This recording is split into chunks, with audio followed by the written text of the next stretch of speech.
Well, hello, and welcome back to Ribbon Candy Hooking. I'm Deanna, and this is what fun looks like. We are about to do a hook along from beginning to end. This is a marathon. This is the equivalent of a dance marathon from Happy Days. I'm equipped with my hook, my pattern, my Rebel hard coffee, my Snoopy shirt. Can you see that? I got a rock. And that's where we're at. Welcome back. Are we here for some fun? Are we here to do some learning and tips or just fun and conversation, chatting and making friends? Doesn't make any difference. We're here together and we are going to have fun tonight. I have no idea how long this is going to take, but I hope it's not eternity. I'm already tired. This always happens. This is my third night live in a row because we had a great cocktail night, gallery night on Saturday, and then I taught last night, and here we are. But it is fun, and we didn't do coffee time today, if you're wondering, because I knew I would be on live for quite a long time. We will talk all about the day, Kaz. I was going to send you a message today because I know it's almost time for you to go on your trip. Oh, Kirsten, Fluffy, I just realized his ears double as leaves. Yeah, his face is, they absolutely can. Let's look at this pattern. Let me say hello to everybody, and then we'll look at the pattern and we'll get started. I'll show you what I've got. Gosh, I was holding my hard coffee and I was foolish enough to not open it. Let's see. There we go. All set. It was kind of a race to the end when you know you're going to be sitting down for a while, right? And Cat's Gallery, great to see you. Robin, great to see you from Chile, Wisconsin. Snow tonight. Amazing, isn't it? And for us here too, I'll do this while I hook. I should start hooking, shouldn't I? Snow forecast where my mom is. It was like in the 80s. I was sweltering on Saturday, our one sunny day, and then immediately rain again on Sunday. But yeah, she's got a snow forecast for the evening of Halloween, but after the trick-or-treating time. So that would be tomorrow. It is Mischief Night. Happy Mischief Night. And hello to Linda H. Great to see you. To Ryan, great to see you. No punching today, but practicing music as you tune in. That's fantastic. Wanted to hang with you all. Likewise, that's great. And Kaz, great to see you. Linda B, good to see you. And Shannon is here. Happy, what is it, Monday? Happy Monday. Right, we're catching it right before Halloween. And Gail, you are there in Australia. Great to see you. Good morning. And Michelle, good morning. Good evening to you. You're not in Australia. You're in Texas, right? So it's even afternoon still. And Lisa, great to see you. You're joining to watch along and get inspired. Perfect. We had a great night at Tarot last night. We can talk about that later. We're going to have time to talk. Melissa, great to see you. Good evening. Isn't it Murdoch Monday? If you have to disappear, I understand. I've seen Murdoch too. I've seen him and I've seen the show, and whoo, it's a hard thing to miss for sure.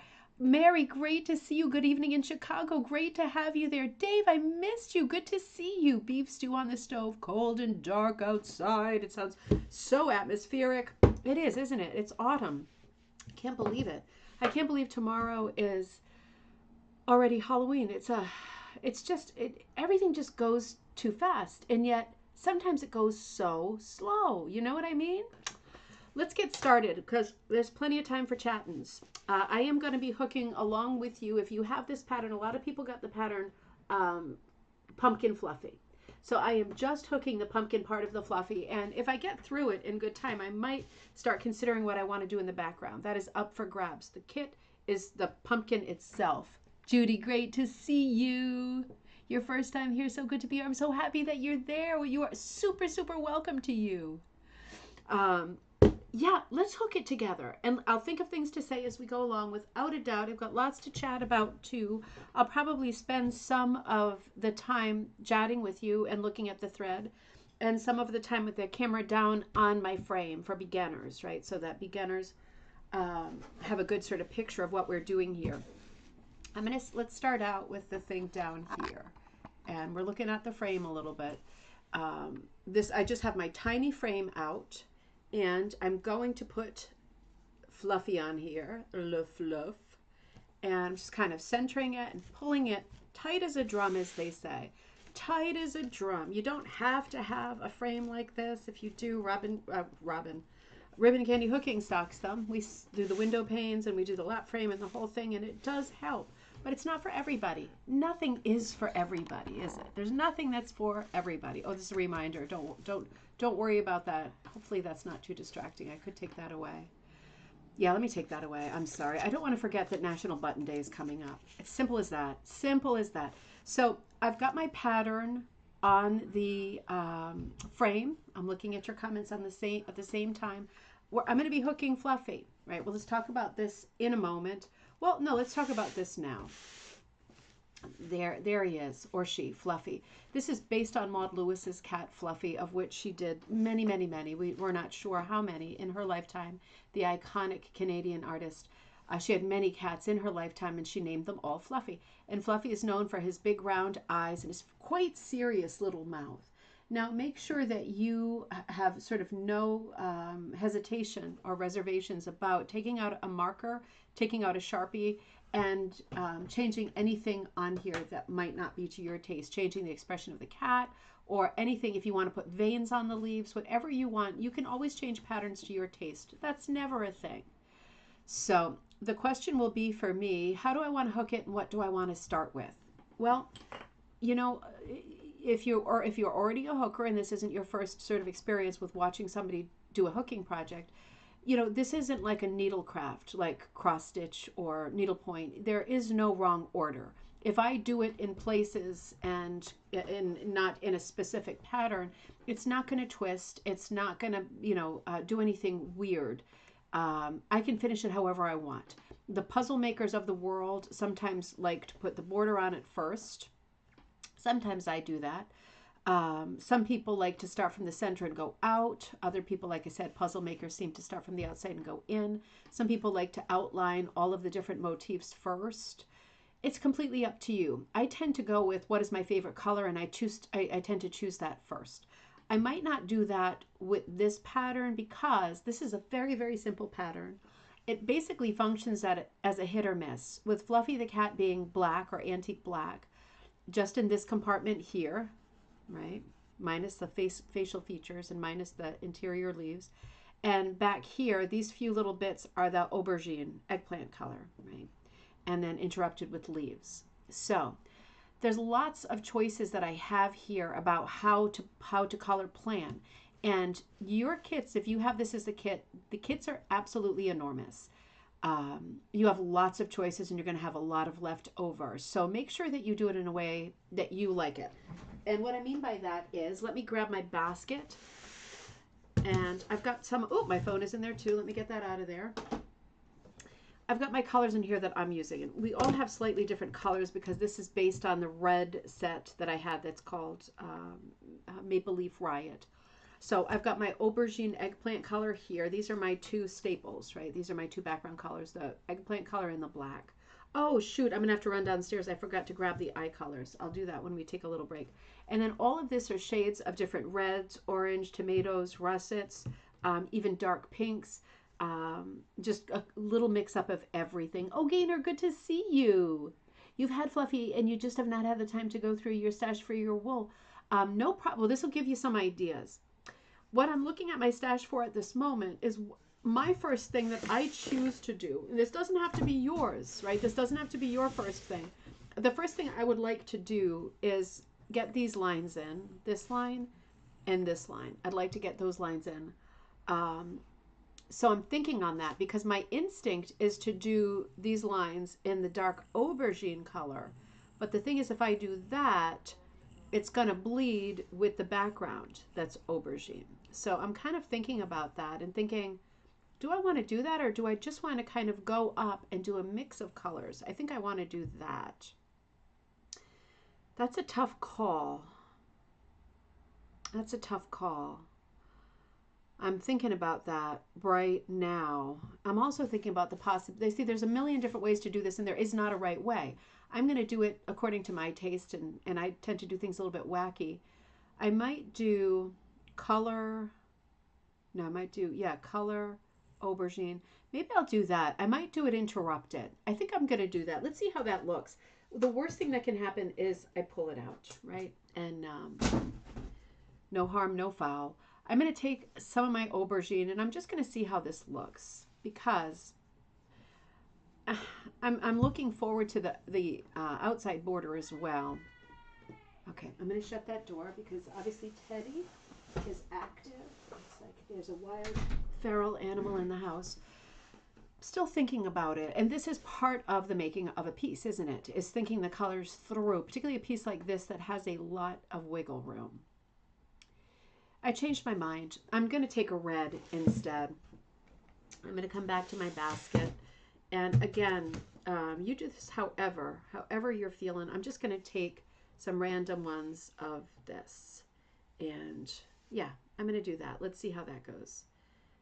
Yeah, I'll take the whole thing. I'm being very silly.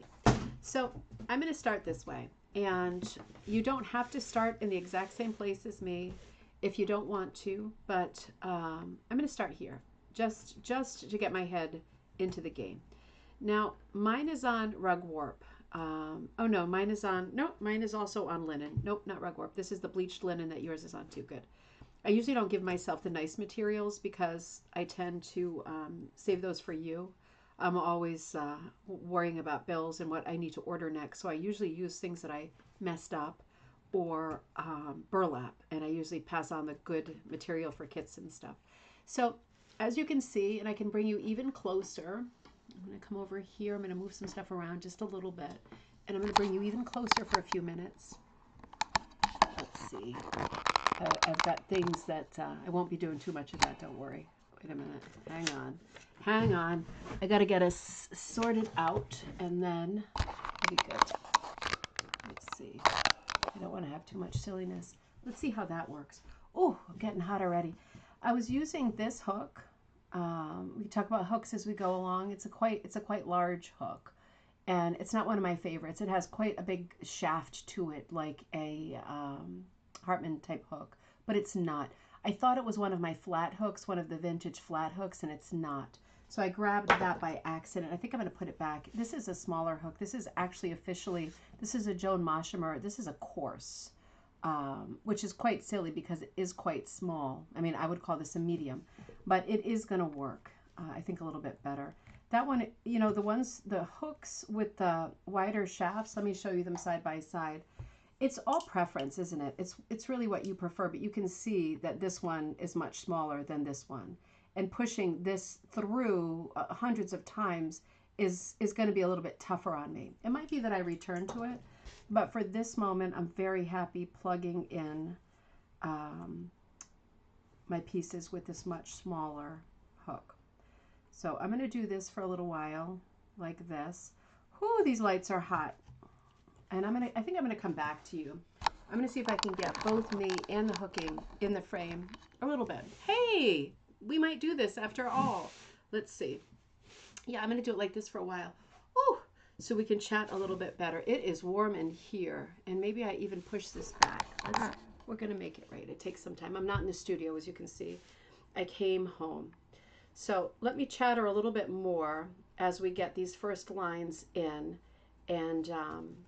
and then we can have fun and do actual chattins.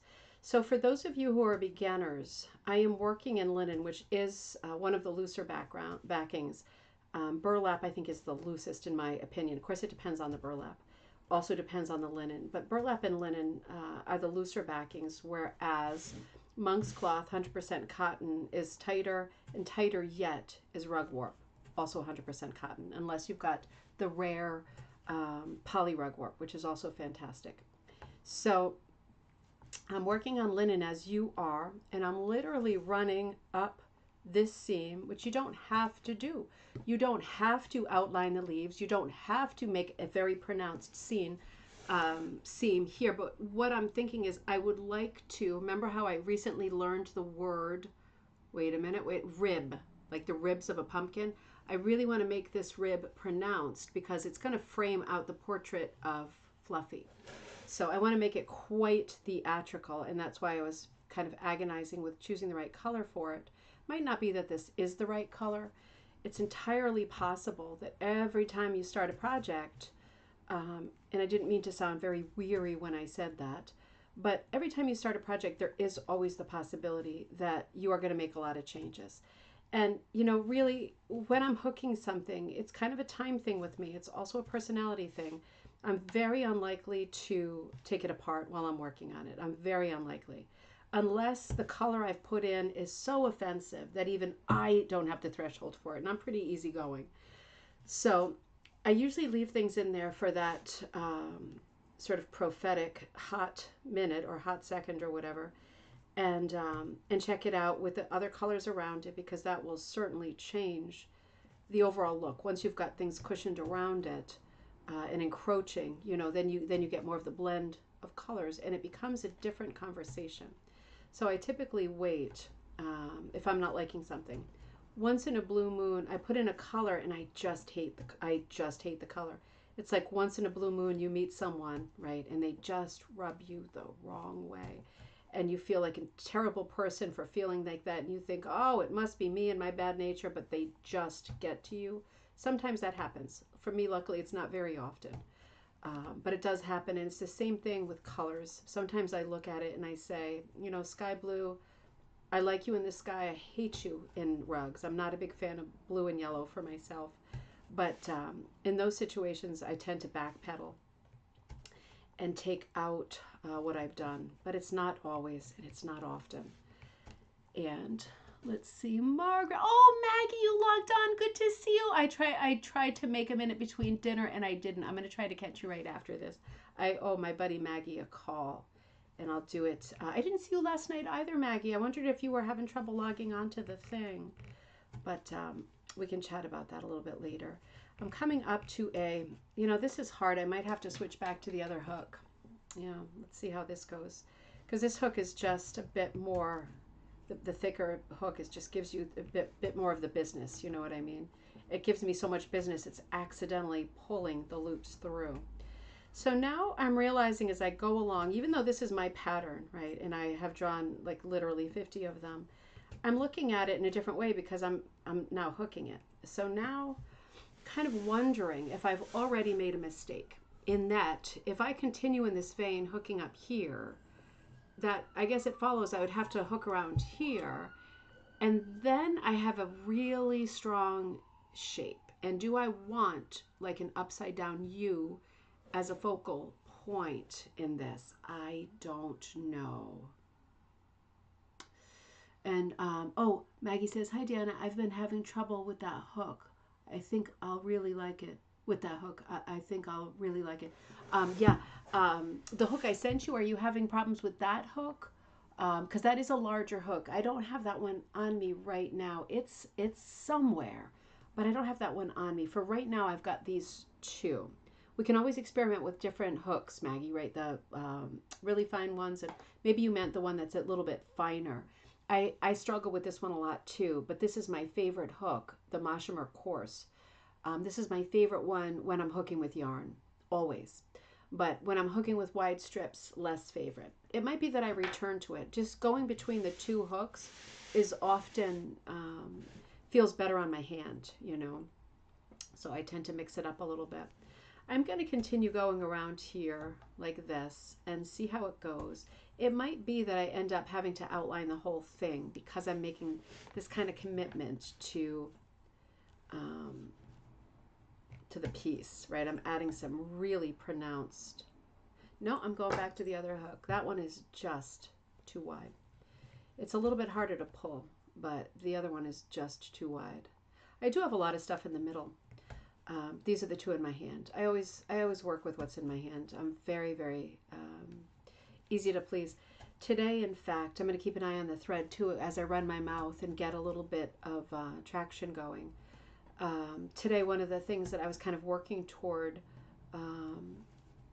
was I have a lot to do, a lot to catch up on. I'm kind of waiting on an order from Door Mill so I can do some more dyeing.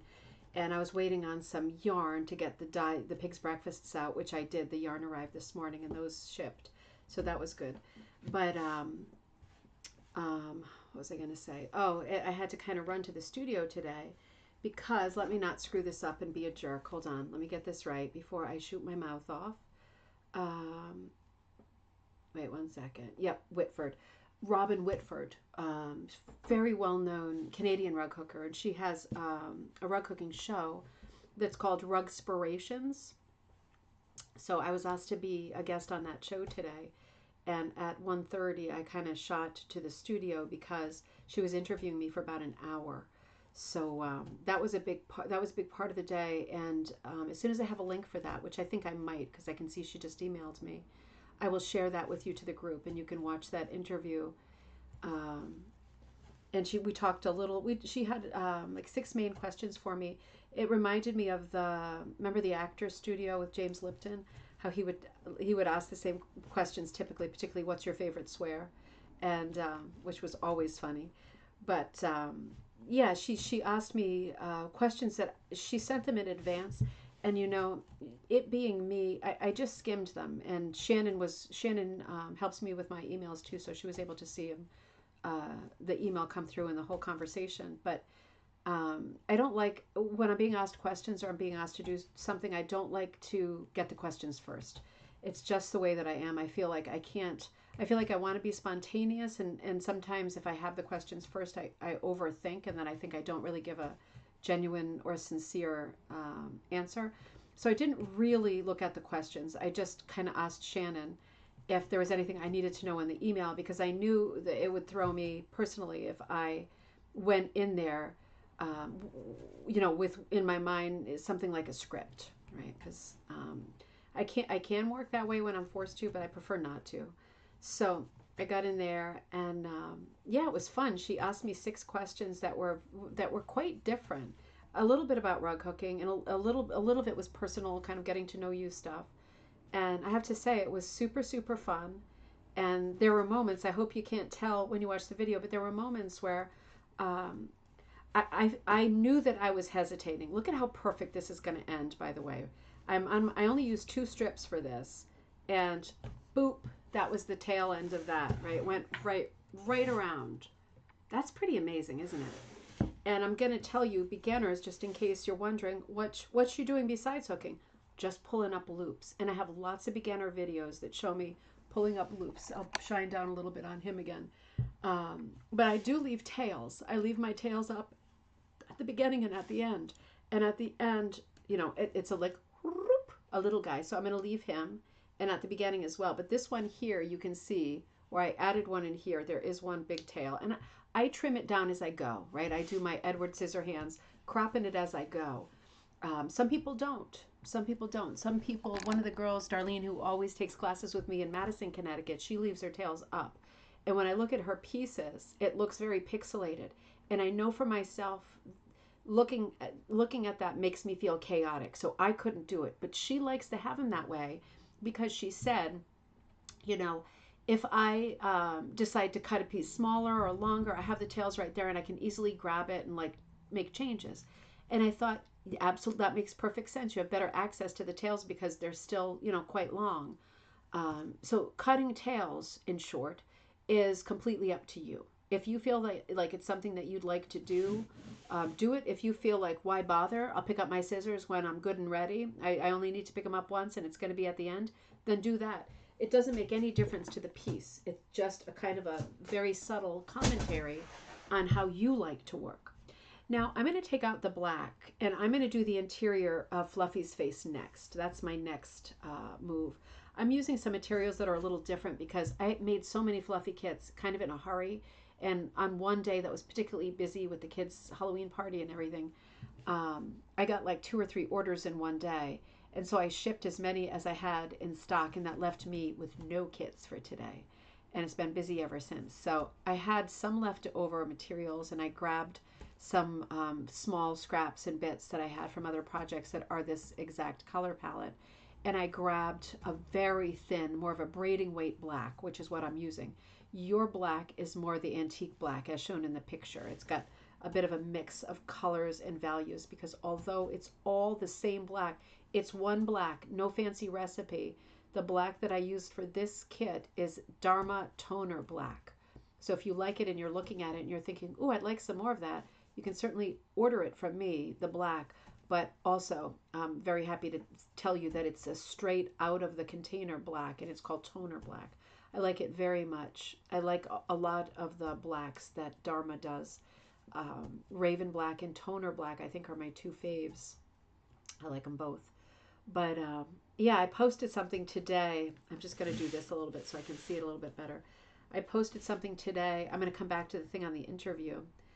I was at my Dharma. This was early in the morning because I realized I didn't have any background material, and although I found someone, I went to the studio for that little while. I wasn't sure I had any, so I got up and I was doing my stupid in the dark stuff, working on stuff in the dark, dying in the dark. Right? It's like a Bruce Springsteen song, except it sucks. So I was dying in the dark, and I pulled out aubergine, and I went, is this right? It doesn't look exactly right. And then I went downstairs to where all the dyes are, and I was looking at the shelf with the purples and reds, and I went, wait a minute, there's an aubergine and an eggplant. And I'm thinking, isn't an eggplant exactly the same thing as an aubergine, except aubergine is the French word and eggplant is the English word? And I took out my phone and looked, what's the difference between an eggplant? I mean, this is a stupid use of time, I know. It's like, oh no, they're exactly the same. And I thought, you know what? There's been a few times when I was doing dye recipes and things that, over the years, that I felt like I was really struggling with recipes. And it made me think, I wonder how many times in my head I went down for aubergine and I grabbed eggplant. Just not thinking, not like firing, my brain not firing, particularly in the early morning and late at night.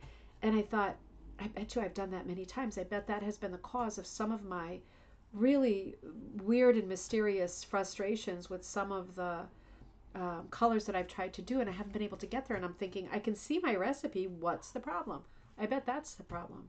And it makes me think, I wonder if there's some other snickerdoodles down there that that have similar names that I've crossed wires on. You know what I mean?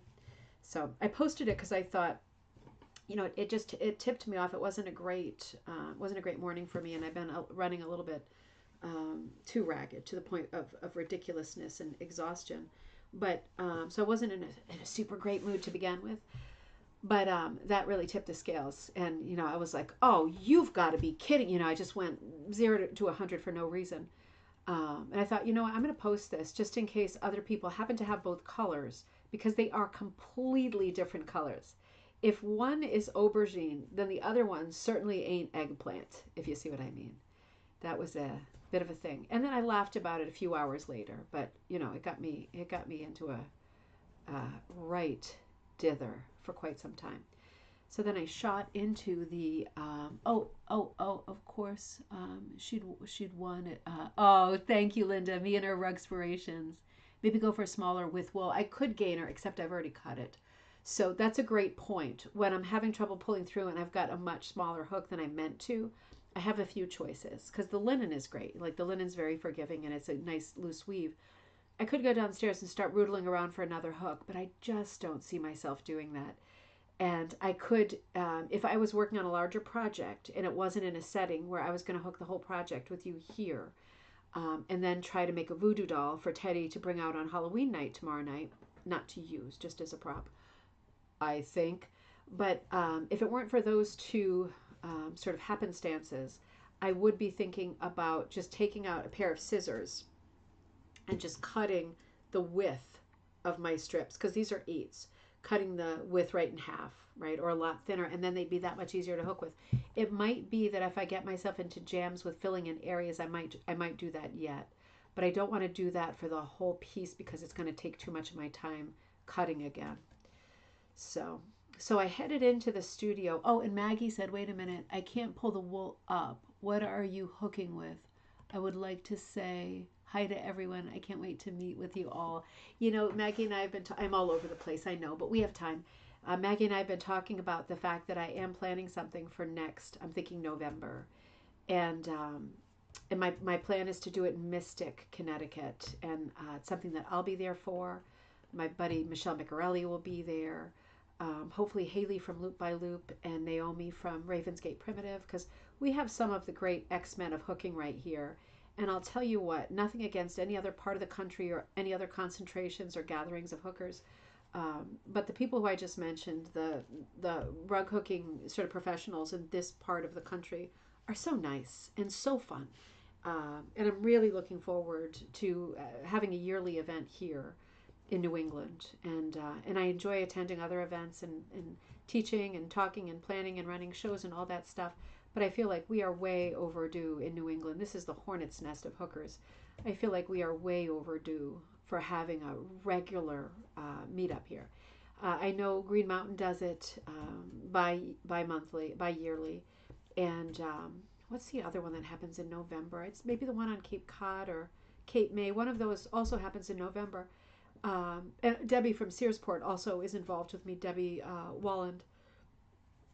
She's going to be one of the teachers too. So it's going to be we're talking about short classes. We're not talking about classes that are 6 hours long. We're talking about shorter classes that don't run for multiple days so that you could come and, it's right across the street from Mystic Village, which is like this little colonial style village, not authentic, but all the houses there were built to look like a colonial village. And they all house really unique and beautiful little shops.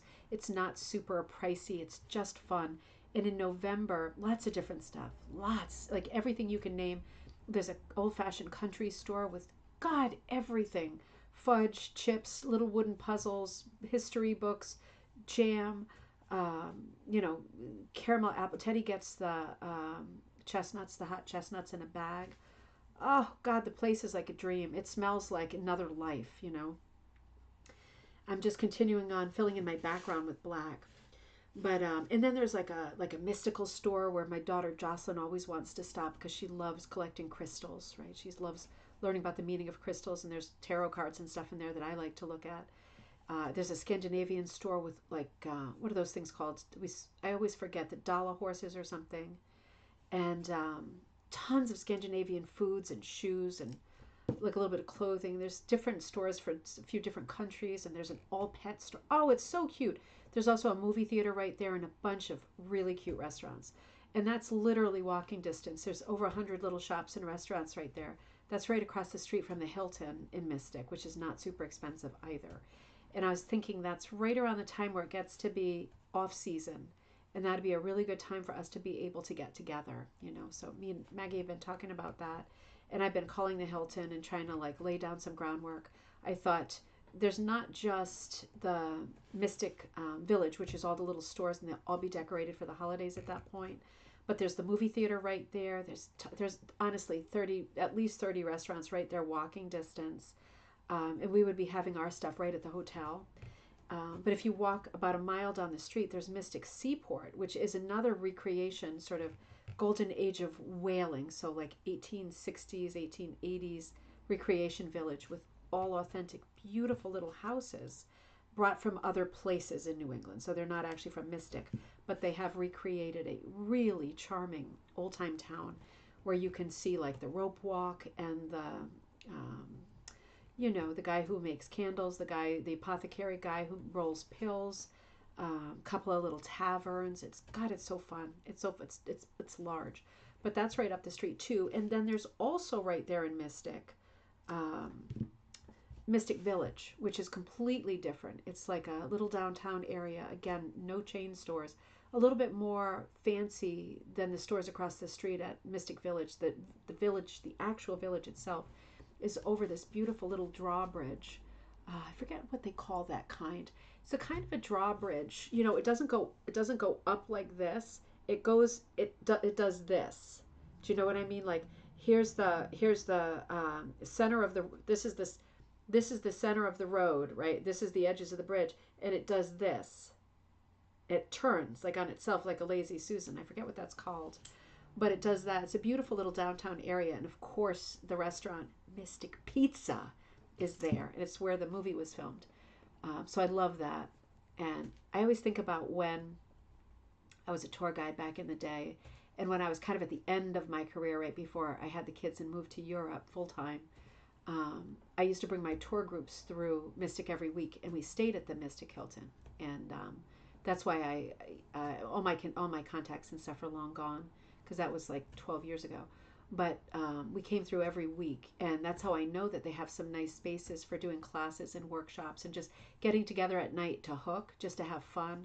Or maybe a couple of nights I'd give like a little talk, maybe it'd be like 4 nights or 5 nights in a row.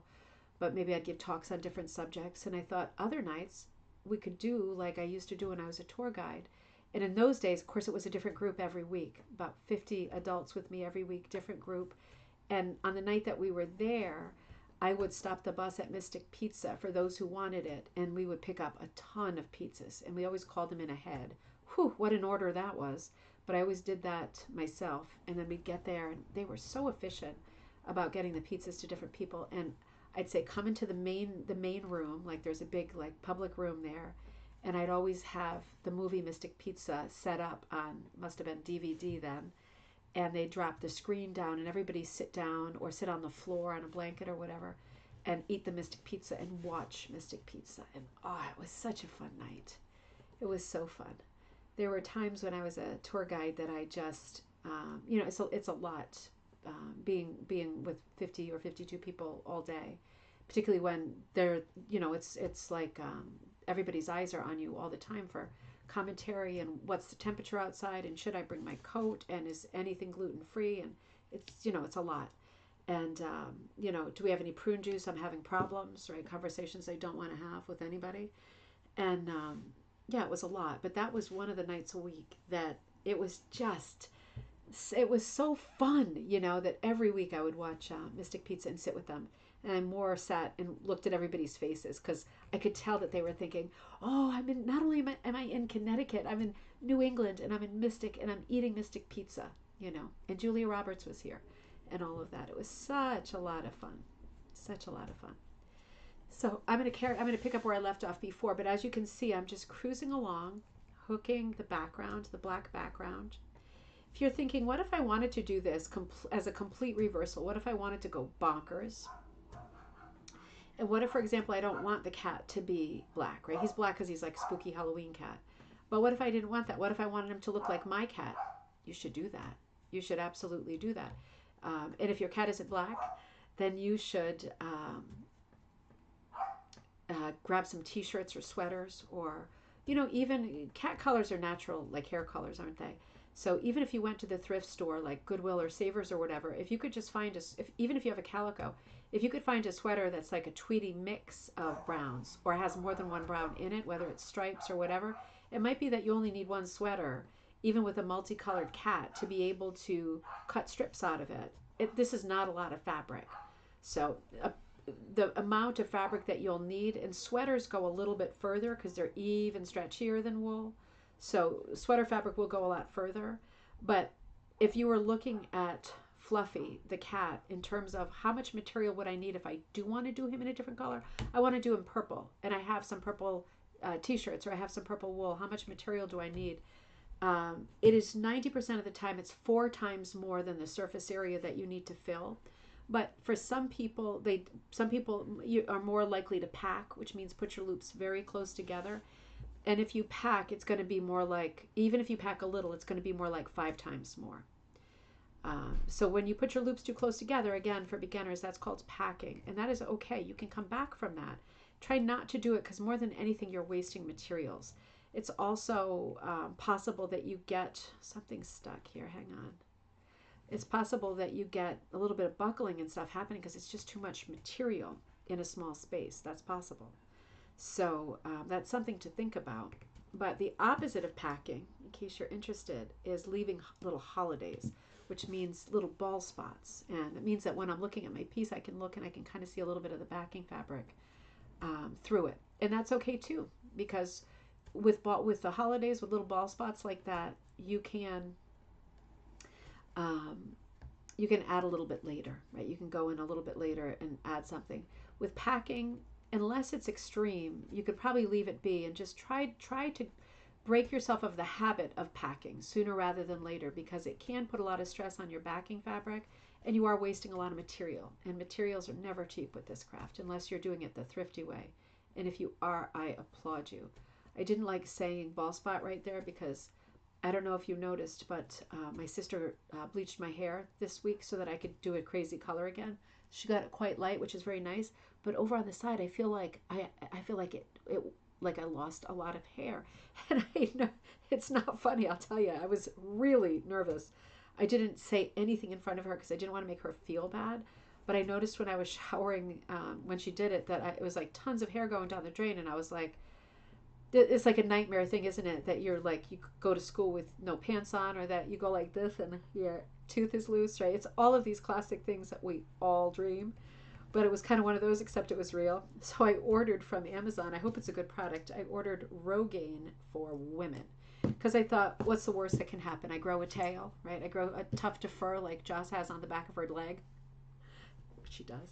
But she's horseback riding. Believe me, when she's home, you're going to know it. She'll be right here. But yeah, I thought, why not? Give it a try. I put it around my whole hairline, right? So that I don't look like, Queen Elizabeth, particularly if I start losing more hair. But yeah, I think maybe the bleaching of it was a little extreme. It can happen. It can happen. It's all fine. I got it under control. I had to take a sleeping pill that night because I got myself all nervous thinking about it. Like, how expensive are wigs? Those kinds of conversations. But let me take a sip. And I'm going to take a break for 2 seconds. You see how far I've gotten so far? Cruising right along. Oh, Kirsten, what did you say? The hand underneath is helping pull the wool onto the hook. Your fingers can help. Maggie, did you ask a question in between that I missed? Yeah, you are having trouble. So Maggie, I think you have the crochet hook, which is the number 3.5, which is a great hook. You might have more success using that hook. Maybe try that one. I think I put that in your package too. It's not an official rug hook, but it might actually work better for you in this case than this hook. And this is I consider this a medium hook, but again, Cushing, who sells the Joan Moshimer hooks, considers this a coarse hook, which is one down from primitive. So, I mean, that's extraordinary to me because this is a tiny hook. This is something that I would want to make lace with, that kind of a thing. But yeah, rug hook sizes are not standardized. And although Joan Moshimer had a system of hooks, and that being her system, right? She's long gone, but that being a system, you can number them whatever you want. You could call them primitive, coarse, medium, and fine, right? Or you could call them banana, artichoke, aardvark, and patent leather shoes. You can call them whatever you want.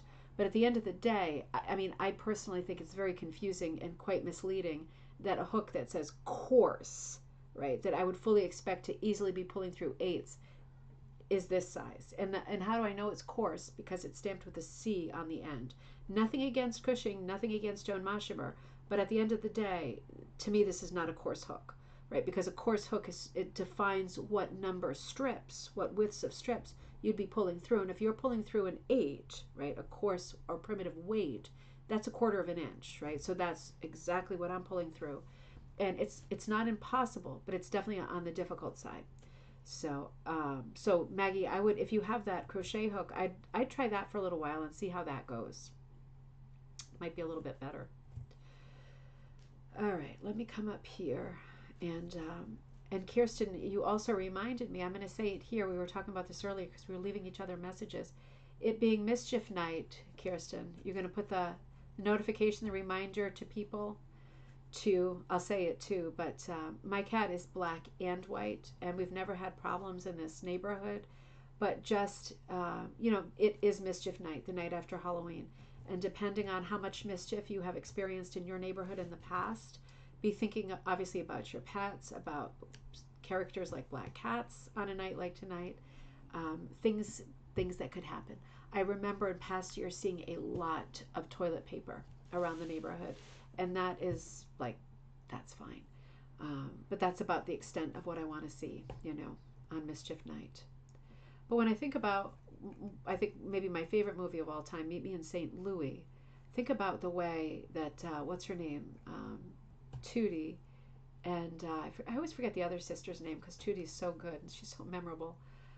They went out for Halloween, and do you remember them throwing powder in the neighbor's face? Mr. So-and-so, I hate you, Mr. So-and-so. And then they threw some flour. It was flour, I think, cooking flour in his face.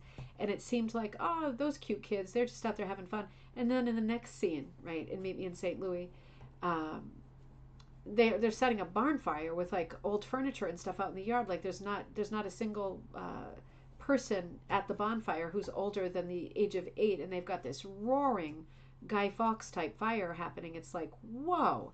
And then of course, spoiler alert, but then they throw a mannequin, like a fake dummy onto the train tracks or the trolley tracks. It was the trolley tracks, and caused like a minor trolley accident.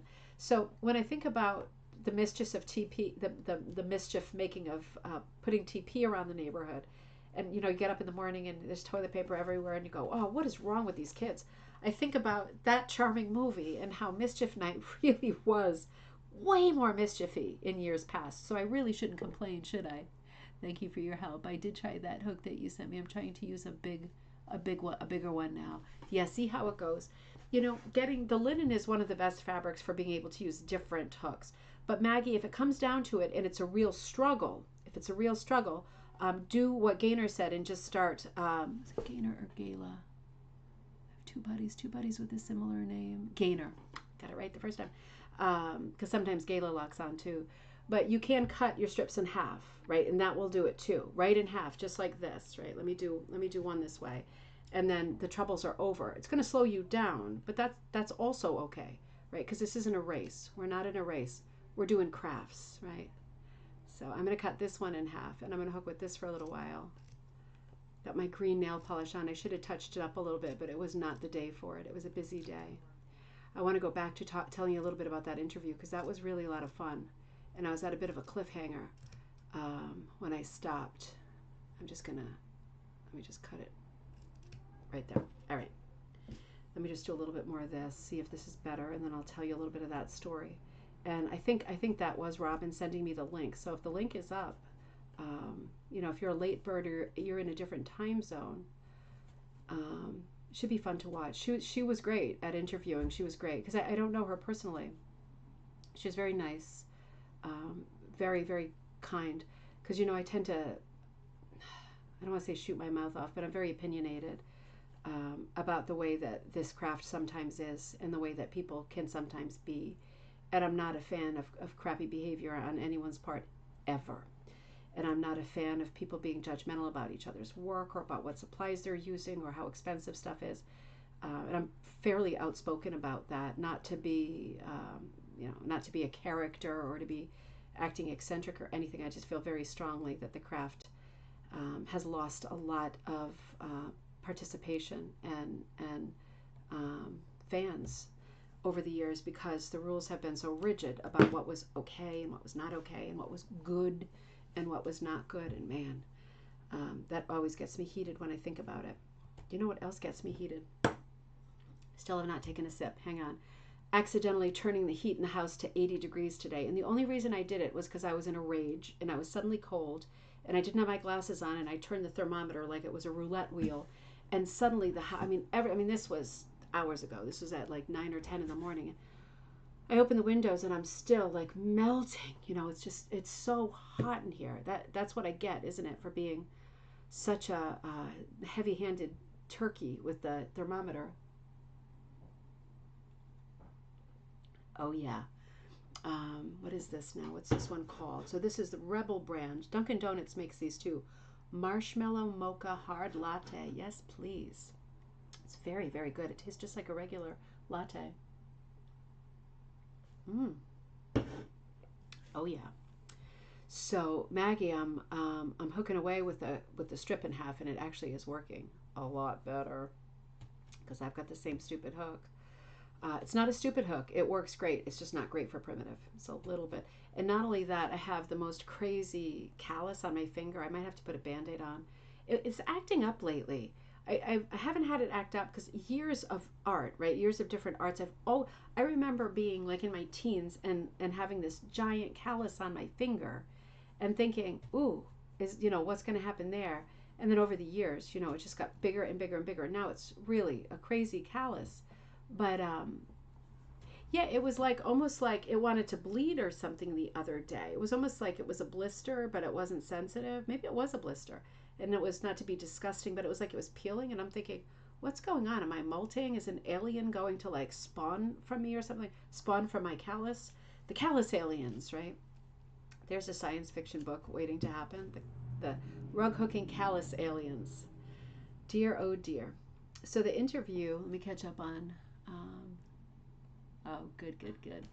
The interview was fun, and I really liked Robin. I sincerely liked her. Sometimes I just squeak through, with stuff like that, but I really liked her. I thought she was a really good person. I got a really good feeling from her. But it was funny because what I was saying at the beginning, you know, when we do stuff like this, I'm behind the camera, and you can't ask me. Well, you can't ask me questions in the thread, but I can ignore things too if I'm not there or whatever. And you know, I don't. I typically don't. I'm very forthcoming, and I try to be pretty transparent. But I am always a little bit out of my comfort zone when I'm talking about myself, and I don't know why.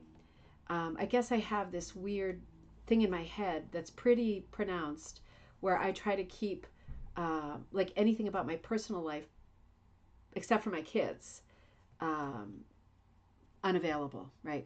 Being professional in part.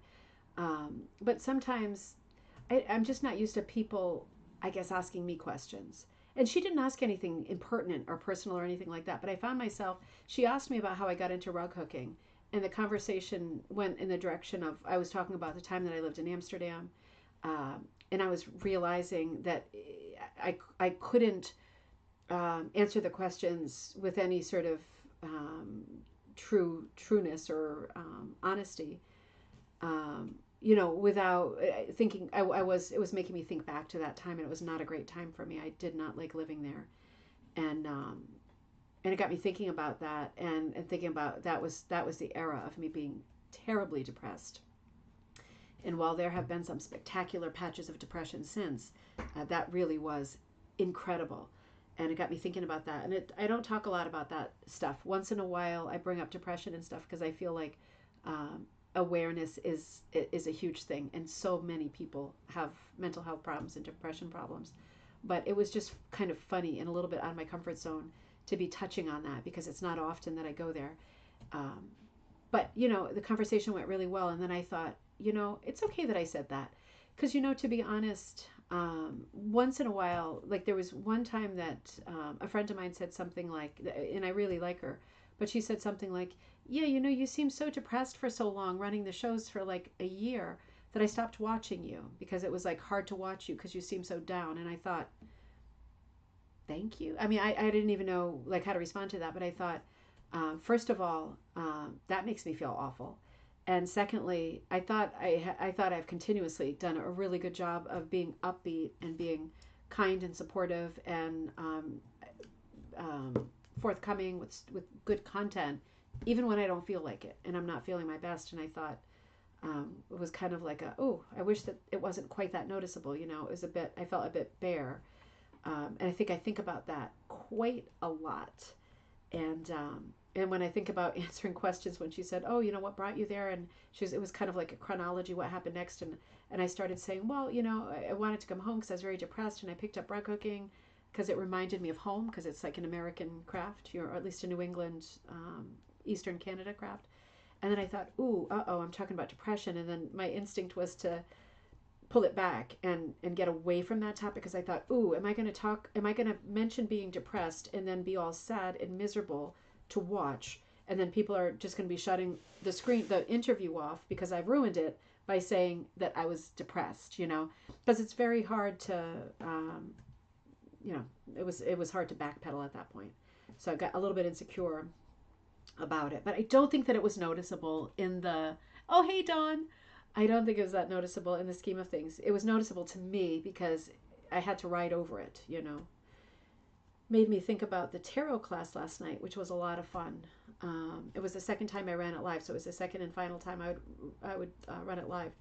And it was my favorite class that I've done so far. It's using the tarot deck of archetypes, nothing to do with magic, nothing to do with divining, nothing to do with fortune telling.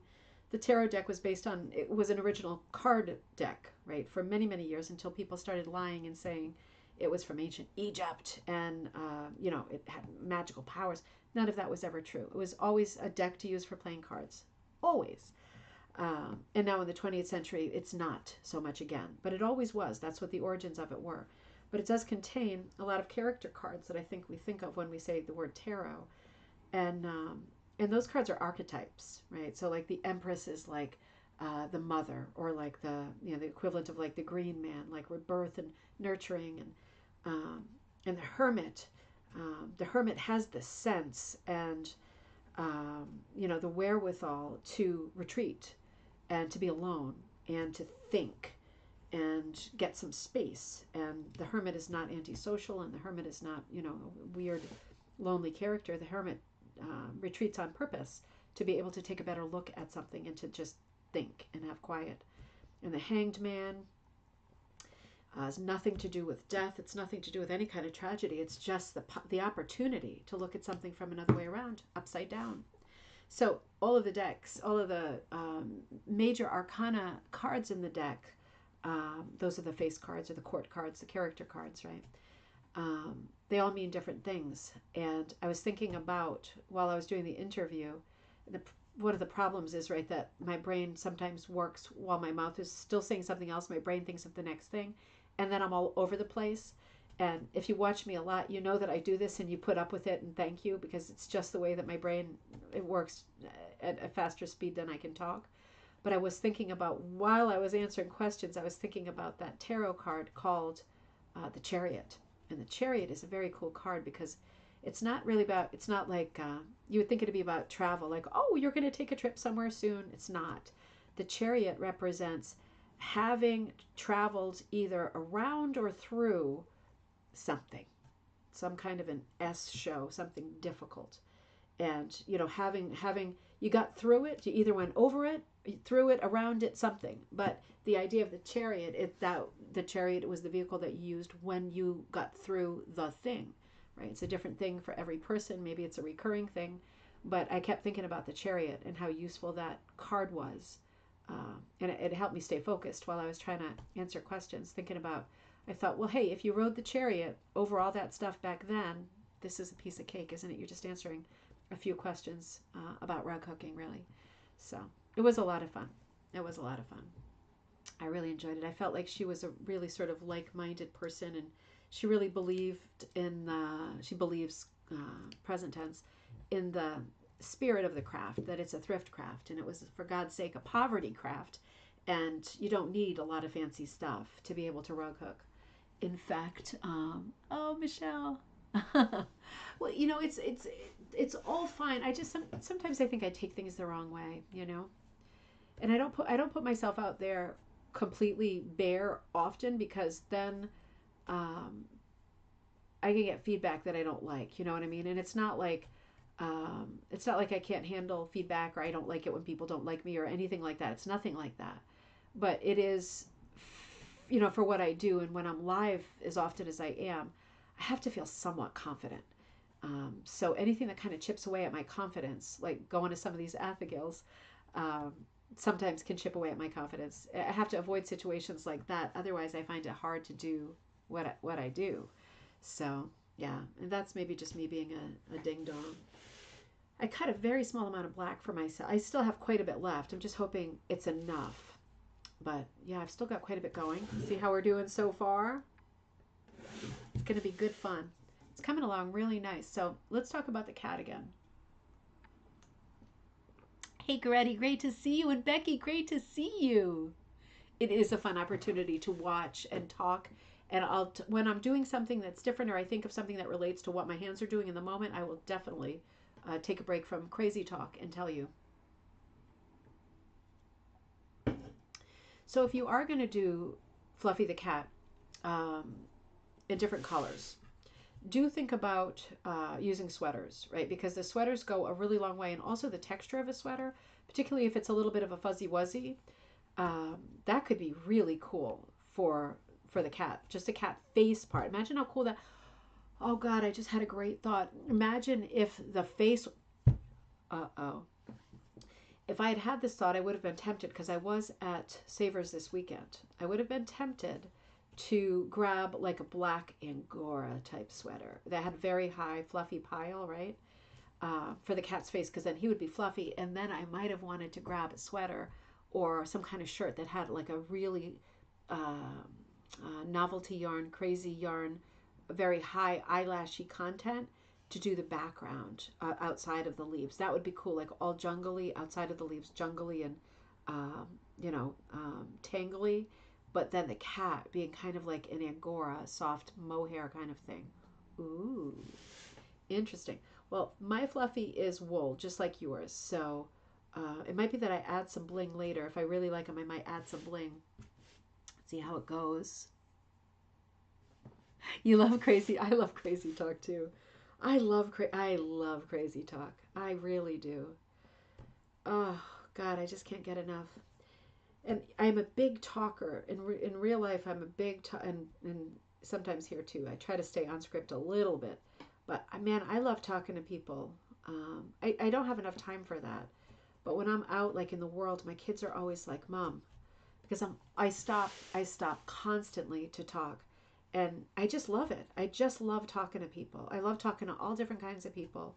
I love striking up conversations and being probably a bit impertinent and personal and joking around, maybe too much, and then just it's never like, shall we exchange phone numbers? It's just, oh, it was nice talking to you, But I love that, and that's what I didn't love about the Netherlands is people just do not do that. It's a very anonymous culture, and people just did not do that. And I really missed that. I really needed that as a social person. I really needed that in my life to be able to find people to chat with, just to pass the time with. Not that I want to pass the time. I hate that expression. Never want to pass the time. There's never going to be enough time. Even if I live to be 150 because of some crazy pill that they invent, there's still not going to be enough time. But, the day goes by real slow when nobody says hello or acknowledges you or smiles or waves or chats, stops and chats, Makes for a long day, particularly when you have two little kids, as I did then. So substituting some fibers for fluffy is not a bad idea. It's a very good idea, in fact. If I finish this in a timely manner, which I might, I have a bag next to me of some throw-out clothes or savers clothes that I might look at one more time because I'm thinking, for me, some of my versions of Stuffy and my Sugar Skull pumpkins are stuffed, so it's not like they're super three-dimensional. They're not round, but they're slightly three-dimensional, right? Because they're just piece of wool on the back and the rugged piece on the front just stuffed a little bit. I do that sometimes, but I always prefer to have something like in a frame for me. I like a few stuffed things around, but not a ton. So it might be that if I really like the way this turns out, that I'm looking for some kind of standard frame to put them in, like a nice oldie from a thrift store, antique store, something like that. And I have a bunch in the basement too. But if I do that, I'm going to want to find the frame first, and then I'm going to draw, I'm going to put the backing fabric into the frame and draw the line so I know exactly how big the frame is. And then I'm going to want to hook right up to that line so it fits right into the frame and I can pop it right in. And when I do that, I take the glass off the frame because having fiber and glass, that's a bad combo, right? Because all kinds of gases and condensation build up. And then you have inside the glass, it's a bit damp, even wet, dewy. And you do not want that with your wool because it'll just start to disintegrate. So always take the glass out of the frames, but absolutely use old frames if you can find them. That's a great, great way to proceed. It's going quite well, actually, I have to say. It's going quite well. But one of the questions that Robin asked me today was, do you have like a favorite hook or a favorite, it was a good question, backing or a favorite tool in general to use when you're rug hooking?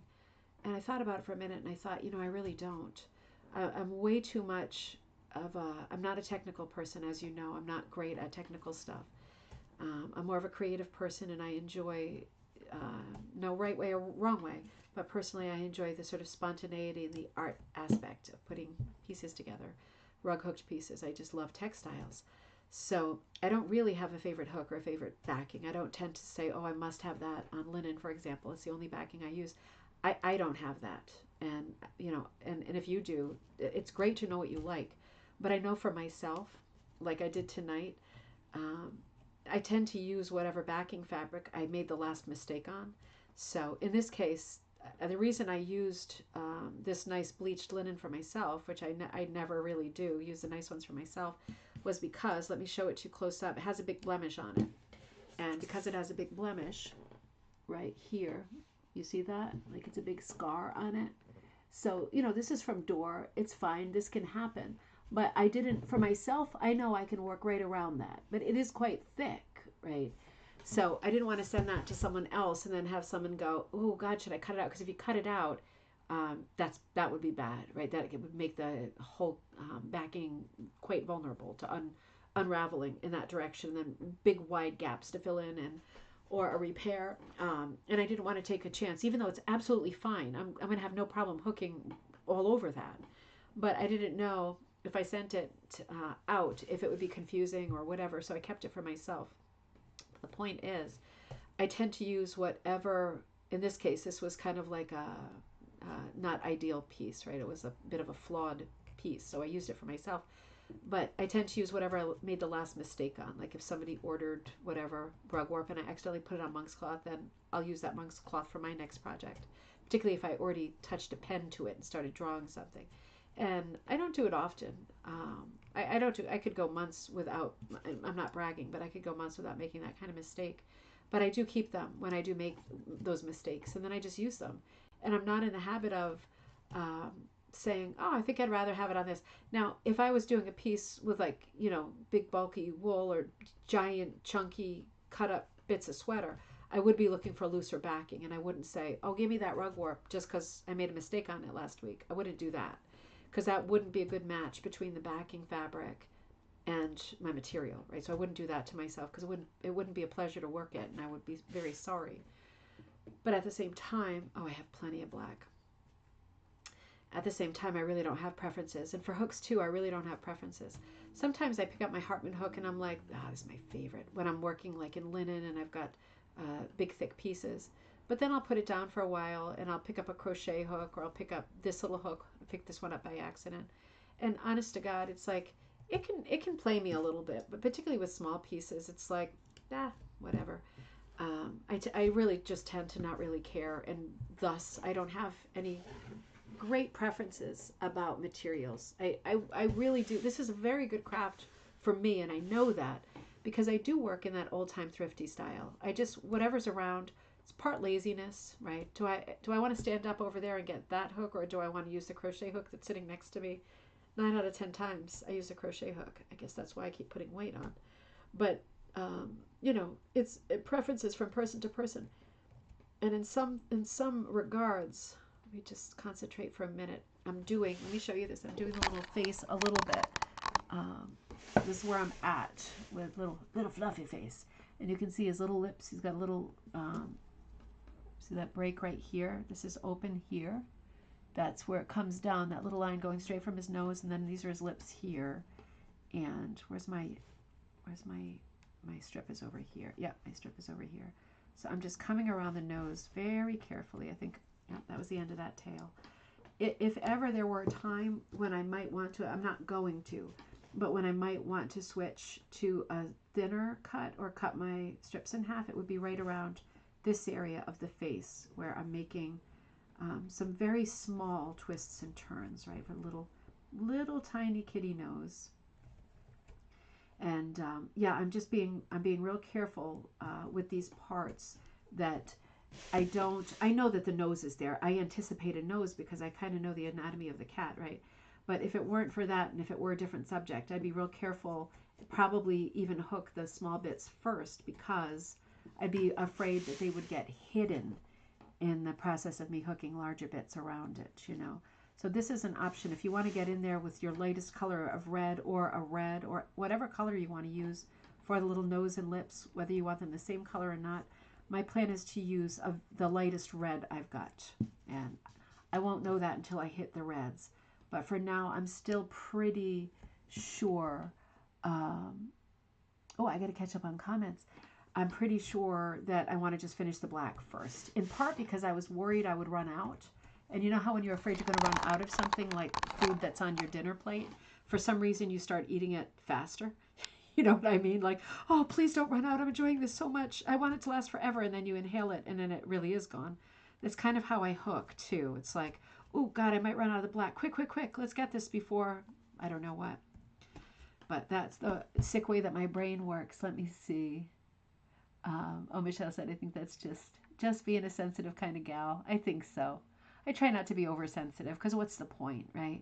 And Dawn says, I'm the same way. I'd love to talk to people out in public. Always turns into a quick trip. a quick trip into hours long. It's so worth it. It's so worth it. And Kathy says, I can attest to the fact that you are blessed with the gift of gab as evidenced at the Deerfield Fair. That's true. That's true. You were waiting for me forever. I'm so sorry while I was attempting to speak Dutch with that guy downstairs. Yeah, it was fun. It's just fun. You know, if you're not here to talk and make connections and try to relate to people, why are you here? You know, like just to work and pay bill. I don't know. I don't know. I love to chat. I really do. I can chat to absolutely anybody. Maybe it goes back to being younger, and I was a Girl Scout and also a candy striper at like a nursing home. Maybe it goes back to that and just being around older people a lot when I was younger made me comfortable, you know, with talking. Just talk, you know, talking without having a game plan or worrying too much about where the conversation was going. I don't know. I don't know. It was just built in. My mom was, I mean, my mom still is super, super friendly and a great talker. And I remember when I was younger, my friends always used to say, because everybody loved my mom, she worked when I was born, because me and my sister Jessica are almost 7 years apart, and I'm older, and and my mom was still, you know, working and doing that whole thing when I was born. So I spent a lot of time with my grandmother, who I loved very, very, very much. And so, you know, a lot of hours logged, you know, with Graham, talking crazy and talking about the neighbors, and oh, let's sit on the front porch and see if so and so comes up the road, and then so and so does come up the road, and we talk to so and so for, you know, an hour, just sit out there and talk. And I try to talk to. And she never was one of those people who was like, children are seen but not heard.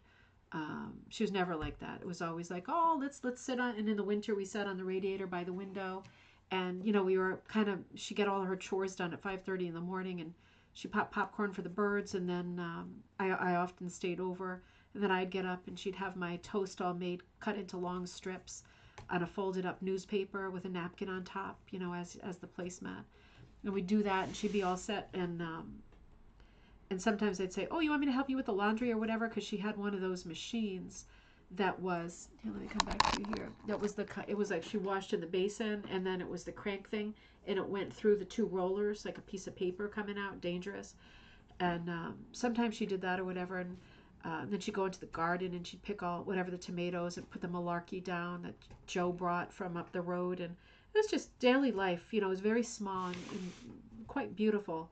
And sometimes I said to her, you know, what can I help you with, Graham? Can I do something? You want some help with the cooking? And she always, always, always said no. And she always said, you know, when you are older, I choked myself up. She said, you're going to be busy, and people are going to want you at work. People are going to want you at school. There's going to come a time when you have no time to yourself at all. And she said, you know, when you're a kid, childhood is childhood. When you're a kid, I don't want you to have to worry about doing chores. She said, you know, let me do it. And you enjoy these days and these years. And I did. And it wasn't lazy, and I didn't kick up messes or anything like that. But I'll always remember that she said that, because, I mean, I try to teach my kids now to be somewhat responsible, but I'm not a big chore mother, because it resonated with me that she said that I remember that point in my life when it was like college to more college to working full time and being in grad school full time, both full time at the same time, and then working different jobs and running around. And it's been busy ever since. And there hasn't been a stretch of years since childhood where I could just sit on the porch and wait for Joe to walk by and talk to him. You know what I mean? So yeah, it was a super gift to grow up like that. But much of the day, you know, her doing all the chores, much of the day was spent with her waiting for people in the window, either sitting on the radiator, which was hot, one of those metal radiators, right? We put a newspaper down again, we folded up a newspaper and sat next to each other and just looked down the street at who was coming up. And if someone was coming up, sometimes she'd just open the door and just talk, you know, just start talking. And very Robert Frost, isn't it? Like, you know, when you see a friend over the stone fence, you know, are you going to talk or are you not going to talk? She always, you know, if she liked the person, she was very solitary, but if she liked the person, she liked to talk. And that was fun. And then at the foot of her street, this was in Warren, Rhode Island. At the foot of her street was a grange, like a grange building, and the 4-H club met there, and they had their fairs once a year, which were super exciting to me because when I was very, very young, I could walk to the bottom of the street by myself. Like when I was, 8, 9, it was no crossing roads, just to the bottom, to the Grange, and look at all the animals and stuff and all the different entries. And sometimes my cousin, who passed away since then, Linda, she did a lot of crafts too, and sometimes she would do some knitting or crocheting or whatever, and she'd have a little stall. I could walk back and forth all day by myself between the house over to the Grange, and man, that was so good. It was so good. But as soon as I walked, as soon as I started walking, you could almost immediately see my grandmother's house, and she was always sitting in the window. It wasn't like she was looking for me, like she didn't trust me. It's just she was often sitting in the window on the radiator. I think she was probably just looking up the road to make sure I was there, see if she could still see me, kind of a thing, But so nice, so nice. I think it matters. I think about this with my kids because I had both of them in my 40s, and I'm an old mom.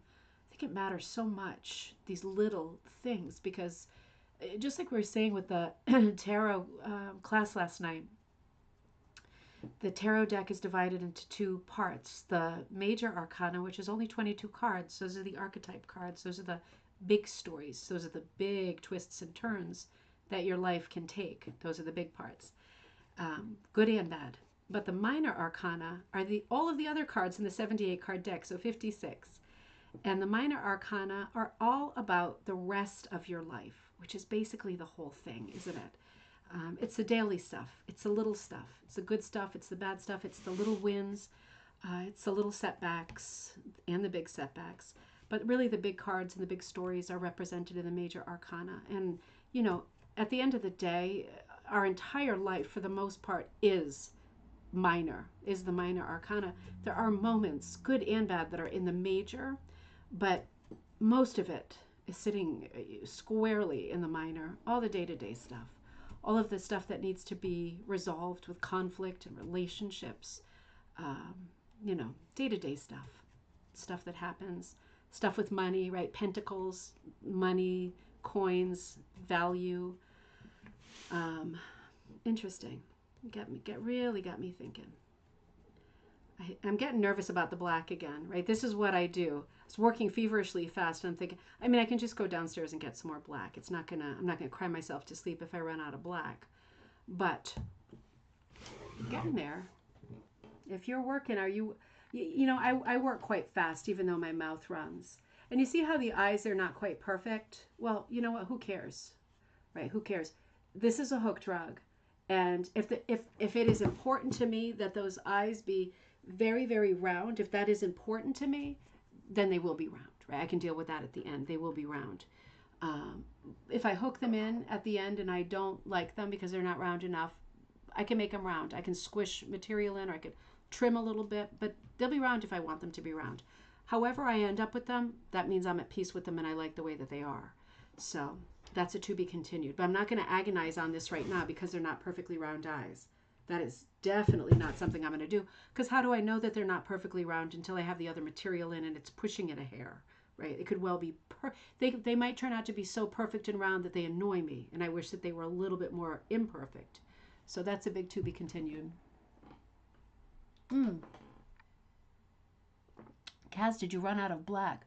Oh, you did the outline of the leaves. I see. Yeah, if you outline in one color with the kit, that's entirely possible. That's good to know, though. I'm going to go in with the reds, and I don't think I'm going to outline all in the same color. I'm not even sure I'm going to outline most of it. But we're all doing them differently, and it's great that you do the problem solving. If you outlined with the black, you can make the cat mixed colors, or you can do like you're saying and grab something else that's black and just cut that up. Like this bag that I have, I'm not ready to go in here yet, but there's a lot of stuff in here, and it's a lot of different colored stuff, clothing and stuff. And I know that there's going to be a t-shirt or something that the kids, ooh, I'm seeing some stuff in here. I guess it doesn't fit me. I guess that's why it's here. Oh, wow, there's some very nice stuff in here. But it can't possibly fit me because it wouldn't be here if it did. Anyway, yeah, but if you run out of stuff, that is the very nature of the craft. You have to hook it the way that you want, but I wasn't counting on black outlining everything. So I'm glad it's you. So I know that you can make substitutions and figure it out. But you can always find a t-shirt or something of a similar color. It doesn't even have to be the same color, right? This is rug hooking. This is a thrift craft. And you can go in and add something of a different color. So that's a good inspiration, Kaz. Thanks for saying that. Kathy says I can attest. And Kaz said I ran out of black. And Lisa says I'm the same way with chatting. It drives my daughter and my husband nuts. It does, doesn't it? It always drives any man, I think, nuts, the incessant chatting. There's very few men who can handle that. It definitely drives the kids nuts because it slows the day up, doesn't it? It's like, as soon as they see that I see someone that I start talking to or someone I might know, they're like, oh, it's painful. It's painful. But I hope that they're taking it in and thinking, well, I might not be like that, but at least I'm going to be a friendly person. Because I always say to them, you don't have to be anything. You don't have to be smart. You don't have to be the best or the prettiest or the skinniest or whatever. But you do have to be nice. That's not up for grabs. I'm not going to put up with it if you're not nice. You have to be nice. That is the only thing you have to be. And everything else is going to work itself out. If you're a nice person, you end up with a nice group of friends around you, even if it's not a ton. They're nice too. And you make your way, right? Just nobody gets a free ride, but you make your way if you're a good person and a nice person. Other people notice, that's for sure. Let's see if I missed any more comments. I remember those washing machines, Cassis, that had the rolling things. Those are so scary. My mom had one of those when I was small. Maggie, it was wonderful. Those are really, really good days. Linda says, what a wonderful influence. She was really fun. She was very, my grandmother was a very, very simple person. I'm not even sure she finished high school. She was very, very salt of the earthy. I think the only time, I might have told you this before, I think the only time she drove when she was younger. When she was older and married, she didn't. Then my grandpa was the driver, and she really didn't. She was at home and she had a bunch of kids, and I think 3 of them didn't grow to be adults, but 5 did. Past childhood, even past childhood, she had a lot of problems with births and stuff like that, and it was lots of very sad times. But she was really at home after she decided to marry. But before then, her sister, Aunt Jo, who's long gone, but she was a very, very difficult person. She was the kind of sister who would steal all of the boyfriends, or be a lot more sort of risque and raunchy and maybe seductive and sexy, and my grandmother was not like that. She wasn't uptight, like she was really a fun person, but Aunt Jo was really more of a vixen kind of a character, not in a nice way. And she's always stealing Graham's boyfriends and stuff, but Aunt Jo was more of a go-getter. I'm pretty sure it was Aunt Jo. She opened a candy store in Boston, and it was a long way away from Rhode Island. But in those days when my grandmother was single, God, this must have been like the 30s. She would take the train into Boston, which would have been a big adventure for her, right? Because she really had a very small life in terms of the size of her world, not how much she enjoyed it or how long she lived, because she lived to be in her 90s. But she used to take the train and help Aunt Jo at the candy store, which I think must have been really nice times. Even though they had very hard times and Aunt Jo kept stealing her boyfriends, she ended up marrying my grandpa, Richard. And he was a really, really big man, big tall man, and definitely not handsome. Definitely not. And I guess all of her friends said to her, what do you want with that big lummox? She loved him. And it was the right thing. They had a very, very happy life together. And it all fell into place. And she ended up, I think a little bit later, she ended up working at the handkerchief factory. When the kids were a little bit older and they needed some more income. And she would walk to work there, even though it was quite a ways away. It was in town, but it was at what's now the American Tourister factory in Warren. And now I don't even think it is American Tourister. I think it's been converted into very chic, expensive apartments. But in those days, it was a handkerchief factory. I think I told you that before as well. But she had that very kind of contained life from that time. And if you had said to her in her lifetime, Graham, we won the lottery, let's take a trip to Europe, she would be like, no, thank you. She wouldn't have wanted to. She definitely wouldn't have wanted to go. Just wasn't She liked to be at home. She never liked to stay away from the house. She liked to sleep at her own house. She's very, very satisfied, you know. I wouldn't say not ambitious. I would just say she's very satisfied and grateful for what she had. And there's a lot to be said for that. But yeah, all those early things, you know, putting roots down like that. And for me, that was one of the reasons that it was very important to get away from Europe for me. And I loved living in Europe. Years before I did my undergrad for theater in London, and that was great. That was years before. That was when I was in my 20s. I was there for quite a long time, and working in the theater in London, and being at school there first, and it was all a lot of fun. And then I spent many years traveling. I went to college, and then I stopped after a year, after a few really embarrassing things happened at Marymount and Terrytown, and then I did like a night school thing at RISD in Rhode Island, the art school, and I took local classes at the Cape Cod Community College in art, graphic art, children's book illustration, bunch of things, and I could really control my schedule then. So I took a couple of years off, and I just waitressed, and first worked at Dunkin' Donuts. I made a remarkable amount of money there, and then I waitressed for a few years, and I just went back and forth to Europe for years. I spent a lot of time in Italy and Paris, and most of my time in England, which was always my favorite. So I always loved Europe, but for me, the Netherlands, and being there for so many years, even though I was born there, I had never lived there as anything but a small child, and with people not being, very friendly, not saying hello, even neighbors that you see on the street constantly not saying hello. Yeah, that got to me a lot, and I thought that's just not the right way to be. I don't want my kids to grow up not saying hello to people who they recognize. For me, there was something wrong with that. It's a lifestyle thing. It's a cultural thing. It's just different, and nothing wrong if it doesn't bother you. But man, it bothered me. So even when we left Amsterdam and we bought a house in Zondijk, which is outside, I thought, oh, little village, little cute village, be able to stop and chat with people here and there. It was actually worse. Because at least in Amsterdam, there's hardly any Dutch people in Amsterdam because there's so many tourists.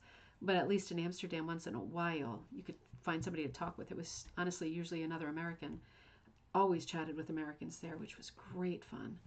But yeah, and when we moved out of the city, of course, everybody was speaking Dutch, and I had to speak a lot more Dutch. It was difficult, but my Dutch was a lot better then. It was on the tip of my tongue, and yeah, I still couldn't talk to people. I tried, but nobody, yeah, very few people wanted to talk. Even people my age who lived on my street who were same kind of age. I found it, other than my husband's friends who he already had, they were built-in friends from like his childhood. Other than that group of people, it was very, very hard to make friends. And I'm not tooting my own horn, but I'm pretty friendly. I'm very easy to, I'm very approachable. And yeah, I just couldn't. It just wasn't happening. And I thought, man, this is going to be a lonely life if we do this much longer. So, and then of course, when we found out that Teddy was autistic, I thought, ooh, they really are not set up for that over there. It's a very wealthy country, and I feel, my personal feeling, I'm sure my husband would feel, differently, because he is Dutch. But my personal feeling was, with it being such a wealthy country, it's like, some people fall by the wayside because of whatever kind of a problem, and it's like, well, they don't really need to work anyway because, they'll be able to collect this money or that money, or they don't really have to do anything. And I'm thinking, well, what about ambition? What about if you want to do something? What if you want to be the king of the world, right? That should be on the table, always for all kids, and including autistic kids. And I thought, I just don't know that we're going to get services here that are going to be all right. And that was kind of the deciding factor. And then ironically, we moved to a town that does not integrate autistic children, and I fight with them for the next 5.5 years over whether or not my child can even attend school. And you've met Teddy. I'm sure he'll come bombing in later. You've met Teddy. There is nothing wrong with him as far as taking stuff in and whatever. There are some problems with filters and concentration, but man, no reason why he shouldn't sit in class with a bunch of other kids his age, which he's now doing. And he's really not enjoying it. But I said to him, All right. At least we are, it feels like we are where we're supposed to be. You're getting the best education you can at the general ed school. And at this point, with just the rest of the year before we hit middle school, it might just be school isn't always fun. You know, you might have to get to peace with that. Okay, so there's nobody there. You think nobody likes you, but there's nobody there who you particularly like either, or you would really want to get to meet better. That's okay.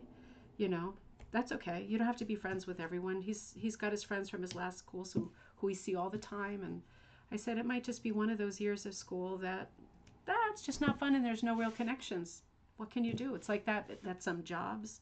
You know, it's not the end of the world. I'm just squeaking by. Hi, Anita. Oh, Anita, did you already watch the show with Robin? I was just talking about that earlier. Holy mackerel. So she does already have that up, does she? How crazy is that?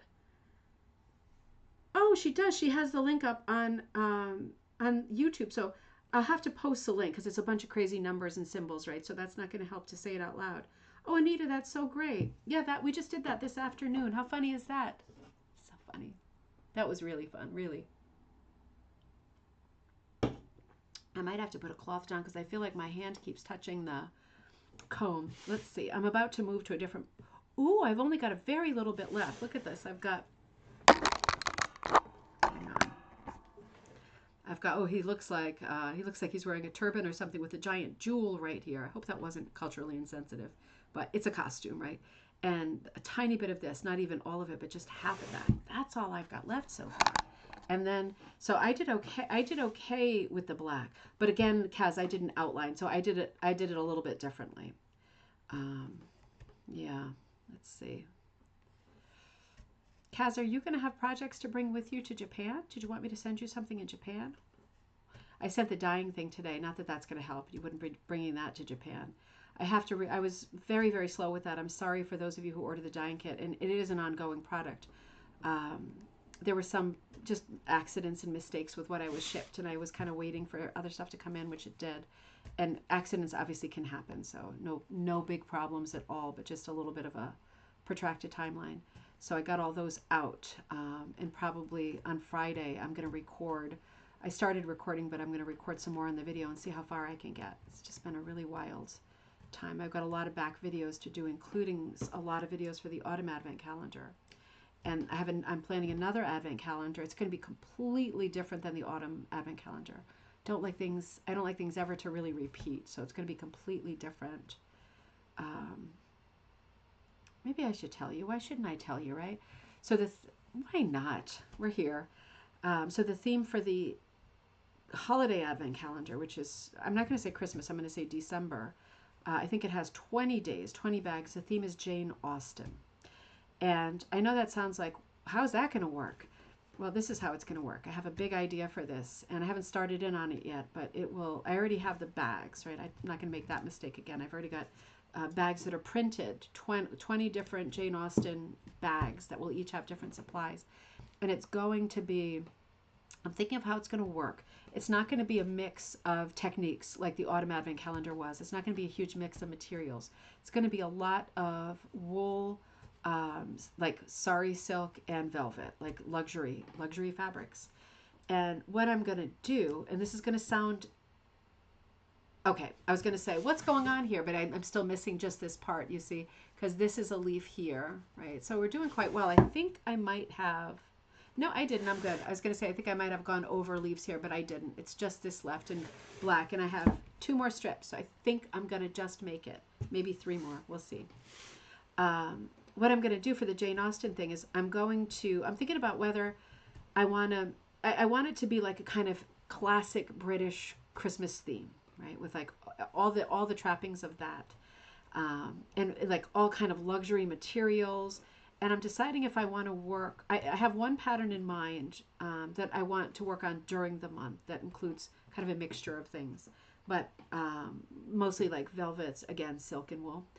And I'm thinking about scenes in which I'm not a huge Jane Austen aficionado. I have read them all, but not lately. And the only one I've read Mansfield Park and Northanger Abbey lately, but other than that, I haven't read any like in years and years. And I'm trying to think of which ones have scenes. I think Mansfield Park does. I think Emma does have a scene with like a Christmas ball.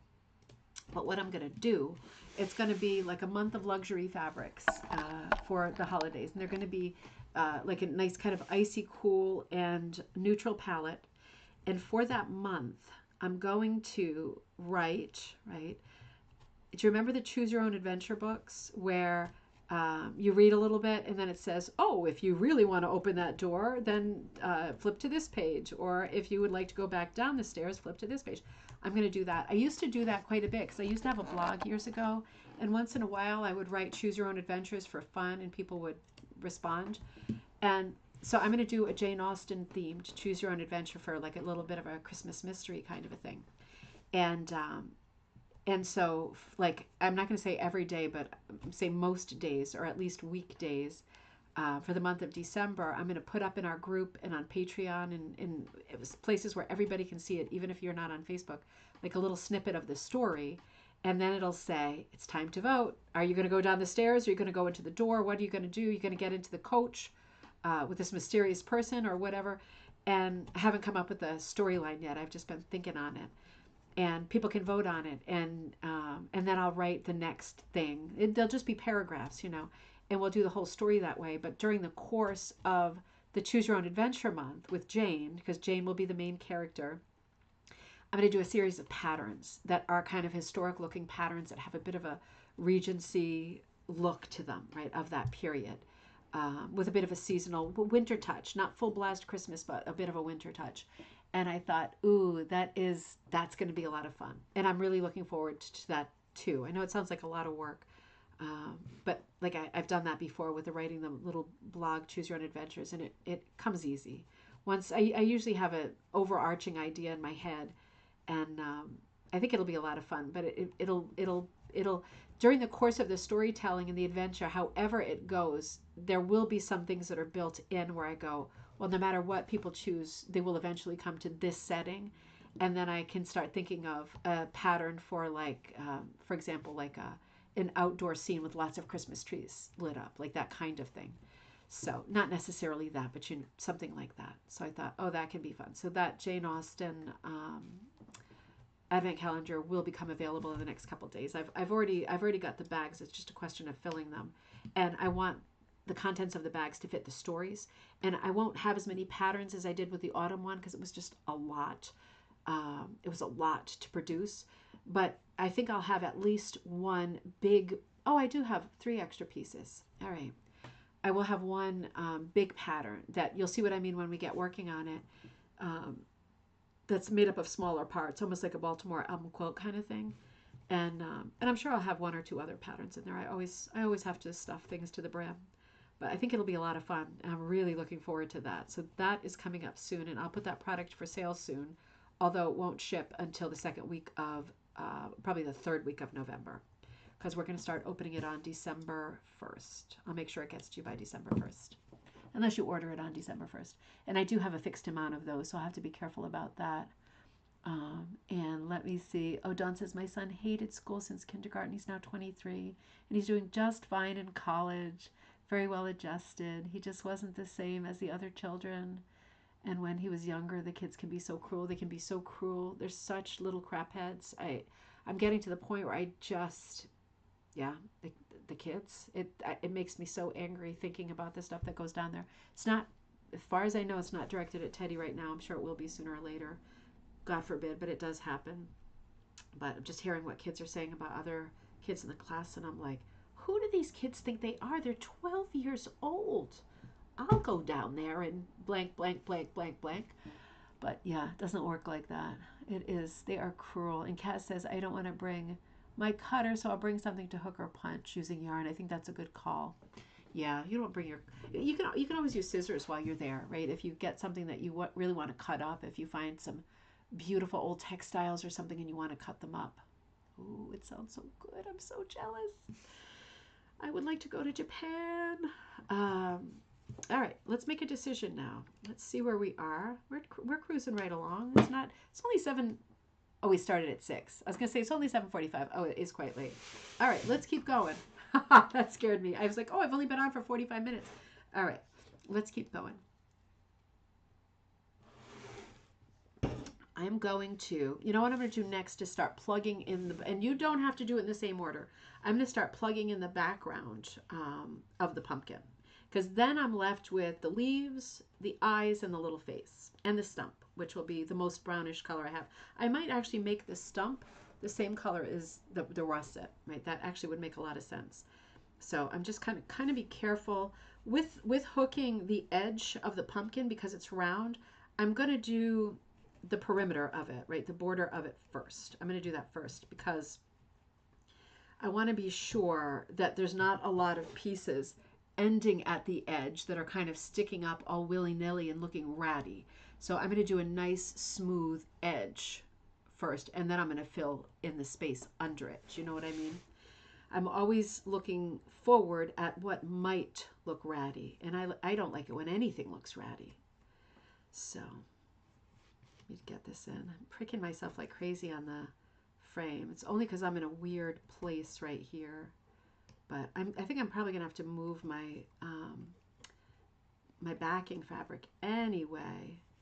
There we go. That is pretty perfect, if I do say so myself. And so let me come over here.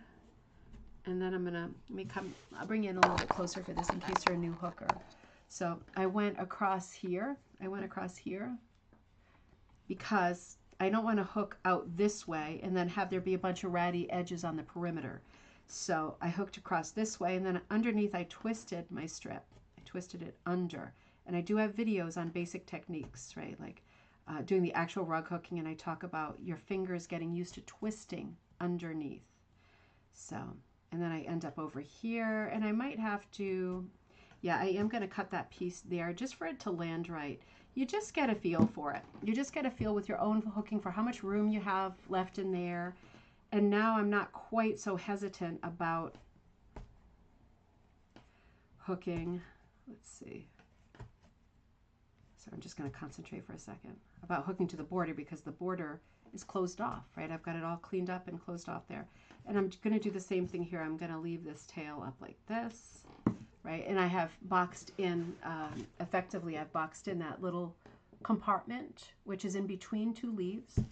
And then I can just fill it in, relax and fill it in without thinking too much. I might have to, you know what I'm going to do? Open the door. It is so warm in here.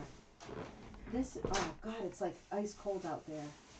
You know what? I'm wondering if the dang heater, pin my hair up for a second because, whew, I'm sweating my somethings off, I'll tell you. All right. All right. Yeah, see, the stupid callus is really acting up again, too. I might have to put a Band-Aid on that.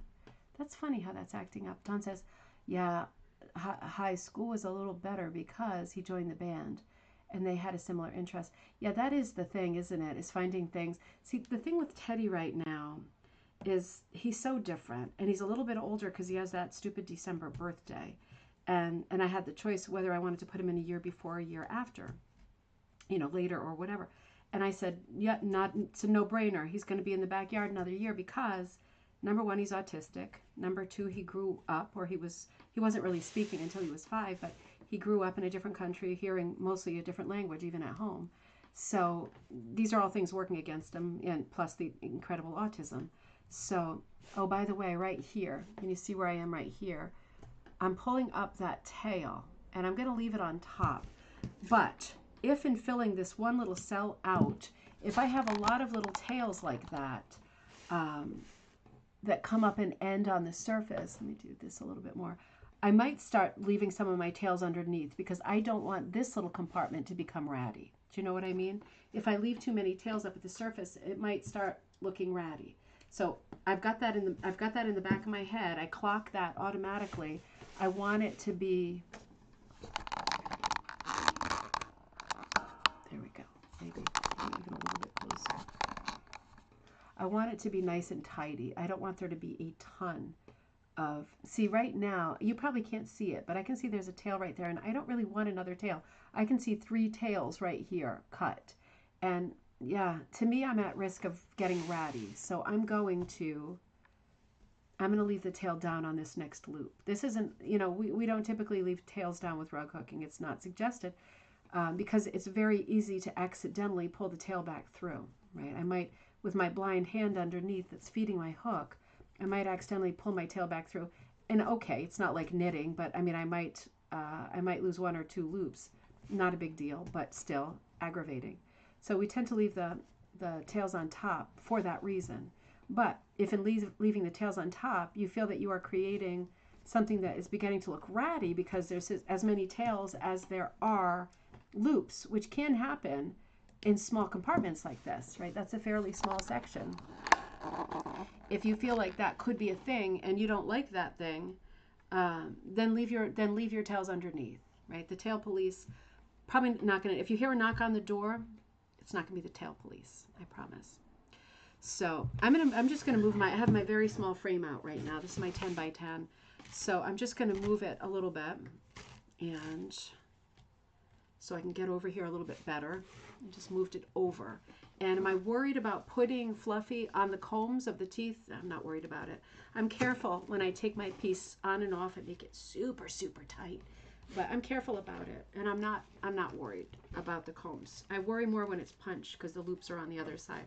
But with hooking, I don't worry too much. And again, I'm going to do, there we are. I'm going to do a similar thing. Wait a minute. I'm just bringing lights in different directions to us. There we go. All right. I'm going to do this compartment now right here. So I'm going to do the same thing again where I come across here and I do this line first so that I don't end up doing this and having ratty whiskers sticking out the perimeter. I'm going to make sure the perimeter is tidy, right, and not even give Murphy that chance to mess me up with that border. Oop, that one got stuck. Let's see. Yeah, the thing about Teddy, you know, besides the autism, is he's a little bit older, right? Because I kept him in the backyard 1 more year. I think that was a good call, but it does mean he's also an enormous kid, right? Because his dad is like 6'5", 6'4", something like that. And, you know, he's big. He's a big kid. And we haven't done real well, and I haven't been doing real well with eating either. We're both trying to lose weight, but we're both on the big side. And, you know, for him at school, for me, it's like, who cares? I'm trying, you know, I'm going to go back to the gym and I'm trying to walk more. We're walking back and forth to school. But for him, he feels very awkward all the time because he's got a little extra weight on him, and he is like twice as tall as some of the kids in his class. Not really, but remarkably tall. He's taller than the teacher, I think. So, like really, and he's taller than me too. So that's working against him, and he's just interested in things that are a little bit older than what the kids like. Like he likes certain video games that are, you know, he is fine with Minecraft, but he plays really odd games, ones that are super sort of rare and nobody's heard of. And he's very indie, right? Because he's so into it. He's into the really offbeat, kind of unknown stuff. And the other kids at this school with their like very limited screen time and their Stepford mom mothers and everything, you know, they don't know the same games. They don't know even the same shows that he watches. And maybe shame on me, but I mean, I know what shows he watches because I watch shows with him in the evening right before we fall asleep. We usually watch a show together, so I know what he's watching. And some of them have swears, and maybe someone else would say, "Oh, that's so inappropriate." I'm thinking, well, for me, it's absolutely fine. For us, it's fine. He's never said anything naughty. At school, he's never said swears in front of other people. You know, he knows. He's a big boy and he knows. He's not a ding dong. So we have slightly different rules here, and I think at his school, the kids are just a bit more, I'm going to say sheltered. And he's just having a hard time making connections with them. Because I said to him, like, well, you know, I'm not going to get involved, but I'm leaving the tail under on this one, right? Because you can see, I think I moved it over too far. Hope you can see what I'm doing over here. I've only got 1 more to do, and then I'll move it back. But I only had a tiny tail at the bottom. Well, I'll bring it up. I suppose I'll bring it up. I'll bring it up. It's going to be a very small tail. See that little guy? Sometimes the really small tails I just leave in the bottom because I think who cares? But I'm trying to do best practices because there's probably some beginners watching. I don't want to be a jerk. But yeah, I said, you know, which buddies at school, if you could be friends with, sorry, it's just too far over. I'll move it. Would you want to be friends with? And honestly, he doesn't really want to be friends with anybody that's there. So, and not because he's a jerk, he just doesn't feel like he has anything in common, and he says they just seem like much younger kids to him. And yeah, I mean, it is what it is. And that's when I said to him, Ted, sometimes it's like that at school. I mean, if I hadn't gone to Catholic school and been with the same kids year after year after year, I don't know that I would have been friends with those kids. But we were kind of thrust together. And, you grow to really love people who you're with all the time, even if you have nothing in common. And even if you don't like them, you actually love them. That's something you just can't help. But they don't have that now because they switch their classrooms up every year, and they're typically not with the same. Maybe one or two friends are the same, but then oh, I like this person or that person, but they get moved, and then you don't get to build these like long-term, overarching friendships with some of these kids because they just get moved from year to year to year, and it's just very strange. It's just very strange to me. I don't like that at all. But I'm hoping that he does find kids who he likes. He comes home and he wants to do his games, and there's other stuff he likes. Gaming is his big passion, and I can identify with that. I mean, if my mom and dad tried to get the Atari joystick out of my hand, man, there would have been a problem back in the day. But they let me go down to the basement and just play my games too, and then watch VHS tapes and watch MTV. They let me do that. There was never a thing with screen time and stuff in our house. We never did that. And I went on to be academically very, very, very, very, very strong. I am bragging, but I was always very smart at school, and it never affected me. I knew what I was supposed to get done. I got my work done, and my free time was my free time. And I was always very grateful that my parents never messed too much with my free time, right? To try to shape me into a different kind of a person. And when my passions were playing video games and doing art, and it's pretty similar with Teddy. So I'm not going to say to him, well, you better get involved in soccer or something like, I'm never going to do that. I'm just never going to do that. And really, this weekend when we went to see my mom just on Saturday, and I ran the show from there on Saturday night, I noticed that Saturday was the one day that was sunny, right? And it's been many, many, many weeks of rain. Saturday was the weekend, not during the week, just the weekends. Saturday was nice and sunny, and I noticed that there were a ton of people at the ball field because there was a soccer game. And I thought, well, it's very nice that there's a soccer game, and for a change, they're not getting soaked while they play. But, man, if either of my kids were into sports, and were doing a soccer thing, imagine if it was the one Saturday of the entire, and I'm not exaggerating, the entire fall season, and you could not take a trip to the Berkshires or go leaf peeping because you had to be at a soccer game, as you do every weekend. I don't think I could handle that. I really don't think I could handle that. Sounds like a punishment to me. Glennie Barcadillo, good to see you. I went to a 4-room school with my siblings and cousins enrolled to grades 1 to 8. Yep, that's what we had too. We had K to 8. Oh, it's great to make friends in that setting, isn't it? Oh, and Diane, you're there from Fort Worth, Texas. Great to see you.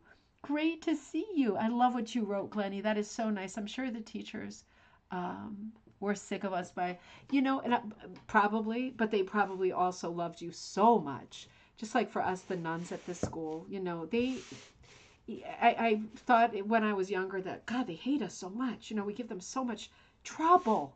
And, but man, were they sad, and were all of us sad when it was time to graduate, because it was a lot of years together.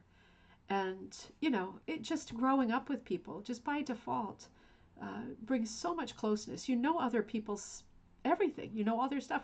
They all know that I peed my pants in the 3rd grade because Mrs. Fox was ignoring me when I had my hand up, and she was just a really mean teacher. And that followed me literally to college. But, they all know that about me. And it's so nice. As an adult, I'm still friends with everybody that I've been able to reach from my class. We still see each other fairly regularly. And this is in Rhode Island. Rhode Island people really tend to stick together. They're good people. But, there are, out of our class of 32, 2 people have passed away, both guys, both heart attacks. And otherwise, the rest of us, and we are from different towns because it was a Catholic school, so we weren't all from the same town.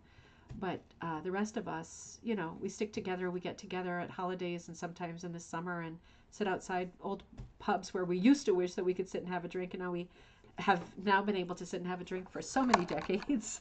But yeah, I really love being around those old friends because they are the first ones, you know, when you're getting a little ahead of yourself, like, oh, I have a book coming out this year, and oh, now I have another book coming out this year, and it's like they're the first ones to say, may I remind you that you peed in your pants in the third grade with Mrs. Fox, you know, and to bring you right back down to where you should be, which is a gift. That's a gift and a privilege. I love seeing my old friends. And that's something that this new school system with like, oh, let's keep them on the crazy Jacques Brel carousel of new faces every year. That's something that I feel that the modern school system has robbed children of. Two things: the possibility of sitting around being bored, which they never are. I mean, as soon as they walk in the morning, they start talking and they're given assignments. It's like, what about the times where you sit there with your head on the desk, growing roots in the floor, and you're so bored that you're drifting off to sleep until a nun walks by and kind of screws her signet ring into your head to wake you up? You know, what about those days? What happened to those days? Nobody knows how to be bored anymore. It's like, oh, I need to call so and so. He's bored. He doesn't want to be bored. I'll call him so that he has someone to talk to. It's like, let him be bored. Let him figure out what to do when he's bored. If he's never going to, you know, if these kids are never bored, they're never going to figure out what to do with their quiet time, right? It's like it's a punishment to be bored to them. And it's like, man, that's the school system. That's not me. Believe me.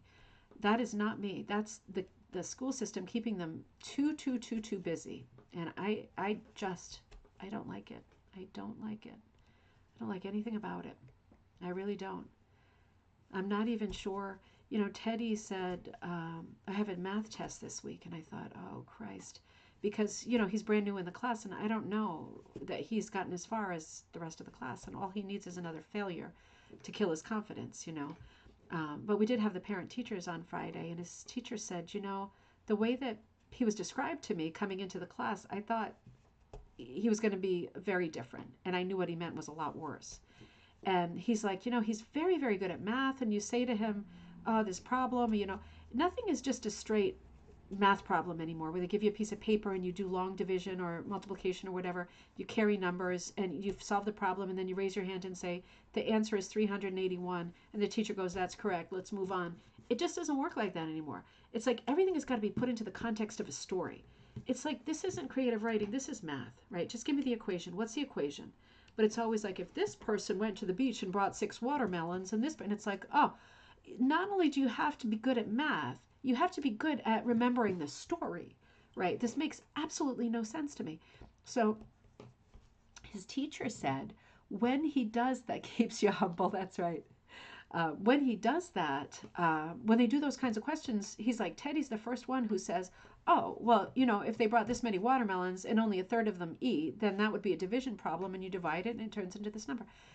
And I said, really? And he said, oh, yeah, he's very good at that stuff. So when I picked Teddy up at school today and we were walking home because we're local now, I said, so how's your school day? And he said, oh, not good. I have a math test coming. And I said, well, that shouldn't be a problem, right? Because, you know, I just talked to his teacher's name is Mr. Trauma. It sounds like Mr. Trauma. Very, very nice guy, Tim. I said, you know, Tim said, you know, that you've been excellent at math, and I don't think you have a lot to worry about. And they also know that you're brand new at the school, and that you have not had a para in there helping you with understanding what the assignment is, right? He's just winging it. He's winging it with the mainstream kids. And I said, everybody understands that. It's not going to be a thing. And he was all nervous about it. And I said, listen, Tim said he was really surprised that you have been able to answer questions as well as you have, and yada, yada, yada. And Teddy said, oh, and he instantly felt better about it. Like, all right, well, I'll give it a try. And if I get it wrong, I said, if you get it wrong and it's an epic fail, I bet you anything, they're going to let you take it over because they know your situation. And so that diffused that, you know, effectively, really, really easily. But I was thinking to myself, we continued walking on and he was chattering on about other stuff and he was feeling much more relaxed. And I thought to myself, you know what? I wonder if he's going to ask me to look at some of these math equations with me. And I'm not going to be able to do them. I was excellent at math back in the day, but I'll tell you what, they don't do it the same way. And now they don't allow you even you if you get the right answer, I probably said this last time we were talking, but it drives me nuts. You have to show how you got it. You can't just say to yourself, well, I have that memorized, right? So that's how I got to this far. You can't do that. You have to show everything now. And there's a big difference between, kids like Teddy who are autistic, bit of like the touches of Rain Man, there's a lot of stuff in his head that he just has memorized. And numbers are one of those things. So it's like, he might not be able to put that down on a piece of paper. And nor am I if I'm trying to help get him ready to take this test. If they want you to put stuff down on a piece of paper, I don't know if I can do that, because they don't do it the same way anymore. And they do put stuff down on a piece of paper, but they don't do the long division and the long multiplication anymore. They don't do the carrying of numbers. At least in Teddy's school, they don't do that anymore. And don't ask me what they do in place of that, because how do you multiply if you don't carry numbers? I just don't understand. I just don't understand. It's so frustrating. But it is what it is. And, oh, I hear my sister came in from horseback riding with Jess, so maybe she'll come up and liven things up shortly. Gosh, they're talking about something that sounds funny. I'm wondering what they're talking about. I'm trying to remember. Do you remember? I think this is a leaf right here, isn't it? Do you remember? I think that is a leaf. I can't really see. Yeah, I think there is a line in there. Gosh, can't really remember. I think that is a leaf. I might have gone over a little bit, but I'm going to probably do my Sharpie just a little bit further out here. I hate to say it, but I don't know if I'm going to get it all done tonight. Let's focus on this area right now because it is a lot. Oh, who's that? Hey, remember I'm on camera. Remember I'm on camera. That's who it is. Hey, little stuffy. You want some fries? No, I don't. Well, yes, I do, but I won't have any. Don't get them near my wall. Oh, you gonna eat your apples too? Mm-hmm. You're gonna say hi to everybody? We're having a hook in. Hi. How was horseback riding? Good. Which horse did you ride? It's showtime. Showtime. What's that horse's real name? Buzzy? Freckles. Freckles. There's one horse there that my sister, her aunt, calls Showtime. Because this horse is like, he's an ancient horse, isn't he? Freckles? I'm pretty sure he's young. What? He's young. Is he really? Yeah. He looks like a dumpy old horse. He looks like he's like the most mangy. He's really young. That's why he's crazy. Okay. He looks like a mangy old son of a gun. But he like lopes around the ring, right, with the kids on his back, and then all of a sudden he's one of these horses with no, it's almost like someone shot a gun off, but they didn't, and he'll just start running like insanely, right? And my sister always says, it's showtime, because he's always got a child. There's 3 modes he has. He's always got a child on his back who's crying. Walking 1 centimeter a minute, and like flying. Yeah, those are his 2 modes. It's funny because once he gets going, it's very startling.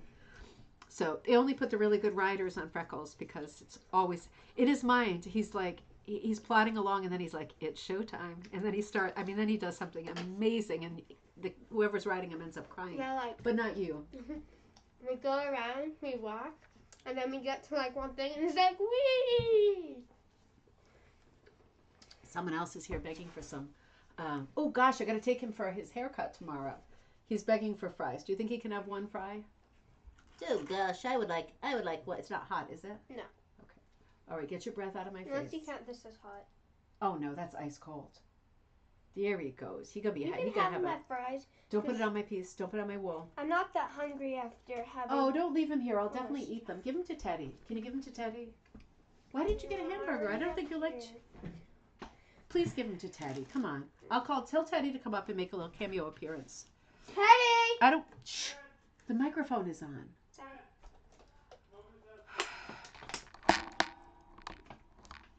Teddy wants to eat it. I mean, I want to eat it, but I don't want to eat it. You know what I mean? All right. While he comes up there, I'm going to move to our next part. And I'm going to start hooking flowers. And this is why I say it's kind of a hit or miss thing with the flowers. Hey, do you want to say hi on the camera to the hook along? Yeah, I do. Okay, so Joss, do not fight with him. Button up my shirt. Please button up your shirt. Yeah, he walks around like Don Johnson with his shirt unbuttoned. Yeah, I'm so amazing. You are amazing, honey. There he is. I got you a gift. There he. Oh, you got some dancins? You got some dancins? There he goes. Did you want Yeah, those those are fries, Tim? yours. Okay, Teddy, no thank you. Hold them with your hand. Oh my god! All right, off you go. Off you go. I can see where this is going. Such a jerk. You're done. You're done. I just have a bunch of fries. Love you, Ted. Teddy, here comes the airplane. Never mind, it's a crash setting. Crazy. So I've got my reds out, and I'm just gonna put a few on the table, and I'm just gonna decide as I go. You got some hi Jassies and hi Teddies. See some of your buddies saying hi. Cass said hi. Shannon said hi. Don't chew with your mouth open. That's so gross. Are you gonna eat the apples? No. Are you gonna eat the apples? No. No, you should eat the apples. Okay. Okay. I can get, there's more apples downstairs. I can get those. All right, I'm going to take a few of the reds out, and let's see. I'm going to take 4 very different reds out. You have a lot of different reds. You should have 7 or 8 different reds in every kit, and they might not be exactly the same, but they're going to be very different reds. I pulled out 4 for myself. So, oh boy, and they just left the. Oh, I'm sorry, Buttons. They just left the packet of fries on the floor. Now the dog's going to town. Oh, great. There were 3 fries left in there. Well, you might as well have them now, right? All right. Go ahead, Buttons. All right. So I'm just going to kind of hit or miss decide where to... Oh, it's looking good. It's very plush. Where to fill in some of my reds. And hit or miss, if you're a beginner, means however I want.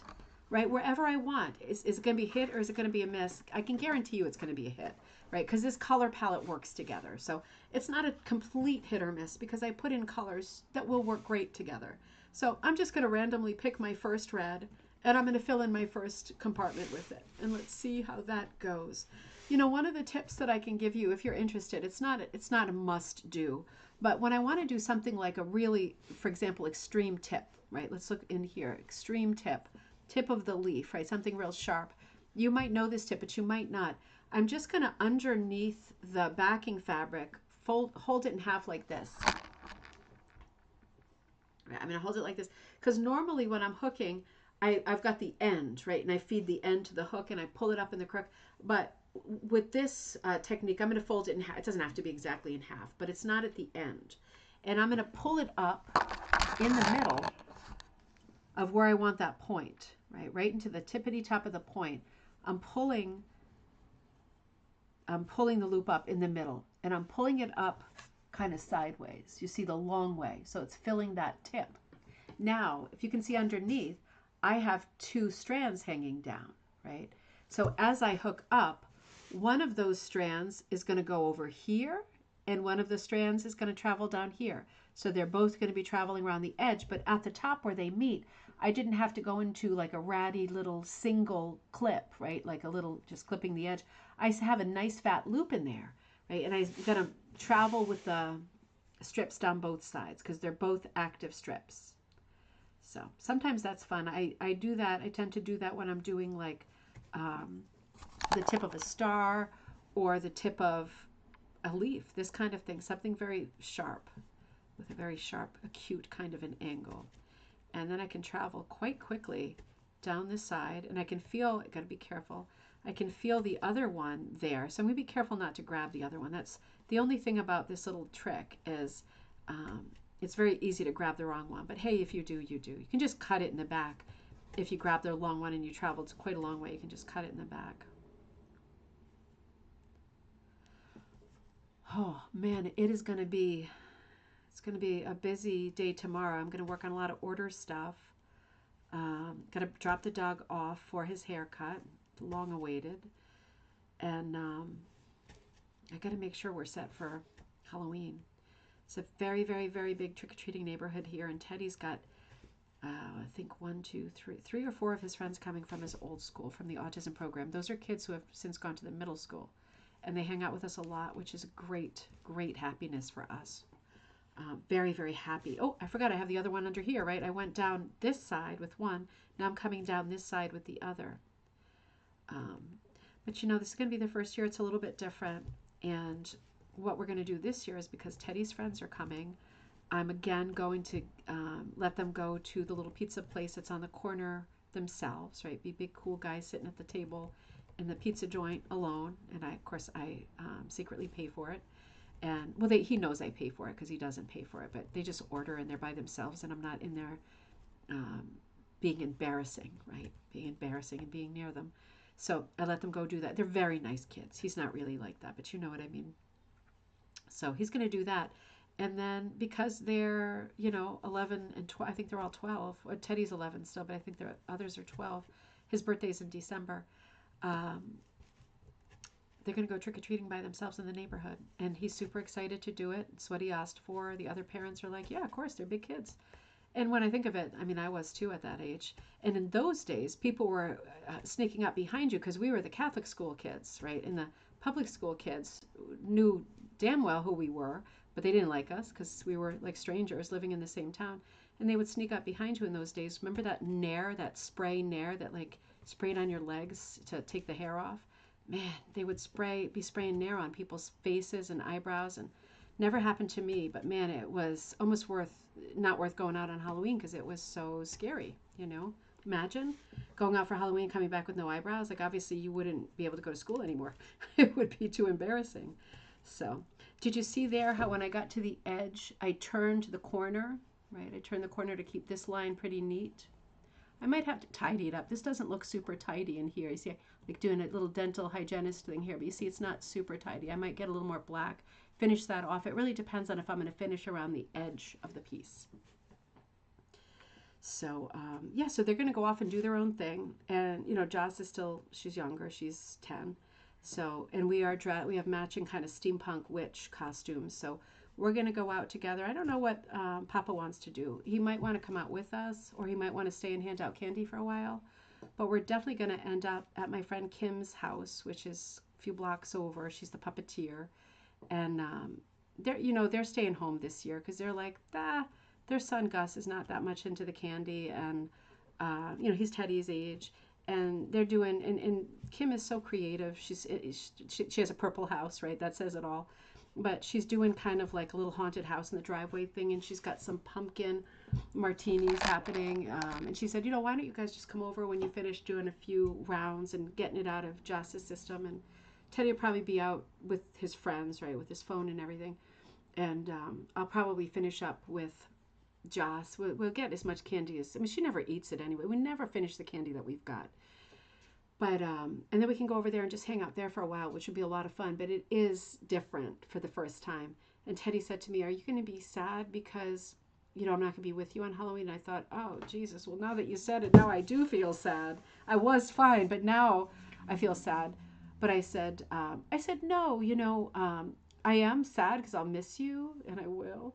But I said, more than being sad, I'm really happy that you are going to be hanging out with your friends, and the cool guys are going to be. I know that he's going to be happy doing that and tearing around the neighborhood. And I said, just promise that you're not going to be trying to show off and act funny or act whatever and do anything embarrassing in front of our neighbors, right? Because we live here.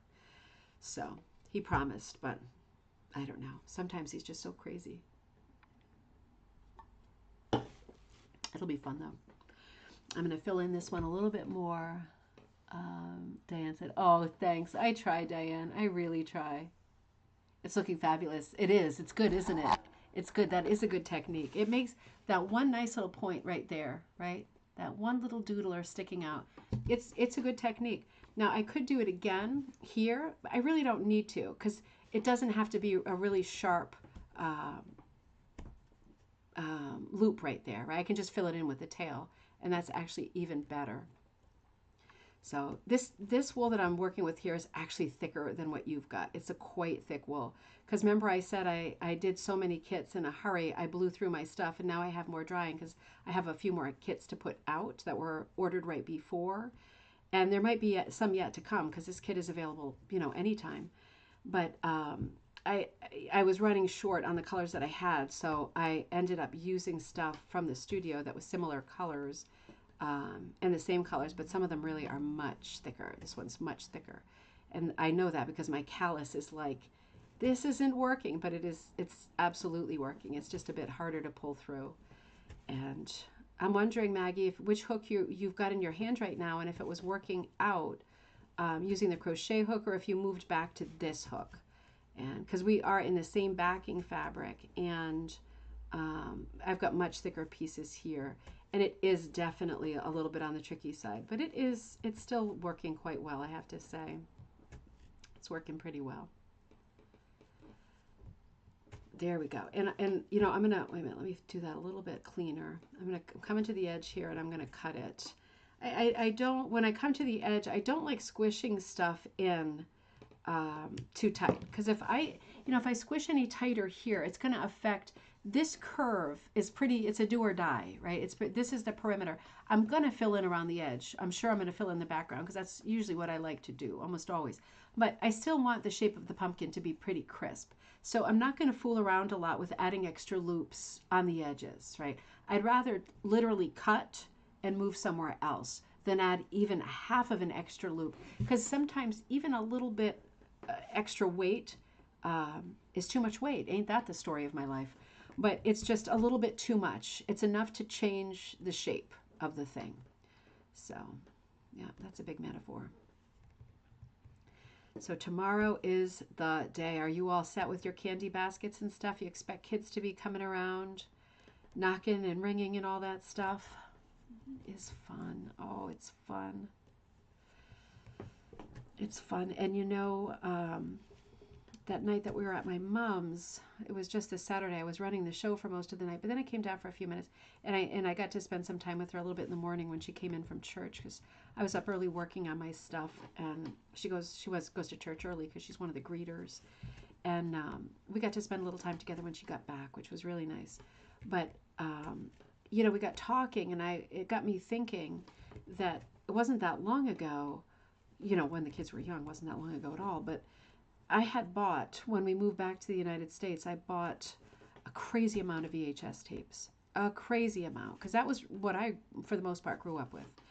And, you know, I had VHS tapes that I collected of, like, not just all the Snoopy specials, but, like, all the Snoopy shows. Remember how there was the shows where Spike, the cousin or whatever, would sometimes come, and they were really wacky, very, very sort of miscellaneous subjects, some of them really far out.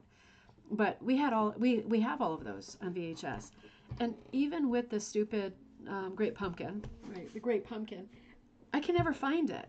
You can't. It's never on when I expect it to be on. It's not on any of the channels, any of the 100 channels we have and pay for on the TV every month. It's not on any of them, and it's not on YouTube. It's like year after year. It's the only thing I want to watch, and I can't find it. So I thought, you know what? Dang it, that thing is on VHS tape, along with about, honestly, 50, 70 other vintage Halloween and Christmas VHS tapes that I collected over the years. And, you know, many of them are Snoopy and are you know, Strawberry Shortcake, or, you know, Garfield or whatever, like fairly well-known ones, the Smurfs. And, but some of them are cartoons like Dragon Tales and whatever that, you know, weren't super, super popular or not very lasting or whatever, but I really liked them. And particularly the Christmas specials. The Curious George Christmas special, I think, is exceptionally good. But the Arthur, you know, the monkey dog thing, Arthur with the glasses. We have so many of those. But we had a series of VHS players, and they broke like years ago. So we haven't watched them for years, and we still have this stupid box of VHS tapes. So I was thinking, when we came home from my mom's last night, I said, we passed Savers, the big thrift store. So I said, you know what, let's just go into Savers and see if there's a VHS tape, because I found one on Facebook Marketplace, but you know, it was like almost an hour away. Well, like 40 something minutes, and I thought, each way, I really don't have the time for that, but I really want to watch Halloween stuff now. So we popped into Savers, and they had a VHS player, and I thought, well, you know, that's great, and it's very encouraging, but I bet you anything it's not going to work. Sure enough, it not only works, it works great. And it's like it was a very high-end one for its day, you know. So we're going to get to play all of those great Halloween movies. And I'm sure the kids are going to remember some of them. I'm going to move to a different color now, and just another random color right here. So I just can't wait to do that. I know it's going to be after Halloween, because this is what we're doing tonight, and then tomorrow is trick or treat. But I'm still going to watch them. I'm doing my same trick in the back where I don't feed it in by the tail, where I've got it a little bit further down, put it halfway down again. And I'm going to come up and pinch it up in the middle and hook that first loop right in that tippity tip right there. So, Margaret, you went to the 3.5 crochet needle. Okay. Okay, good, good, good. Oh, thanks, Diane. This design, if I think you mean this design, and I really like this design too. This is really borrowed from Maud Lewis. This is not like a great inspiration of mine. Putting, making it into a Halloween cat in the color palette, but she often did a cat with like an arbor of flowers or leaves around it. I took it a little bit. It is definitely different, right? It's definitely different, but it's definitely inspired by her. Now this one is a bit of a tighter leaf. It's more of an acute angle, so I was able to bring the tip up there, but I'm not going to bring down full loops. I cut it, as you could see, because I needed some of that weight to back off. It was the loops were big and fat and a little bit too weighty. I don't want to misshape the leaf, because the shapes of the leaves, having them all very similar, to me is important, because this is a design that's going to work on multiples, right? Multiple of the same leaf. And if some leaves look very round because I added too many loops and softened them up that way, and others don't, that's going to make me unhappy. It might be that doesn't make you unhappy, but that's definitely going to make me unhappy. And here we go. I got to trim my tails as I go. Oh, I like that. I like that. That color's very dark on the monitor maybe, but it isn't that dark in real life. There we go. It kind of clicked into place. I like that. It's more of like a raspberry, a dark raspberry kind of a color. Ooh, yeah, that callus. I think that callus is actually turning into a blister. Oh, Sally Studio, great to see you. Great to see you. Working away at Fluffy here. I just switched hands a little bit because of the stupid callus. But yeah, I don't know what it is. The last couple, I was just going to say I haven't done a ton of hooking, but remember I was working on, and I am working on my little magician, my tarot card. Even though that's all I've done lately, I've worked on her quite a few times. She's not finished, so I haven't worked on her that much. But I haven't worked on anything lately. And that was the first thing I've worked on for a long time. And I bet you anything that this callus is acting up. Because even though that's not a lot of hooking, and it's not what I used to do, and it's not what I will hopefully get back to very soon, it was a lot for me lately because I've been on such a drought, such a happiness drought, not being able to hook at all. And I've just been, I can't say I haven't been happy though, because I've had a lot of orders to fill. That makes me very happy because that keeps things ticking, right? I'm not independently wealthy. I know probably seems like I am. I'm being sarcastic. I'm definitely not. So that is very good. And then it's been a month of a lot of stuff with the kids, fall. I didn't know it was going to rain every weekend this fall, and we just had lots of plans to do lots of festivals and fairs and like all the different, fun fall stuff that we do, the orchards and the corn mazes and all that stuff. We didn't do much of it this year because the weather was just not cooperative at all. And have another sip of my drink here. I like the way this is coming out. I really like this design, I have to say. And sure, you could do it, in any color palette that you like. I'm really liking the reds with the purple. You know what I think I'm going to do? You know how I did, it's kind of hard to see because it's dark, it's evening. But the leaf I'm working on right now is a raspberry color, and it's next to that rust stem. And the rust stem looks similar in tone, but it's really a completely different color in reality. And you know what I think I'm going to do is make, I should have shaved my armpits, huh? I should make, I think I'm going to make a couple of the leaves the same color as the stem, which is kind of interesting because it's like they're coming off the stem and they're the same color, but then others aren't. I think that would create a very unstable feel to the patterning of the leaves, and I think that's good because it keeps it interesting,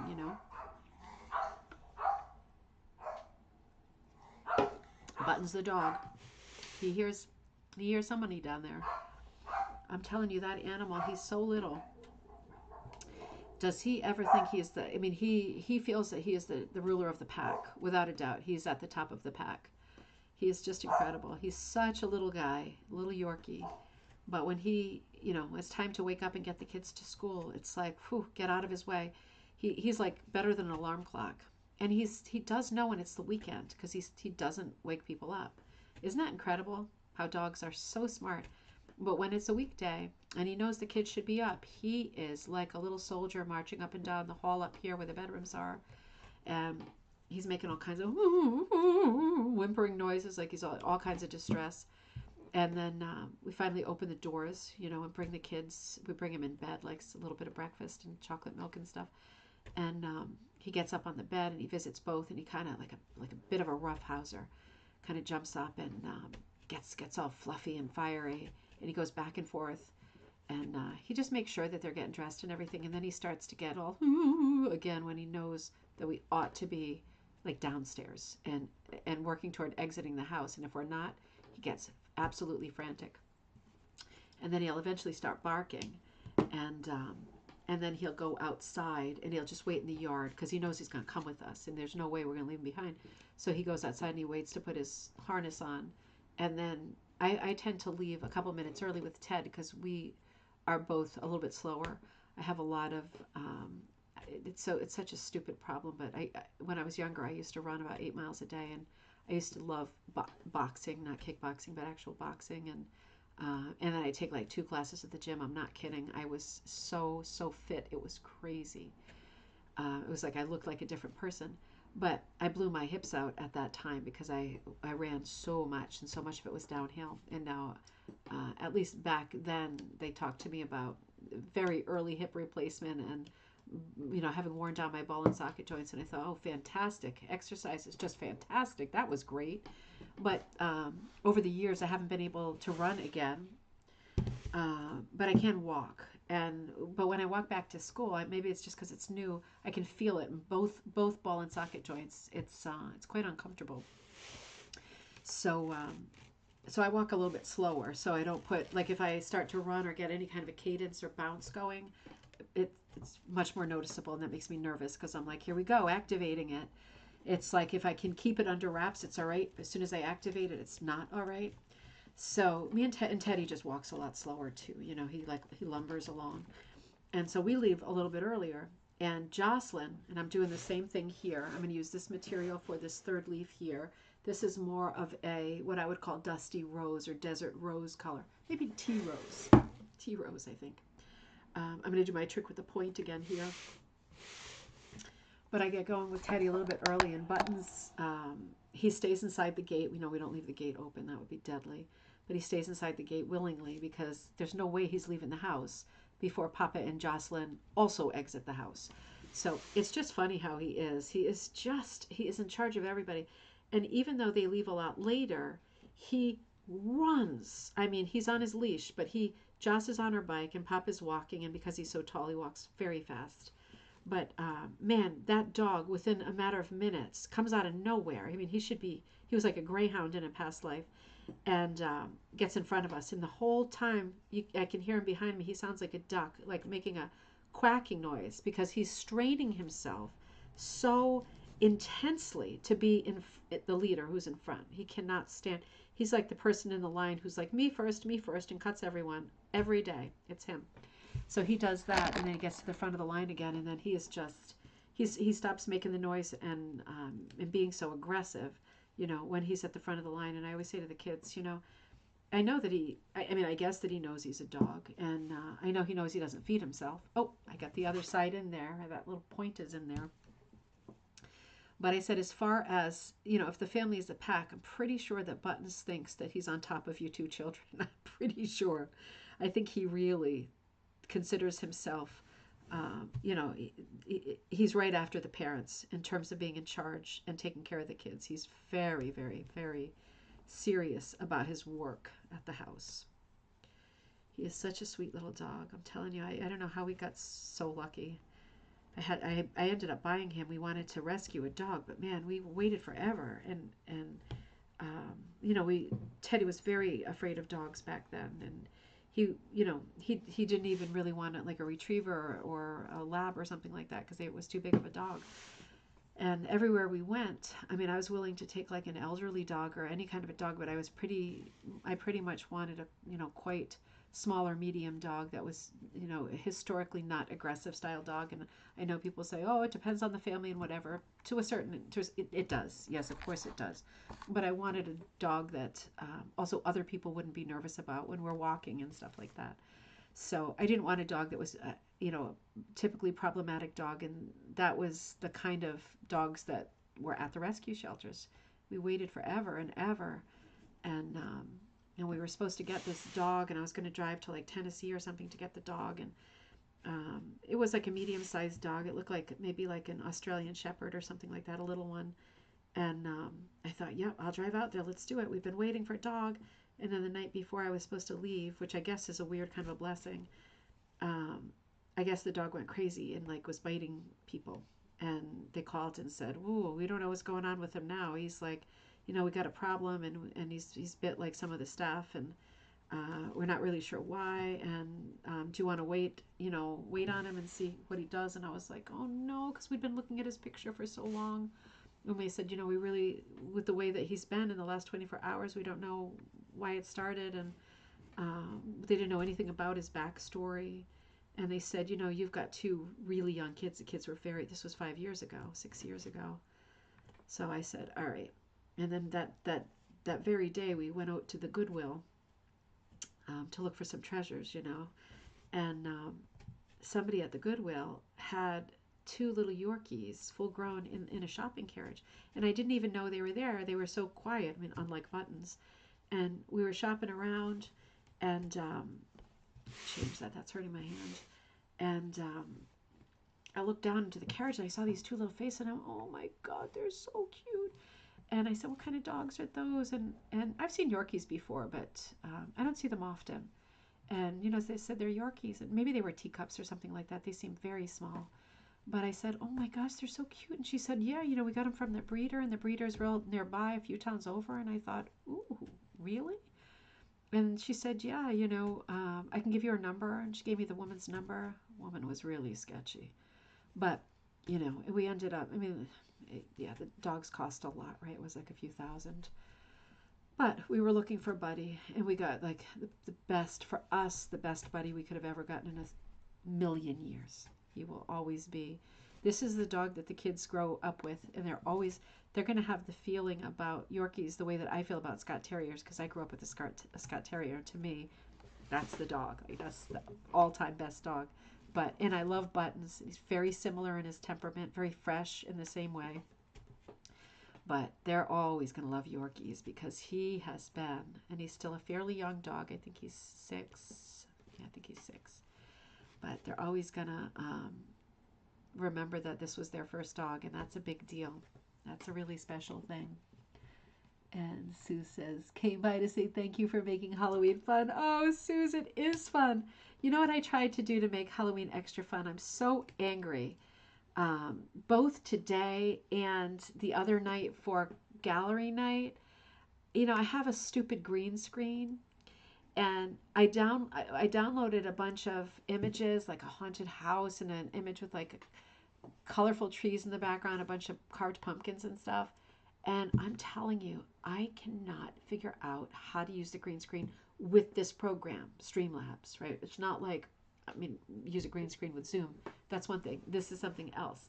And my husband tried to do it. He's very, very smart. He's much smarter than I am. He wasn't able to do it. I spent like an hour on it this morning, and then I'm like, I absolutely cannot spend any more time on this. But I was like so disappointed on Friday because I really wanted to have a Halloween backdrop when I rang the show. And I was like, well, all right. So I still have, because I did that on Saturday, and then last night I did the tarot class. And I was like, all right, well, I still have time. I can figure out before the hook in how to get that stupid green screen up with a cool background behind me. And could not figure it out.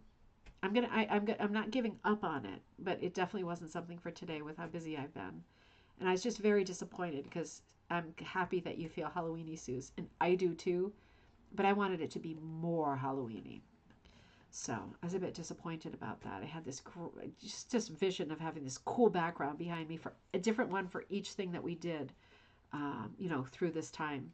But let's see if I can get it up before, you know, Thanksgiving, and then all the winter holidays.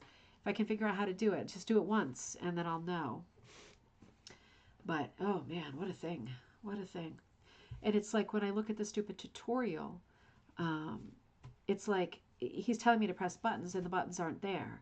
And I know I have the newest version of everything because you know how half the time I log on, I don't recognize the screen because it is updated without even asking me. It's always the newest version. But yeah, none of the buttons that he's referring to are there. So I'm like, just watching it over and over, I actually started crying because I was so angry and frustrated today. I had so much to do. I was so stressed. I was so behind. I knew I was supposed to go and talk to Robin. I was trying to stay in a decent mood.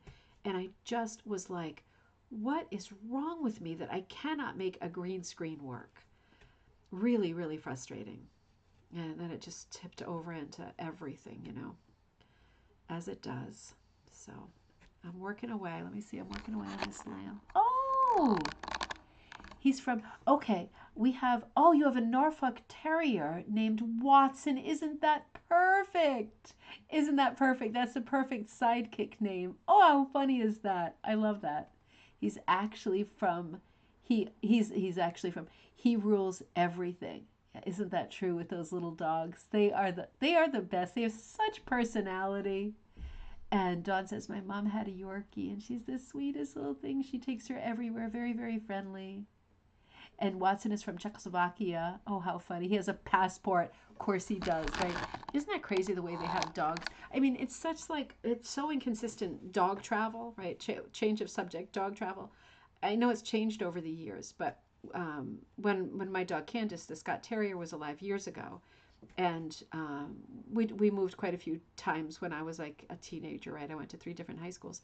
And they always used to say to us when we had to take a plane with the dog, they would assure my parents that the dog would not be in cargo and that it would not like show up on the luggage thing, right? Because that would be completely inhumane and frightening for the dog and also extremely unsafe with, the doors and the belt and everything else. And sure enough, every time we'd be at the baggage carousel waiting for our baggage and waiting for someone to walk over with the dog's carrier. Nope. We'd hear Candace barking from like yonder, somewhere off yonder. And sure enough, the flaps would open, on the conveyor belt, and she would come through irate, barking inside her little carriage. And every single time it was so difficult. The travel thing. With when we moved back from Amsterdam, we only had one pet then. It was Farmer Bramble. Makes me so sad because we got her in the Netherlands, one town over from Zaandijk. It might have even been Zaandijk where our house was, and at what's called a boerderij. A boerderij is like, we don't really have them here. It's a farm that's open to the public every day, and there's lots of animals there that you can visit with. It's you know why it's not here. They always have a little playground, but lots of animals around, and you can give a donation if you want to. But it's basically a working farm in some aspect, but a boerderij means it's a petting zoo. So, for example, at some of the boerderijs, there was like llamas, like just huge llamas walking free. Can be very nice, but some of the llamas like had incidents with like young kids, right? And rabbits, lots of large rabbits, the Dutch rabbits with the floppy ears, so cute. I saw one of those rabbits bite this kid and lock into this part of this kid's hands, like right here.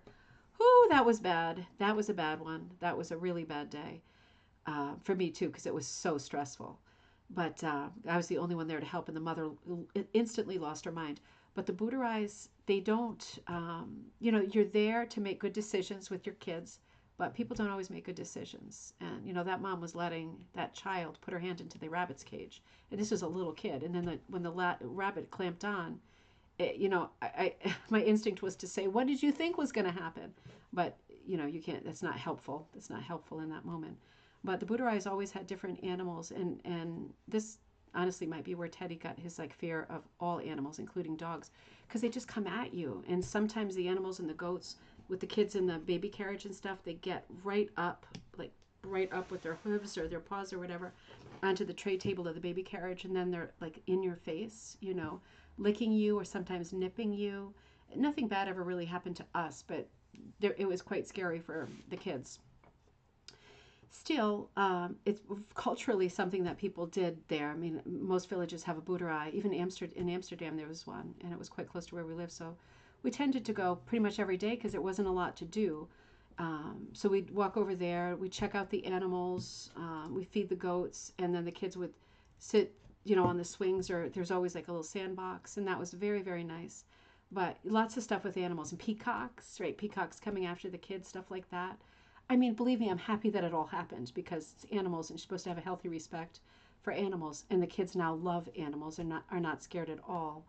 But bit sketchy. But one of the things that Budweis always had was extra cats being born because there was always cats that kind of adopted the place. And we got our cat, who Teddy named Farmer Bramble, at the Budweis. And Farmer Bramble came back on the plane with us. She actually came back with my husband because he had to stay in the Netherlands for like an extra year while the paperwork was being put in order. Can you believe that? When people talk about how easy it is to sneak into the country and stay here and collect benefits, it's not easy, right? He's still not a citizen, and neither are the kids. So it's very hard. But, when you follow the rules, when you do things above board and you follow the rules, it's quite hard. So the cat came with him on that trip, and the cat was actually allowed. Farmer Bramble was a fat cat, but she was allowed to travel in the actual plane, even though she didn't really fit under the seat in front. And man, was she happy when she landed, and we all got to reunite. And we opened her cage, and her little head popped up like a little whack-a-weasel, and she got lots of kisses and hugs. And we had her for a few more years, and then sadly enough, we moved to this stupid house on this busy, stupid street, and she got hit by a car. I mean, she was here for a few years before she did.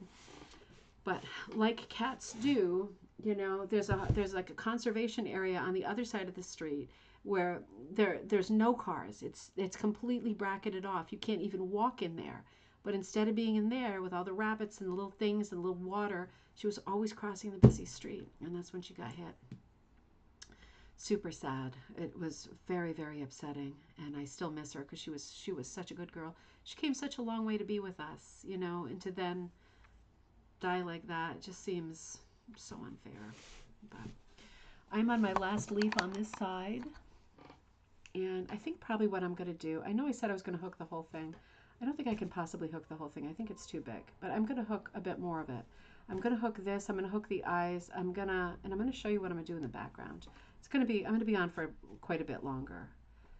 I won't kind of gyp you of time, that's for sure. But yeah, I mean, I think we'd be up till 1 in the morning because I'm doing it pretty constantly too. My mouth is running, but it's not like I'm taking long breaks and stretching and, doing some up dog, down dog, and then walking off for a drink. Pretty much doing it. And it's a bigger piece than I thought. I'm sorry. You know me. You know me. It's partly my mouth running. Oh, Diane, you have 2 pugs. Oh my God, they are cuties too. Joss is always, man, Joss is gonna be like a vet or something. She loves pugs. I also love pugs. They are such funny looking dogs. They are too cute, too cute. And this past weekend when I was at my mom's, it was like the most kind of quiet time. We've had some nice family time lately with doing little trips and stuff, but it's been busy. You know what I mean? We've done nice things, and we've done the Renaissance Fair recently, and we've had some nice fall times together. But it hasn't been relaxing. It's constantly driving, and I'm on the move and everything else, and yeah, just busy somewhere else. But at my mom's after the show on gallery night, and then the following morning while she was at church, and then she came home and she spent some time with Teddy, and that was the longest I've spent sitting hooking for quite some time. And I got watching the Hallmark Channel, which I haven't watched lately because I haven't really been sedentary at all. And of course they're starting up on their Christmas movies, and some of them are super sappy and it's even too much for me, but others are very, very good. And my favorite one of all time came on this weekend. It's called Christmas at the Plaza. Have you seen that one? It is really, really excellent. It's about, I probably told you this. I probably told you this last time we were sitting. I'm like a broken record, but I literally just saw it on Sunday. It's about this girl who gets a job. She's a historian, and she gets a job at the Plaza Hotel, a temporary job, and it's her it's her job. This is what she's hired for, to do an exhibit that has something to do with the Plaza Hotel in New York City in Christmas. And through a weird chain of events, she becomes aware. I'm not going to do spoilers, but she becomes aware of the fact that there has been, for like, I don't know, however many hundreds of years or 100 and something years, a Christmas tree at the Plaza Hotel, and every year a different tree topper, right? Like the big glass tree toppers, a different one every year has been made uniquely by a different artist for that year. I don't know if this is true or not, but this is how it goes in the story. And so one is missing. She's able to find them, but she needs to put the whole collection together, and then she has to try to track down the last one, and that really is the story. It's a super charming story because it's got real sort of New York at Christmas feel, and it's not as sappy as some of the other ones. I do like those too, but it's my favorite. It's my very, very favorite of the contemporary ones. It's my favorite. I really like that. I also really like the Christmas train, but yeah, Christmas at the Plaza. I don't know if you've seen that one, but it's very entertaining. I will watch as long as you hook. I'm going to go as long as I can. This is my biggest problem right now. Next time I take a break, I'm going to get a little bit of water, and I know I have some. Who's that? I have some Band-Aids in there. Hey. Hey, Mom. I'm still on camera. Okay. Don't be outrageous. He's got his shirt unbuttoned again. Oh my man. So, I'm looking at this right now. Let's make a decision here. I'm loving it. I did this color. I did these four, and they really are random, right? These four leaves so far. You know, I think I'm going to hook over here just to make the point. Remember how I said I am going to do a few that are the same color as the stem? I'm going to grab that color again, and I'm just going to hook one of them in here, like as a placeholder to show you. I'm also going to hook the stump in the same color that I did here, right? I did it in the rust color. You could do it in any color. Remember, my original thought was to kind of stagger the different reds as they went up so it looked even more colorful. Since I didn't do that, I don't know how it would look, but I bet it would look great. I bet it would look really great. Let me, let me just get a thing for my finger. It really hurts.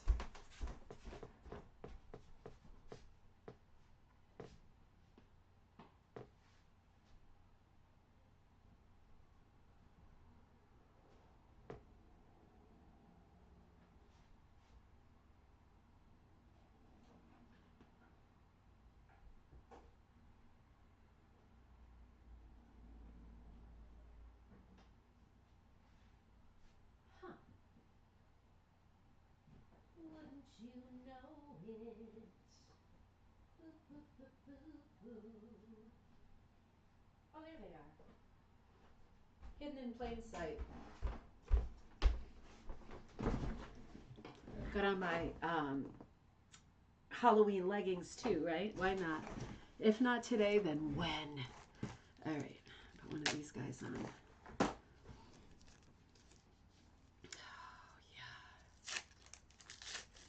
So anyway, I was watching the Hallmark Channel, and you know how they do these like heartbreaking ads, like all different subjects. It's like kids with hair lips, starvation, abused animal. I mean, it's just like, whew, it's I don't process stuff like that well. Sometimes I'm not emotionally ready for these ads. You know, I feel like some of them are just too much.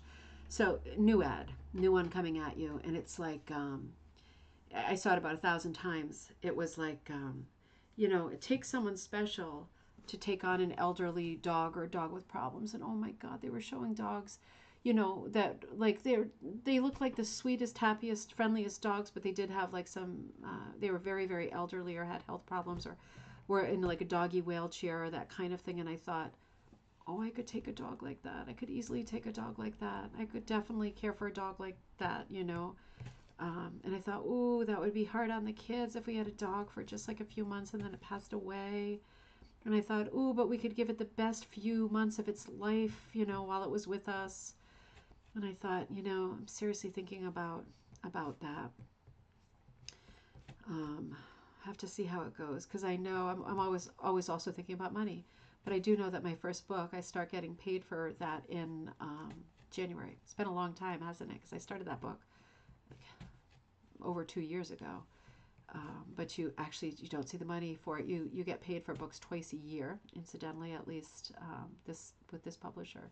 So I thought, oh, with that happening in January, I might have something extra. I might be able to take on an elderly dog with problems who needs whatever medication and whatever. And I thought, oh, that's expensive, but it could also be so, so, so, so rewarding, you know.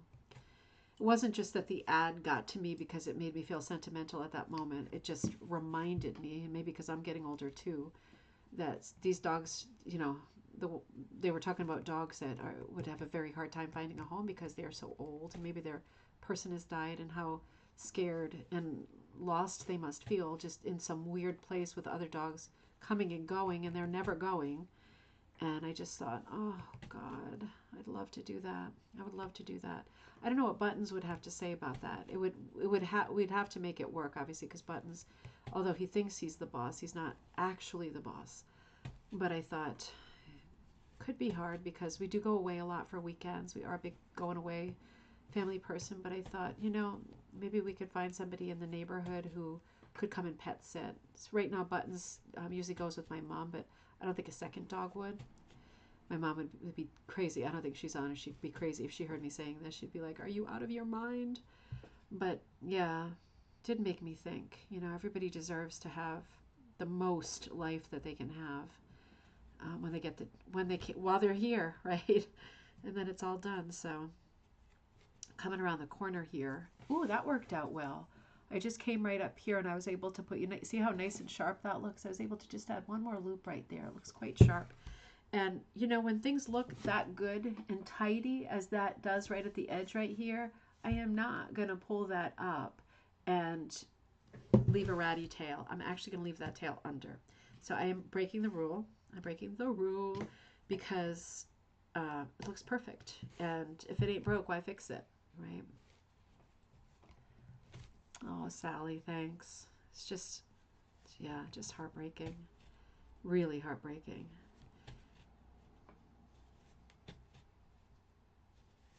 Sometimes I think maybe Buttons the dog, you know, would like another buddy around. I don't know. I think he does, honestly, I think he does see himself as, I don't think he thinks he's a human, but I think he sees himself as important as a human in the structure of the family. He sees himself as quite important. And he plays with us like we're dogs too, you know, and throwing balls at you, you know, playing the same kind of games as him. And I think he doesn't tend to like other dogs. He doesn't like dog parks. He's always very cowardly at the dog park. So he's more bluffing, you know, with his barking and everything, his aggressiveness. But I always wonder if there was another dog actually at home, if that would be nice for him, if that would create a friendship, or if it would just be constant drama. Then again, I don't know that animals dislike drama. You know, even with all the cats that we've had, we usually have more than one cat at the same time, and they hardly ever seem to get along. But I bet whatever kind of drama they've got going on, it's very unspoken, and we don't understand it. They understand each other perfectly. We don't understand it. But I bet that's quite exciting, having drama. I mean, animals usually do like to have an enemy present, don't they? It gives them something to think about. That came out really pretty, actually. Quite like that. So this is the one leaf that, you know, is the same color as the stem, and none of the other ones are. So you could see at this point, I'm going to start doing a few slightly different things, and I might run down. You know, let me do, I'm totally unraveling. Let me do one more there, because I have one bright red, but I have some other reds. I have like a crimson red, like a true red. Let me put that one in there, and then I'm going to do the eyes. Excuse me, then I'm going to figure out what I want to do. Would it be awful to drink 2 of these? I mean, it's not like I feel like I'm drunk. It's just they're so good. I'll have a water. I'll have a water for my second thing. I can't tell how many calories there are, but I probably don't want to know, do I? Yeah, it doesn't say. Isn't that crazy that it doesn't say? It says what's in it. Does it say what's in it? It says to recycle here for those who seek experience over ordinary. For those who seek experience over ordinary, please. That sounds so pretentious, doesn't it? Yeah, no, it doesn't say how many calories that is. Yeah, I'll have water next. I am like busting at this 10-pound sausage in a 5-pound sack. That's me right now. Contains milk. All right, whatever. Serve over ice. Oh, I wish I had served it over ice. All right, back to work. Well, you know what it does say? Malt beverage with natural flavors and 100% Arabic coffee. Interesting. Interesting. But it says natural flavors. Not sure I know what that means. Oh well. 5% is a lot. All right. I am owned by 6 dogs. Gail, you probably have a big property in Australia, right? Where they're like running wild and having a ball all the time. That is funny. And Kathy says, my husband volunteers at a dog rescue. Hence we have a 4-dog household. Kathy, are there a lot of dogs like there, like in the Hallmark commercial, that are dogs that have been there for a while because they have expensive health problems or they're really elderly? I wonder. 10 acres. That's a goodly sized property. That's perfect, isn't it? I mean, I'm so glad that that's the case, Gail, because when you have a big property like that, it is the right thing to do, isn't it? To be able to have dogs and have them running wild. They are absolutely living their best lives, right? That is so perfect. See, we are not in a good situation here on this busy street to have animals. We have a fenced in backyard, so that works okay. But obviously with the cats, they don't mind the fence at all. They just go right over it. So it's different with the cats than it would be with dogs. But yeah. I don't plan to live here forever, that's for sure. I definitely don't like this town. I don't like being near this busy street. Dark story, but since we're here, I'll tell it to you. It's not dark in a Halloween way. It's dark in a not nice way. The other day, so we live on Whitney Ave. It's a quite busy street, and our side street is where the yard is and where it's all fenced in, where the driveway is and everything. So it's the front of the house. It's on the street, and we have it so that we never open that front door because Buttons escaped once, and it was terrifying. Street's too busy, so we never open the front door. Everybody comes to the back door. We have 2 doors in the back, actually. It looks like it could be a 2-family house, and maybe it once was, but it's not now. So it's all fenced in the back, and I still worry, you know. The dog never tries to get out.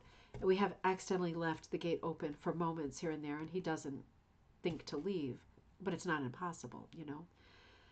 But the other day, being a busy street, there were 2 accidents, traffic accidents. They were both motorcycle accidents on the street in the same day. One very close to our house, just a couple of blocks up, and one much further down. And not to be depressing, I don't know the ending to this story, but what happened was, it was one of the days I ran a show and I was at the studio, which is like 25 minutes away, and it was time to pick up the kids. And so I called my husband and said, I'm not going to make, I have way too much work to do. I won't be able to. Sometimes I can figure out how to pack stuff up and bring it back here. So I can also walk and pick up the kids and then keep working until 9 or 10 at night, which is always what I do. But if I can do it here, you know, then I can be with the kids and I can have that second walk of the day, which I like to do because of my weight. So I said, you know, I won't be able to make it. I'll see you a little bit later. And so he walked to pick the kids up, and he walked over to the school, which is about a mile away, maybe a little bit more, and nothing going on, nothing out of the ordinary. And but then on the way back, I later learned that there had been this hideous accident where an Amazon Prime truck hit a motorcyclist. I don't know how it went down, but the Prime truck was pulling out of a side street. I think that's the way, or maybe it's vice versa. I'm not sure. I'm just not sure. But the motorcycle ran into the Prime truck, and I don't know if it was. I'm not going to speculate because who knows, right? Somebody didn't see somebody, or somebody was taking a big chance. But anyway, the motorcycle hit the Prime truck hard, and in the 3 minutes since my husband had walked by last, there was a huge crowd of people around this guy with the motorcycle. I'm not going to do graphic. And incredibly, the kids did not notice. This is the way it is at this age. And Teddy wouldn't notice, but I'm surprised Joss didn't notice, because the paramedics were cutting the clothing off the guy, and he was there for a long time. And then the ambulance drove away without the sirens on. I wasn't there for that. This is all stuff that I picked up afterward, because I came home about half an hour later and the road was closed. And I just looked down the street and I could see a part of a wheel. And I thought, oh my God, Joss rides her bike to school. And that's the road she rides it on. And so I immediately called. I said, are both kids at home? What do you mean? Are both kids at home? Do you mean are they in the yard, or are both kids? This is how it goes. This is how it goes. So I said, just tell me, I saw a terrible accident. And he said, oh yeah, no, they're both at home. Thank you. And he said, oh no, that was a motorcycle accident that you saw. And then he told me what I just told you, because he walked by it like minutes after it happened. And later we found out that the thing drove away without the lights on. Anyway, very upsetting, because it was right, you know, I know accidents happen all the time, but it was right near the house. And not just proximity, but just the idea that it was a beautiful summery afternoon in fall, and somebody was alive, and then they pulled out and they got hit and probably didn't even literally know what hit them. And then they either were dead, or I heard brain dead.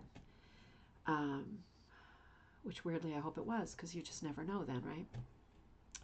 Anyway, it really got to me that it was so nearby, that that moment could have happened to somebody right there, diagonally across the street, that moment happened that day to somebody, right? And I just couldn't get out of my head, and I couldn't stop thinking about it. And it wasn't the least bit ghoulish. I was just incredibly shaken up by the thought of it. And also thinking about how, if the Prime truck hit, presumably, a grown-ass man on a motorcycle, certainly he would have hit one of my children on their little bikes, right? They are, I mean, Teddy is big, but motorcycle is much more noticeable. And I thought it was a road that we cross 4 times a day, you know, on foot, on the crosswalk. And I thought, whew, it was very close to home for me in every way. So I looked on the Facebook groups, and of course you get such jerks in the neighborhood groups, and a bunch of people going, oh, you know what I heard about it? I heard that the motorcycle wasn't even insured. I heard that it wasn't even an insured vehicle. And I'm like, what does that have to do with somebody getting hit by a truck and probably losing their life? What does that have to do with anything? I was so angry. And I was even angrier the next morning, because you know what I saw when I left the house to head to the studio? I saw the Amazon Prime truck with a huge dent in it, business as usual, driving around the neighborhood where the accident happened. I was livid. I'm still livid. I really should call. I told Kirsten the story, and she's like, you should call. And I'm not a call and report it person, but I thought, God, that's in such bad taste. I mean, for people in this neighborhood that knows that happened, they are going to the next day have that truck out on the street with the dent from that motorcycle. There is still shrapnel on the ground of that motorcycle split into pieces that they didn't properly sweep up. And now we're seeing that very truck make rounds. And is that in bad taste, or is that just me being a nosy neighbor? Because for me, that is the absolute ultimate commentary on modern times. Just the absolute perfect metaphor for not caring about people at all. Just business as usual. Truck's got to move. Truck still works, right? He might be dead, but the truck still works. Let's keep things moving. It's just like, wow. And not even thinking about how people in the neighborhood might feel. I mean, I don't know if everybody even heard about the accident or cared. Maybe half the people are like, oh, all I know is he didn't have insurance. But I don't know. It's just such a weird world. Such a weird world. But yeah, I found that an incredibly bad taste. I found that absolutely outrageous. But sorry about that. And enough of that. Very insensitive. Yeah. I think so too, Diane. I just thought, I just couldn't believe it. On a lighter, and Sally says, on a lighter note, that got heavier fast. On a lighter note, as someone relatively new to hooking, how do you build, how do you build or create your stash? I try to find repurposed wool, but color selections are very limited. Let's answer that. Kathy, let me answer you first, and we'll tie up the dog conversation. The dogs are brought up from the south, where there are more kill shelters. I did know that, actually. I forgot about that. New Hampshire's a no-kill state. Okay, so, oh, you have a lot of young puppies up there. That's good to know. I think I am looking for an elderly dog who's quite sick. I think I've made up my mind on that. But Sally, to answer your question, Sally's studio. So you can get a lot. Okay, so when you go thrifting, it's sometimes limited what materials you have. If you're only looking for wool, that's always limited, right? Because we're seeing less and less wool in thrift stores as time goes on. And let me just show you this real quick. Ba-da-ba-da-ba-ba, looking really cute. I'm just going to hook the nose and the lips with some of my lighter red colors for now, and then I'm going to get the 2 colors for the eyes. Wool is always a little bit more limited and hard to find. I've been hot this year on looking for, trying to decide what color to do the nose. Hold on one second. I'm going to choose, like I said, you each have about 7 or 8 colors. I don't have as many colors. So I'm looking for the most pinky one. I didn't really give myself a pinky one. So I might pull some out of my stash. This might answer your question. I think I'm going to pull some out of my stash because I feel like, yeah, I should have given myself a few more colors. Sally, I'm going to answer this question more, but I think it's a good time to, I'm just going to pull this bag of clothes that don't fit me. And let me see if I can find anything. Oh, you know what? I just thought of something I have that's pink. You know what? I just thought of something. I'm going to go grab it. Hold on one second. I'm going to go grab it, and we're going to finish this conversation about how to find stuff.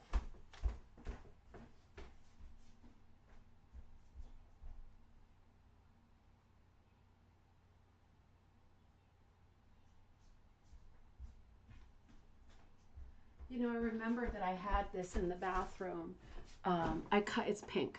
I often cut I didn't do it with this one. Sometimes if the neck of my t-shirt is too tight, I feel like claustrophobic. So I usually just cut the neck off my t-shirts just to give myself more breathing room. And so I had this cut off, and my idea was I was going to use it like this for my hair when I wash my face, but it's too loose. Too loose, Lautrec.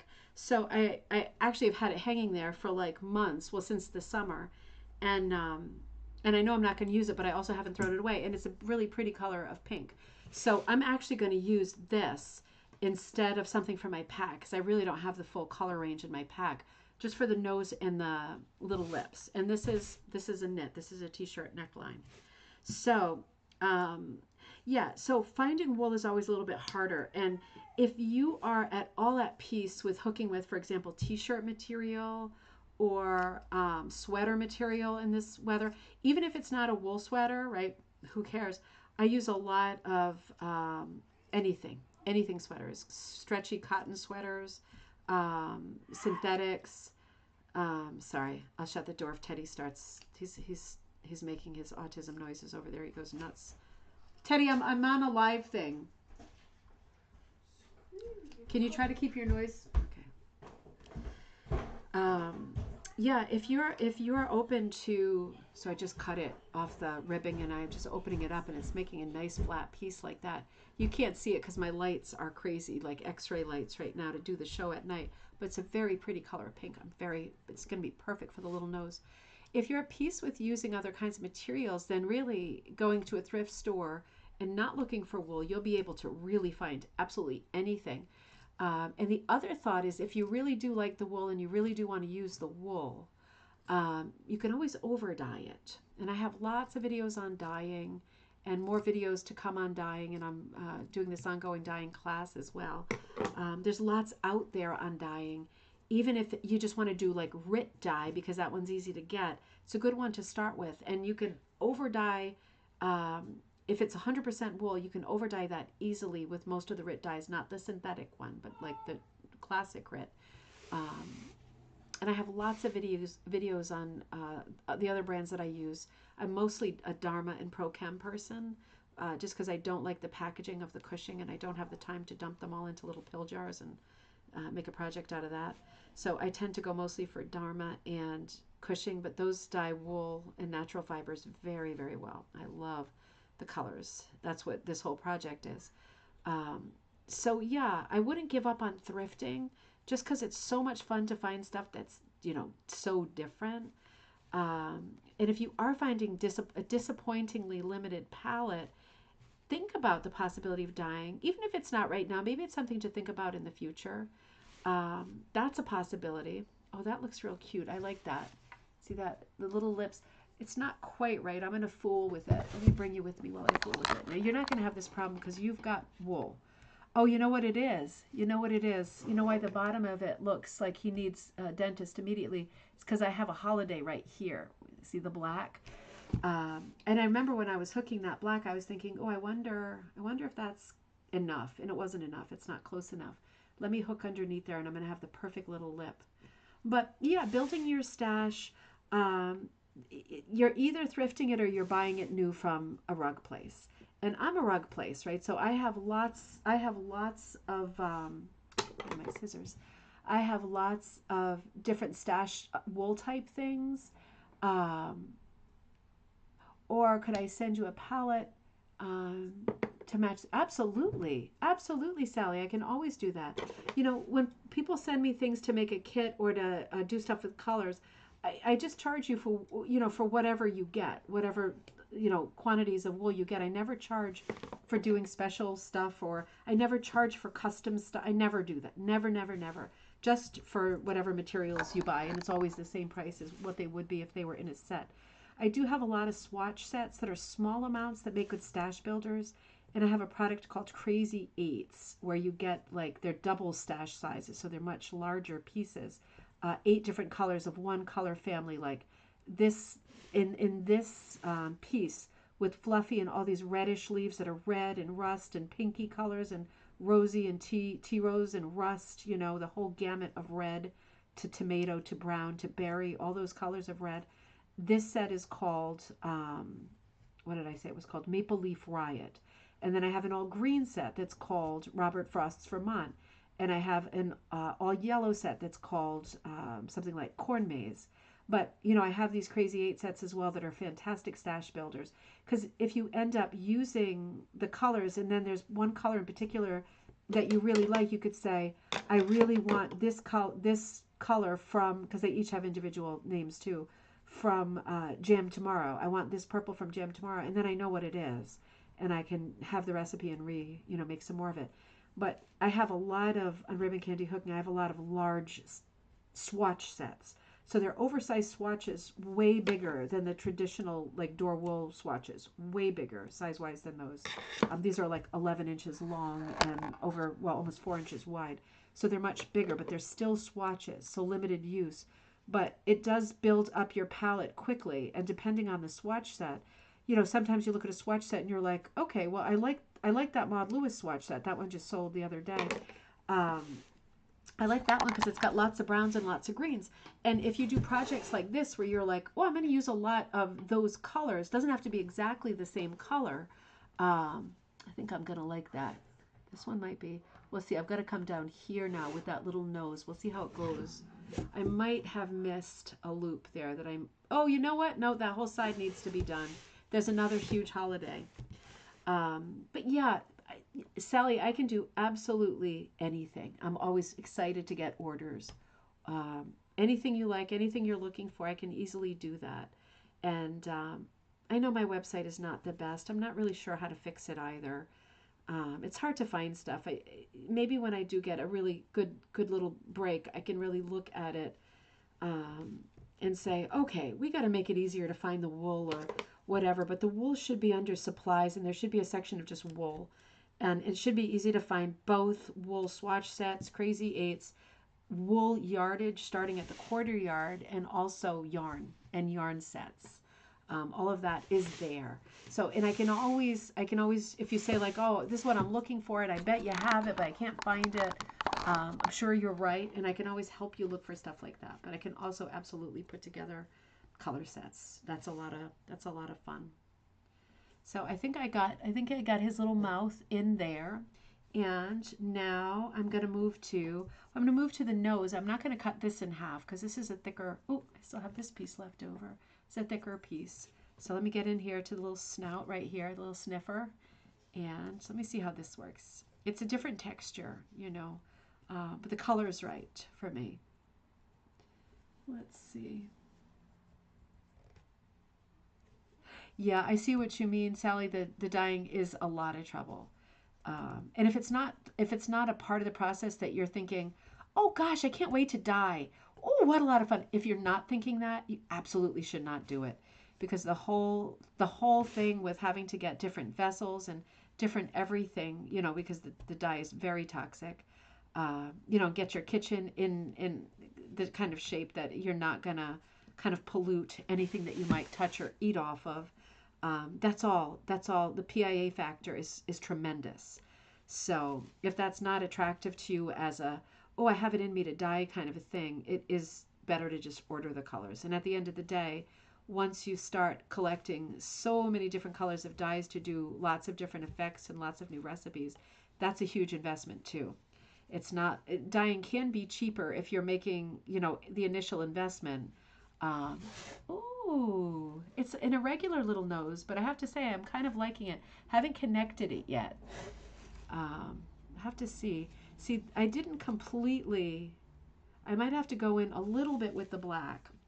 Let's do, I'm going to just do the little connection between the nose and the mouth. I'm going to do it with the halves. So put a couple of halves back in there just so it's the right size. Yeah, dyeing is an investment, and it's like, once you get yourself stocked up, and you've got, your Synthropol, your citric acid, your designated pans, and all your designated tools, and you start to collect some colors that you can work off of, it's a big expense, and it only makes sense if you think that you really are going to do it quite a bit and you enjoy it. Otherwise, it's not even, I don't think, economical to do that route. So yeah, he's looking good. I feel like, yeah, I'm still missing. There's still a little gap. Can you see right here? His mouth is sagging a little bit. I got enough OCD in me to know that I want to just put couple little more stitches. I'm going to put a couple tails in here just to keep that mouth upright. And this is what I mean about the eyes too. Remember at the beginning how I was saying, oh, what if they're not round enough? What if they're too round? Well, you just go in at the end, and you add the end of that segment, you add little bits here and little bits there, and you can really change the expression of the cat with just a little lift here and there, with like one loop or one tail here and there. You squeeze them in, and it's like a little facelift. It really changes the way that the thing looks. Let me see if this is what I'm thinking. It doesn't have to be what the pattern is. It doesn't have to be what you're thinking. It just has to be what I'm thinking. And that's the same for you, right? It doesn't have to look like my pattern just to look like my pattern. If your cat or your leaves are coming out a little bit different shape or different expression, different kind of a character to it, if you like it, then you're done. You're good. You succeeded. It's not about making it look the way that I drew it. It's never about that. Not just my patterns, anybody's patterns. Don't ever let anybody tell you, that you shouldn't have adapted their pattern, or they don't appreciate you adapting a pattern. Whew, don't get me started with that. But don't ever let anybody tell you that is ever a problem. When you are working on a project, even when it's a commercial pattern like this, and you have a better idea for how to complete it, it is yours. It is yours, and you do it however you want to do it. No questions, no conversations. This is a money investment for you completing a pattern, and it's a time investment. And it has to be exactly the way that you like it. It has nothing to do with me anymore. Oh, there we go. That's what I wanted to do. That's exactly what I wanted to do. He's a little bit sharp right here. It might be that I can just... Can I have some water? A cup of tea? I would like a cup of water. Would you mind? Sure. I'm going to put one more little touch in there. Let me see. No, you can take it away. Okay, I'll have the last little sip. Have the last little sip of the beer. It's not the beer, it's the alcoholic coffee. Yeah, I'm going to put one little loop. I know you probably can't see what I'm doing. This is the part where I kind of agonize. It's where I'm kind of forming the expression of the cat. And yes, it's all filled in. Yes, that's all done. But forming the expression of the cat is a little bit different. So I kind of get in there. And I'm literally just pulling up one tail here, one tail there. So there's not even a loop in what I'm doing. I'm just pulling it up on the edges so that the little nose and the little mouth make the exact shape that I'm thinking. That's what I'm thinking. And of course yours can be different, but that's what I'm thinking. Get that lady some water. And you know what? You on the table I left a lime green and a yellow, a tiny strip of each. Could you bring those two up? I'm so sorry.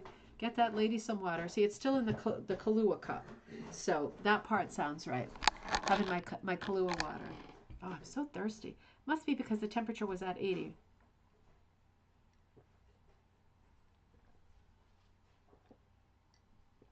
Oh, I'm so thirsty. Or could I send you the creative part for me? Would love to learn the dyeing process, but the practical part of me says, get what you want, need. You know, I don't think that nose works really well. Only a few loops. It's only you're right, Kirsten. It's only a few loops, right? It's just a few little dit dots. You know, there is still a thing with the mouth. Thank you so much. I might, let me do one more. Just see, this is me being crazy, but you see how this loop is kind of looks like it's standing alone. That's going to drive me nuts. So let me pull up one more loop right there. You know, Sally, yeah, maybe it's like a happy medium thing where it's like to get going, maybe acquire wool first in whatever way you decide. And then maybe later start working on dyeing and stuff when you have once you know what you've got and you know what you're missing and you're thinking, oh, you know, I've got these things and man, would I like a few hand painted wools, but I'd like to do them myself. You know, that can always be a later thing. You don't have to stock up everything at once. And I'm going to add one more little black piece in there too. That's what I wanted, was that one extra loop. But now I feel like that made the mouth a little thick right there. So I'm going to go in one more time. This is very fiddly stuff. This is what I do. Agonize with stuff like this. I'm going to go in one more time here. Yeah, right in here. Right into there. And it's going to pull up. Oh, it's a tight squeeze. It's getting real tight in there. Pull up one. Nope. Hang on. That didn't work. Wasn't going smoothly either. I know things are not good when it's not going smoothly. There we go. Things should be pretty... Oh, that was perfect.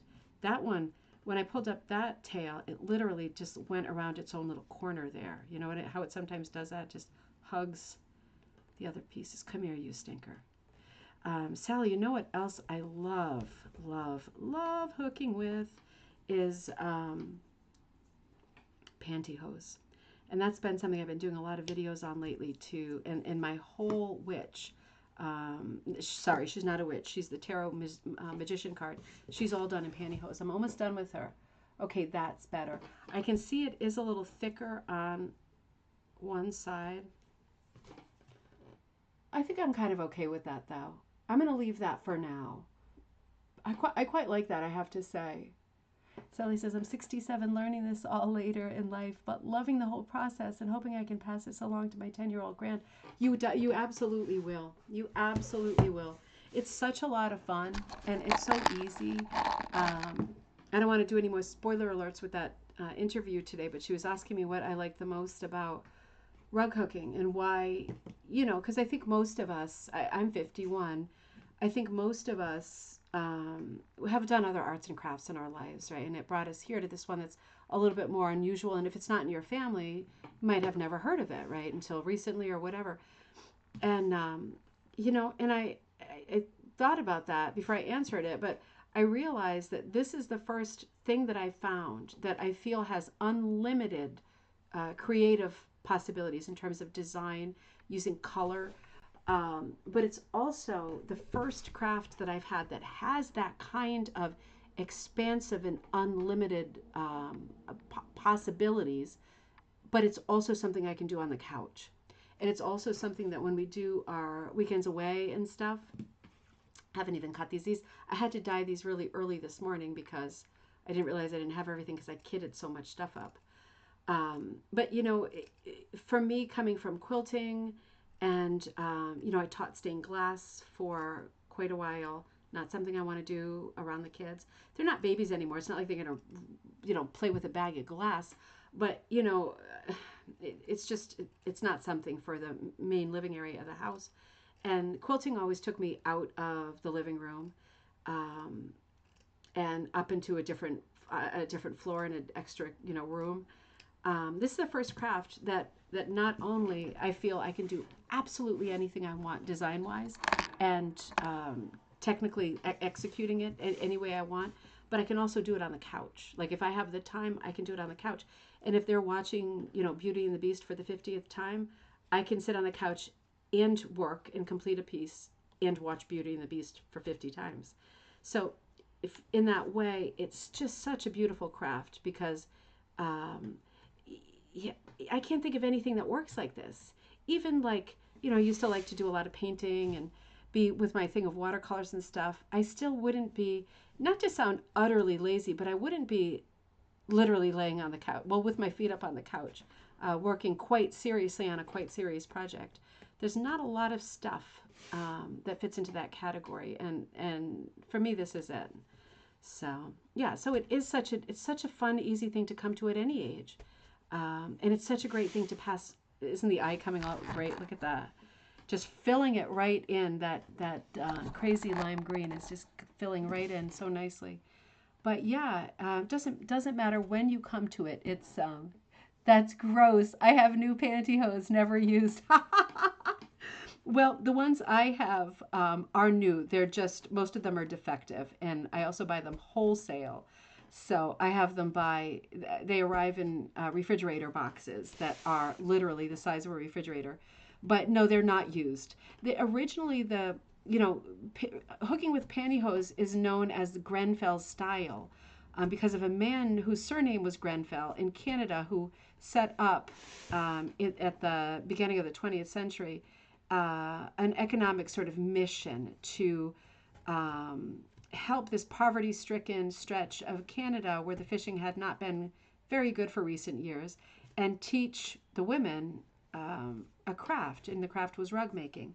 And he would then take the rugs to market, like in New York City and various cities, and sell the rugs and give the women X amount, and life really improved, and sort of family dynamics improved, and battle of the sexes took weird turns because women became the primary breadwinners in a lot of these mission situations. But Grenfell stockings at that time, it was society people who were buying them and promoting them, kind of like, you know, when very rich people suddenly and usually temporarily become interested in the plight of more poverty-stricken people, and there are moments of their life where they feel, this sounds awful, but generous.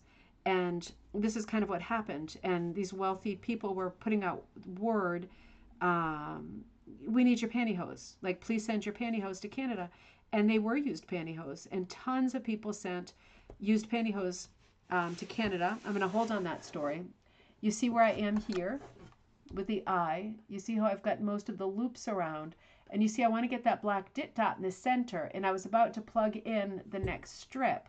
But if I plug in the next strip, there's not really going to be much room for that little black pupil. It's supposed to be a tiny little pupil, but nonetheless, there's not going to be much room for it. So, hang on. Come on, you stinker. What are you doing? Ah, forget it. I'm just going to do this. I'll show you when I do something exciting. That's just playing me. It's playing me a little bit. What I'm going to do is I'm going to cut up the side of it again. I'm not going to cut it in half because I need a little more than half, but I'm going to cut slightly more than half, so it's just a little bit thinner. Just doing this with my scissors. And I feel like I'll be able to get in there a little bit better to put a few loops, but still have room for that pupil, because I don't want the pupil to be so crowded that it is like an afterthought, or it's like really like dilated little eyeball. But anyway, during the Grenfell mission, word was put out on the street amongst the society, class, the upper classes, to donate pantyhose and send them to Canada, and that's just what they did. And Grenfell hooking is one of the most famous schools of hooking, and considered very, very fine. And those rugs are very collectible. But they were used pantyhose. They were cleaned, but they were used, and they made beautiful rugs. And they dyed the pantyhose as I have been doing like crazy. I would venture to say honestly, at this moment, um, if you were to ask me what my absolute favorite thing to hook with was, I would 100% say pantyhose. I prefer hooking with pantyhose to hooking with even wool.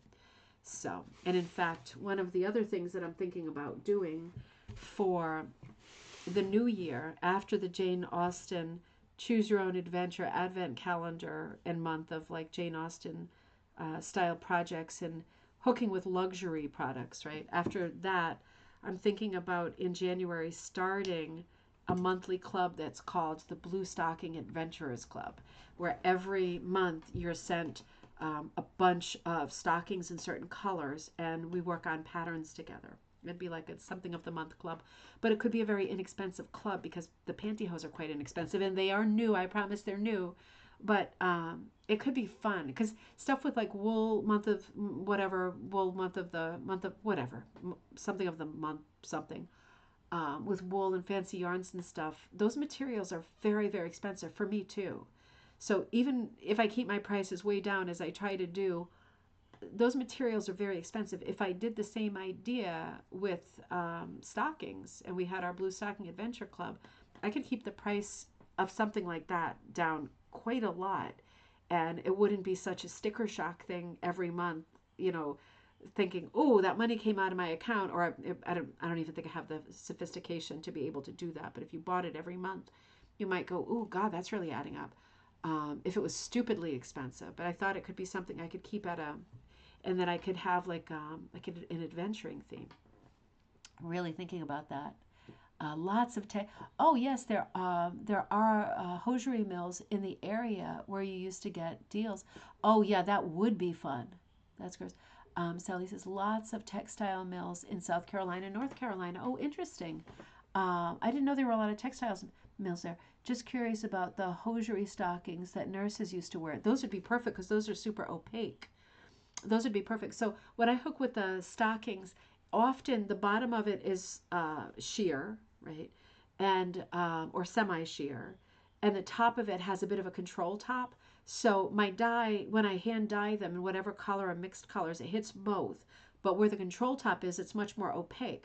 So while I'm hooking, I have to show this because I don't have my witch, right, my magician right here. I'll show it on the show, some close-ups. If it's the same stocking, it looks like the same colors, but it's almost ghostly when you hook the sheer part because all of the colors are present, but it does have a ghostly feel to it, right? It's like almost transparent.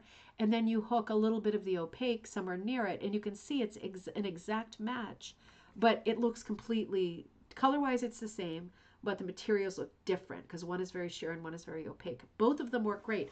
The sheer parts of the pantyhose, I just double up or quadruple up while I'm hooking, and they make big fat loops. It is such a pleasure to hook with. It is so easy on my hands, so easy coming through, and they're super stretchy, so they're never going to fall out of your piece. It's really a lot of fun, truly. You would like that, Goretti, that kind of a monthly thing. You like that too, Dawn, for the new year. I like that. I really like that too.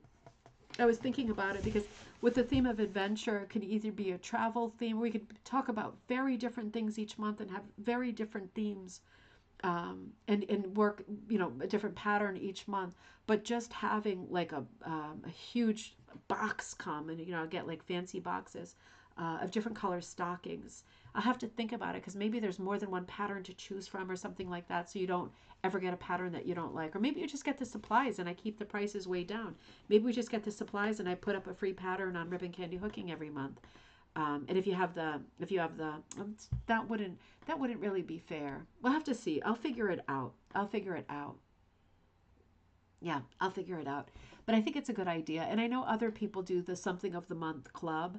And yeah, that's all fine. But it always seems very expensive to me. And it really is like a soapbox thing for me to try to keep things at a reasonable cost so that people are not cut out of fun projects and group projects because the prices are silly, you know.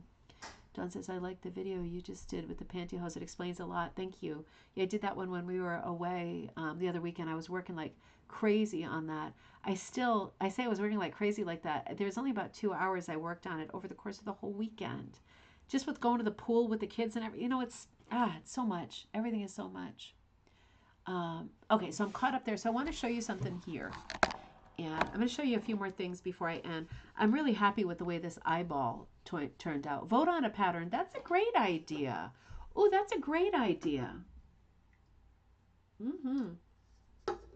I like that a lot. Now, I'm going to try to get you in close again. Let me see how close. How close can I get you? So hold on a second. I don't want to make you seasick. I'm not going to get super close, I'm afraid.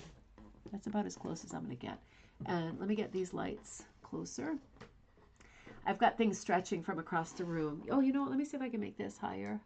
Oh, yeah, I can make that a little bit higher.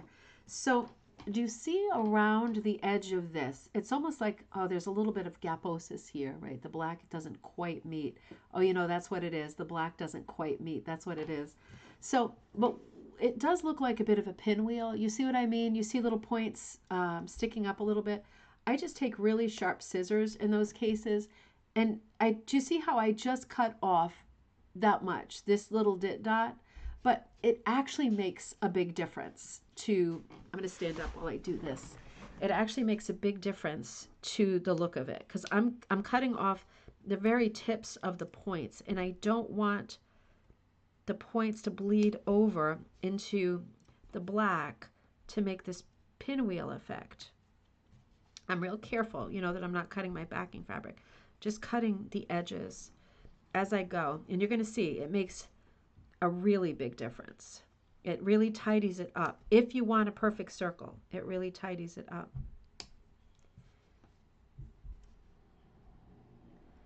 I'm going to shut my mouth and concentrate for a minute. Yeah, see, that's already. Let me show that to you. Just making those few little cuts. And these, you know, these are my kids. These are my kids' scissors, so it's not like they're good scissors. But, ooh. Sorry. Dang thing. God, I hate technology. Sorry. Something happened. Something happened. I don't know what it is. Well, good enough. Hi, Gail. Nice to be able to pop in. Oh, Kim, good to see you. Hot spring day. You've been working outside and you almost missed saying hello. Oh, I'm so happy that you're visiting with each other too. The Australia friends there. Now, look at how that came out. Maybe I have to cut it a little more right here. You see that? Yeah, let me cut it a little more right there. But I can really shape it. Just careful little cuts. And that's why I said don't worry too much if your eye isn't perfect. And now I feel like there's maybe a little bit right here, but I'm not going to go nuts. But you see, that's much more of a round eye than I had before. It's still hollow in the center. So let me just get a little tiny bit of black and let's fill in that center. And then I want to show you one other thing. And then I think I will log off because, I'll hook the brown stump too. And then I'll log off because I could stay on all night, but at some point I should put the kids to bed too. And it really is taking a lot longer than I thought, which is no problem. But yeah, it's a little bit crazy. So I just have, I have my black strips, and if I feel like they're too thick, I'm going to do the same trick I did before, and I'm just going to cut them in half or cut them into 2/3. And I need a very small amount for the eyeball. So here we go. Let's look at the eyeball, and let's be a little bit careful. Now, what I tend to do with eyeballs when I want a very small amount is I tend to do tail, one loop, tail, and I usually tuck the tail around the side instead of going down, because if I go down it's like I'm gonna have a line. So I tuck the tail at like 3 o'clock or 9 o'clock, and so yeah, just a tail, and that might even still be a little bit too big. We'll see. No, I kind of like that. I think that's good.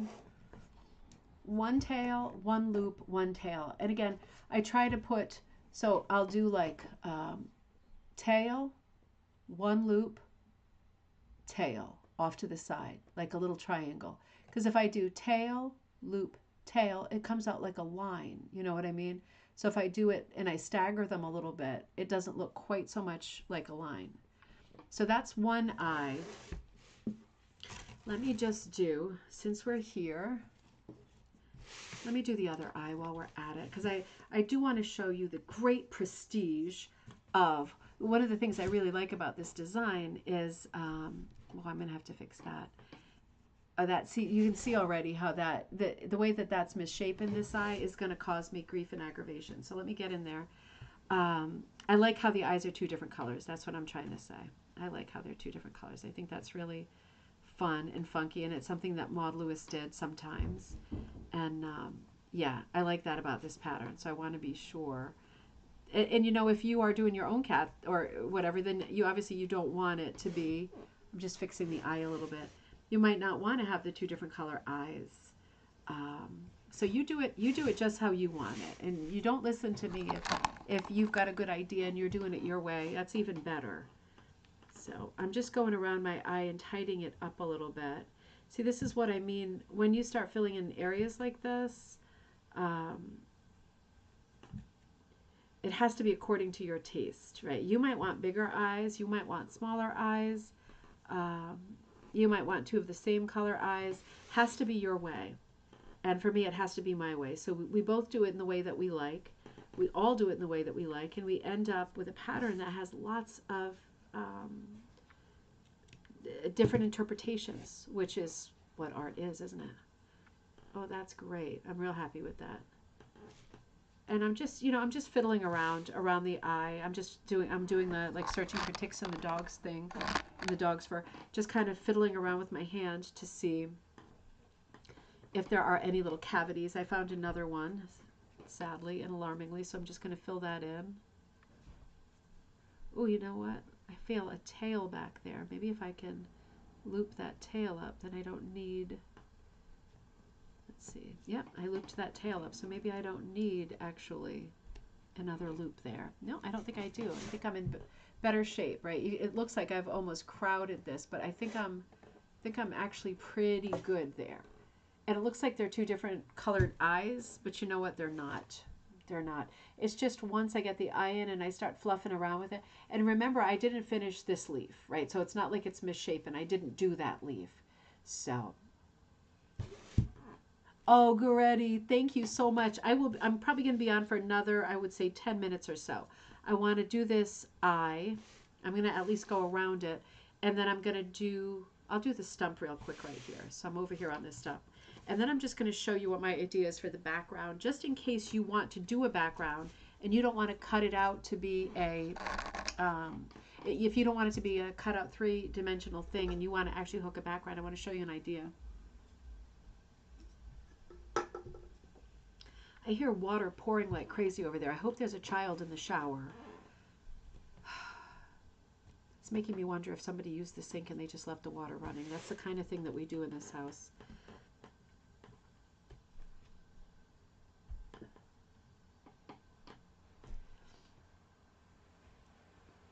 I'm ashamed to say I didn't know that there were fires there. That's scary. I too also hope, Kim, that you are not too close to the fires. I'm just, here, let me shoot that. You don't want to see my face. You want to see my hands, I think. Just shooting around and going around the edge of El Stumpo. And for me, I did the stump, again, in the same color as I did those two primary lines that make like the proscenium around Poose's face, Fluffy's face. And I like to outline my shapes like this first, just so I know that they are good and tidy. Making this a little bit tighter. And concluding loop. Make sure that's good. And let's turn it like this for a second so I can work fast. Oh, that one's a little bit too far over. There we go. And I'll just fill this in a little bit. Be easy peasies filling it in. I think that's got to be the shower. Sometimes Joss gets in the shower and she's such a girl. She's just in there. She's such a tomboy too. She'll be in there forever. And I'll go in there and like my shampoo is empty, you know, and I don't buy like really expensive stuff, but I like to get soaps at TJ Maxx and things that smell like seasonal, you know. And it's like the soap was new last week and suddenly, you know, it's on the floor of the shower, it's stuck in the drain, and it's like, God, what are you doing in here, child? You know? But I don't like to bug her too much either. Can't bug them about everything, right? You have to choose the battles, because otherwise you just constantly, it's constantly sort of ill will and bad feeling. Choose the battles. I don't think soap is super important, but yeah, just remind her. I don't like it when we waste stuff, that's all.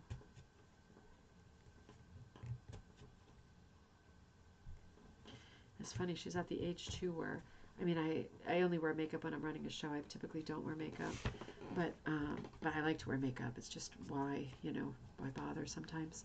But like the other day, I went in there and it looked like a murder scene. She had opened one of my nail polishes and she must have dropped it. Man, it hit every wall, every surface. It hit the sink. It hit like the, you know, the cabinets where the towels are and stuff. And it hit the top of the vanity. It hit the windowsill. It hit the window glass. It was like, seriously? How did you, you know, and I didn't want to overreact because it's like, it's all cleanable. There's products to clean that stuff up. But it was like, man, how did you do that? You know, and it was like, she didn't mention it. And I couldn't tell if it was because she forgot about it or if she was embarrassed and she tried to clean it up. It did look like there was an effort to clean it up. And I mean, the effort actually made it worse. But it looks good there. I'm liking it. And I'm going to do the eye. But she's a little cutie. I try not to get on her case. I don't like to make her feel insecure about stupid stuff, you know. Because she is a good girl and she's a helpful girl. She really is a very helpful girl. God knows, I don't know how I would get any videos up if she didn't help me. I recorded a video today in the studio with Jay, and it was a good one. It was about, I got a question, I think last night. I get this question a lot. Can I hook with felt? Like felt from the craft store. So in the video, I was hooking with felt, and I was giving, in my opinion, what were the pros and the cons of hooking with felt. And then I also threw in, or fleece, you know, because if you're at the craft store and you're thinking, ooh, what is economical to hook with? It's like, yeah, felt is there, you know, very limited color range, but it's there. But fleece is also there, and fleece, you know how the fleeces are crazy. It's like there's every color, every pattern, lots of different companies making them. It was just a completely different conversation. So it's a good video. I'm going to ask her when I log off, with snuggle in bed for a while, maybe watch a quick little movie, the VHS, and I'm going to see if she has the energy. What time is it? No, we're getting there. If she, maybe in the morning, she'll edit that video for me, because Jay started coughing in the video and he could not hold it in anymore. So yeah, so that needs an edit because it was like, it was crazy coughing. Kind of funny. Oh, this is a pinwheel and a half. This is a pinwheel and a half. Let's see. Wait a minute. Hang on. This is a crazy pinwheel. And you know, I think it's a crazy pinwheel because it was slightly wider. I think I cut it slightly wider with the scissors. You won't have that problem because yours was cut on the Sizzix, but which is a like proper cutter. But yeah, this, you see how pinwheeled out that eye is. So if you want to do pinwheel, hey, that's how you do it. I'm going to turn this light down just a little bit. That's actually too much. So let me do the same thing. I'm going to come over here and I'm just doing the same thing as before. I'm going to be real careful. Just going to take some little edges off here. And I'm really sculpting. You know, I'm just doing a little bit of sculpting here. It's, you know what, if I screw it up and I go, oh, it's sneezing, and I cut, you know, I can always just pull the strip out and do it again. It wasn't like this took a lot of time, right? That took all of 2 minutes. So if I make a big mistake, I know I can pull it out and have another go, or keep a few loops in and take the rest out, and it's all possible. It's all fine. I'm not over worried about what I'm doing, but I'm being careful, you know, because why waste? So let's see. Yeah, I like that. I could go in, I'm going to put the center of the eye in black. I could go in, it still is a bit more pronounced. I think I did fewer loops with that one too. You know, for me, and again, I'm going to cut this strip just a little bit less for the eye. For me, it being matchy-matchy is not a priority for me. If it's a priority for you, you know, just be thinking when you do the eyes and stuff, you can actually count, and you can see with my two eyes, look at how many more loops are in the green one. And the yellow one, I just did it different, right? I wasn't really paying attention. I did way fewer loops. It looks different. So if I was a bit more OCD, I might say, oh, that drives me crazy. I'm going to fix that right away. And there's nothing wrong with that. It might be that I do end up fixing it because it drives me crazy. But with a live show like this, when we've been on for hours, I'm not going to agonize. But it is something to think about. For whatever reason, I did not do those two eyes the same way at all. And if I feel like that is going to irritate me, I can go in there and fix it anytime. Yeah, Kirsten is talking about the hook-ins every Tuesday. And I hope that you're catching that information, because that is a great group. And what a way to learn. And Kirsten is an amazing host, because Kirsten is an amazing technical hooker. And she's super kind, knowledgeable, sweet. The ultimate host. You know what? I love it. I'm fine with that, and I love it. But you know what's driving me crazy now is the bottom of this mouth. And so you know what I can do? I can do the same thing, even though this is t-shirt material. The bottom of this mouth is driving me crazy. So I'm going to go like this, just like I would with the other. And get rid of that little bit there. Do little trimmies. There we go. Maybe I'll trim this little guy here too, just a little bit. Make it just right. This is why I don't touch my eyebrows anymore, right? Because I almost didn't have any because I couldn't stop. Oh yeah. Oh yeah. I really like that. I really like that. That's really fun. So, not done yet. I'm going to be with you for another minute, if you can stand it. There we go. So, why did I think I'd be able to get the whole cat done? I am loving this pattern now. I really, just kidding. I feel like it's a lot of fun. It has a lot of room for play. It can be personalized. There's a lot of interpretation possibilities here. But let's say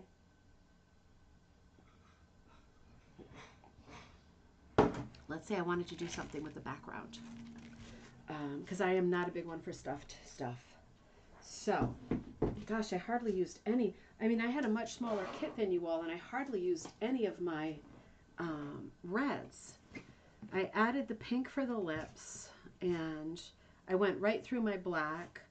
And yeah, I have a bunch of the, oh, I didn't do the other side yet, but I have way more of the aubergine eggplant. I have a lot of red left. Your kits are much bigger than this. But like, remember, ooh, well that fell. Remember what Kaz said, that she was outlining. If you're outlining, just think about whether, you know, if you're outlining in black, you can just find a black t-shirt and finish it up. So that's okay. But if you're outlining in one of the red colors, that's going to be a lot of material and you might not make it. So just think about that so that you're not disappointed.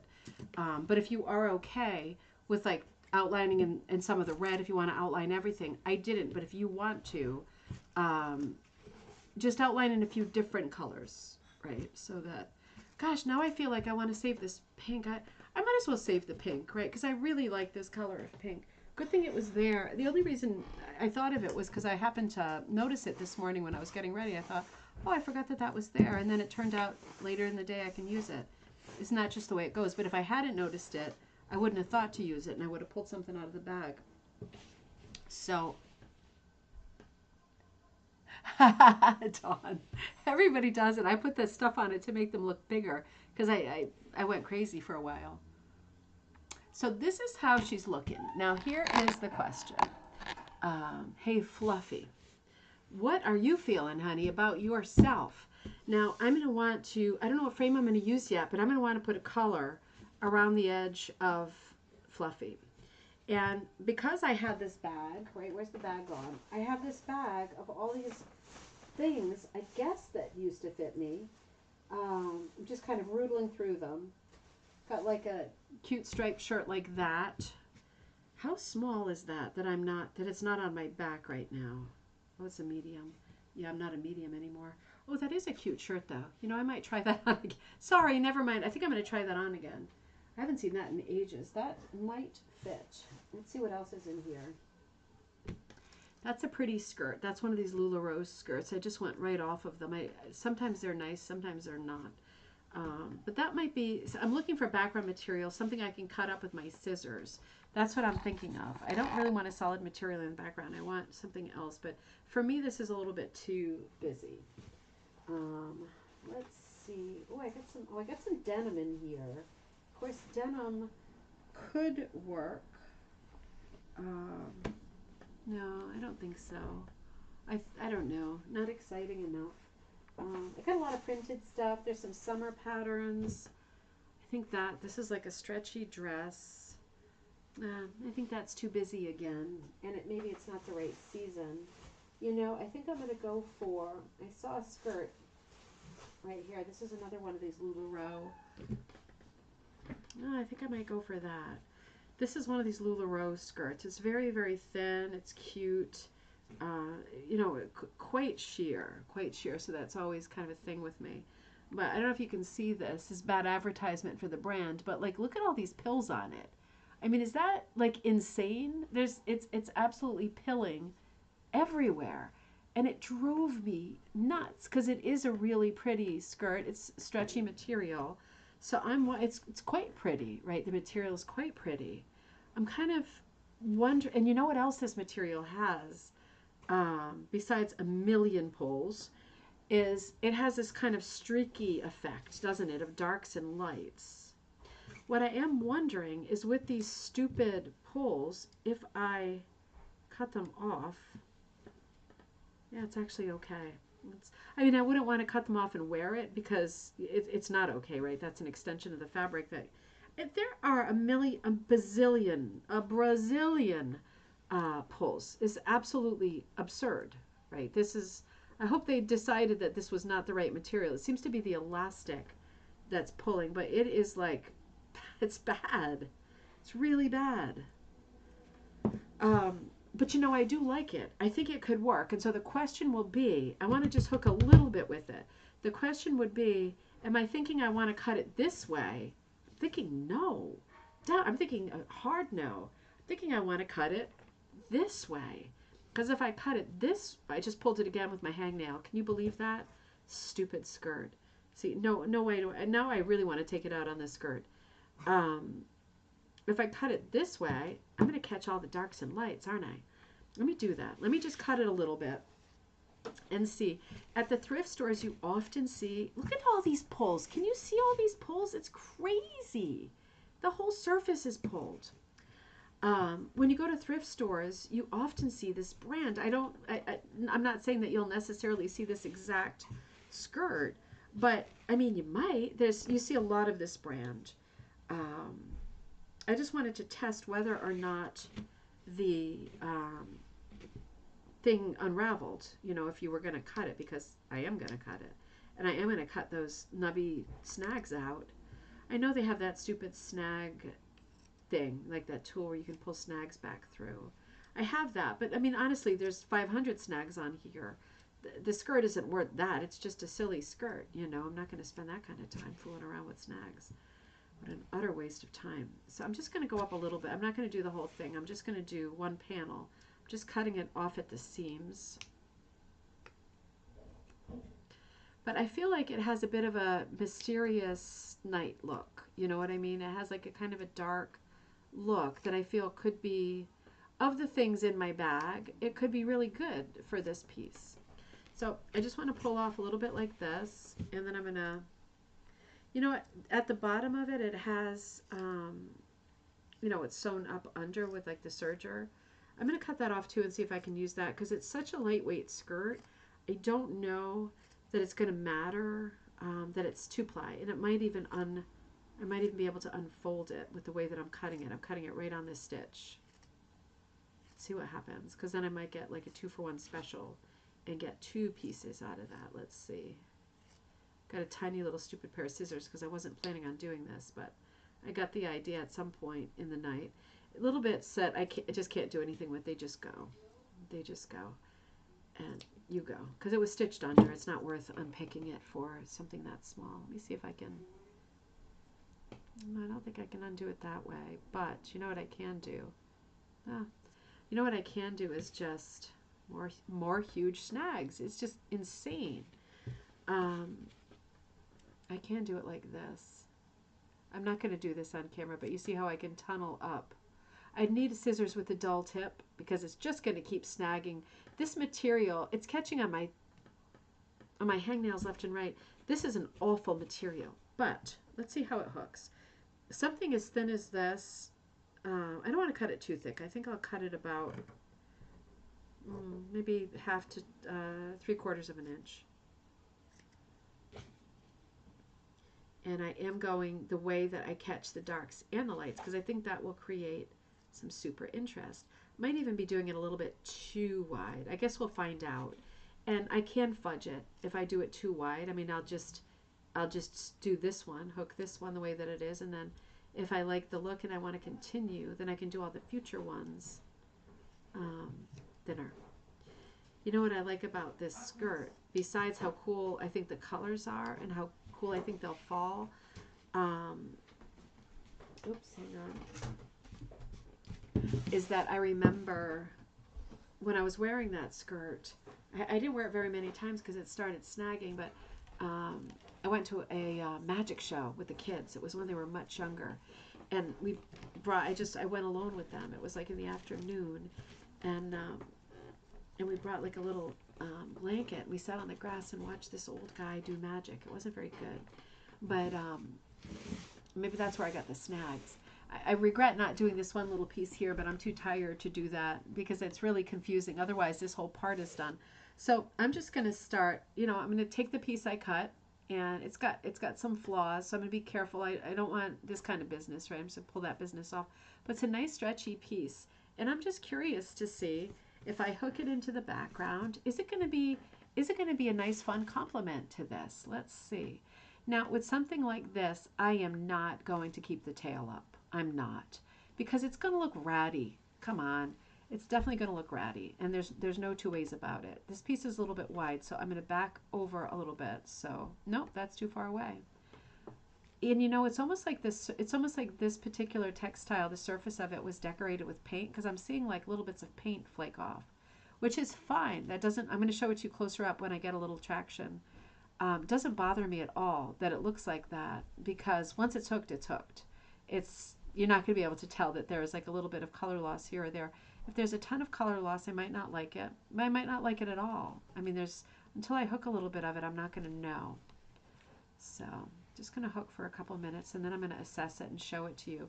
It could be that the color of it is far too much like the purple. Of course, the purple isn't all the way around, but it might not work. It might be that I need a much brighter color. Wanted to do something a bit unusual. That's why I went for another dark color, a bit of a mystery feel to it. But it could be that it doesn't work. And that's okay. I think I would still keep this skirt. I'm trying to see, can you see, it's probably hard to tell, but can you see the areas where it turned up a little bit lighter because of that kind of light stripey on the fabric, right? The way that the fabric has those kind of Aztec diamonds and then those light bars. That is showing up a little bit. I'll show it to you close up in a second. See how this is looking. It would be a nice Halloween background. That's what I was thinking, Dawn. I hope that it will. I'm not sure. It's not hooking up as pretty as I thought right out of the get-go because it has a lot of yellow and orange in it. So I thought, oh, surely this is it, right? I don't know yet. I might do a couple of rows across to really see what it looks like. Struggling with some of the little pieces of it. It is such a mushy dream to hook. I'll say that for it. Color-wise, I'm not sure yet. But in terms of hooking, man, it's a dream. It's an absolute dream. And yeah, you do see these LuLaRoe like leggings and skirts, and they are knits. And yeah, they are wonderful to work with. They do make a lovely pattern. That water is still running. Man, she's going to empty out the hot water tank. I bet you anything she's going to come out of the shower with her Norma Desmond turban on. Or she's going to shout for me to bring it to her.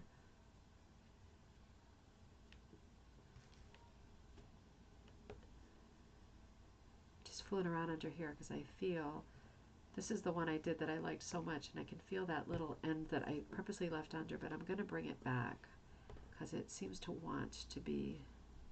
I might change my mind on that, but let's see. Doing a bit of a quiet moment while I think. Oh, water's off. Well, it's not a flood.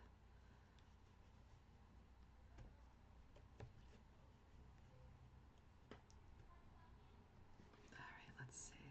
Got that little nubbin right here. And you know what I think I'm going to do is run. I'll show you what I got so far. I'm going to run. Wait a minute. Can you see?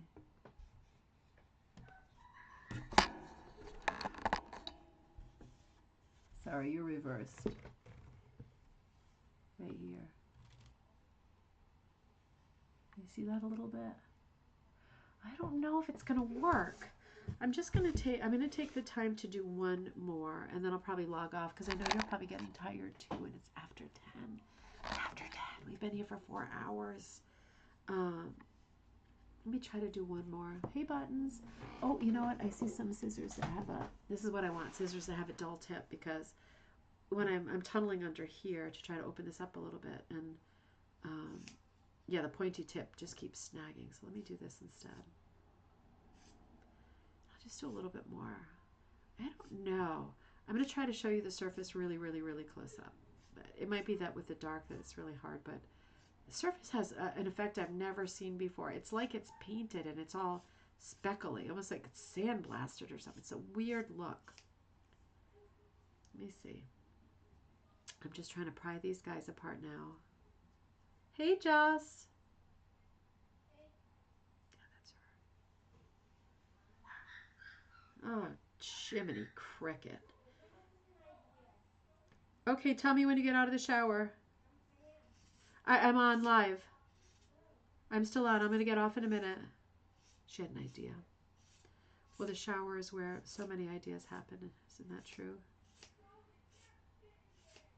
I'm just trimming the seam off because you know I'm not going to go at a seam ripper to this thing. That would hardly be worth it.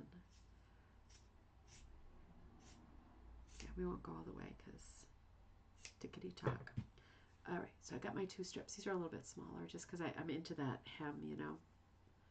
And a little bit of this business. Make sure I'm ready to go. Yep, ready to go. So let's just do a little bit more. I'm not sure. I want it to work. I want it to work because I think it's a cool. Ooh, that piece. Let me see if I can come in closer. I just had a whole chunk come out quite crazy orange. Let me see. And bring this in a little bit. Yeah, that's what I like about this fabric is you don't know what color the loop is going to be until the last minute because they're flashing all kinds of colors. And it is like all mushy to hook with. It makes these nice fat loops, and it's very yummy, very tactile hooking, very soothing, pulling up loops this easily and having them be these different colors. You know, it's keeping me very alert. It's very satisfying to look at.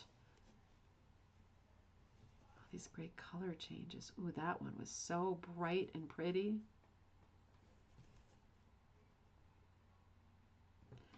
You know, I'm wondering, last night when we were falling asleep, Jossie was showing me her phone, and she watches a channel where this girl just does these things that are supposed to be in terms of sensory reaction, very gratifying and relaxing. And her channel is specifically about doing things to soap, like cutting it up. And I said, that's really stupid. Why would you cut up soap and waste it? That doesn't make any sense. But then we got to watching it. Man, like half an hour later, I'm watching her shave soap with like a straight razor and just like the shape of the little shavings as they come off. And oh my God, it's very easy to get sucked into.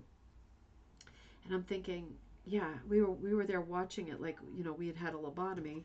And I'm thinking that's the same way that I feel when I take the car to the car wash and you're inside in the dark and all the brushes are like, you know, massaging the car, and I always get this weird sleepy feeling like I'm overly relaxed in a maybe not decent kind of a way, but it's like, ooh, that is just really, I don't know, you know, it's like tickly and relaxing and it's nice. And I'm thinking, is there a market for this kind of sensory, slow motion rug hooking videos of just watching somebody pull loops up for hours? I wonder.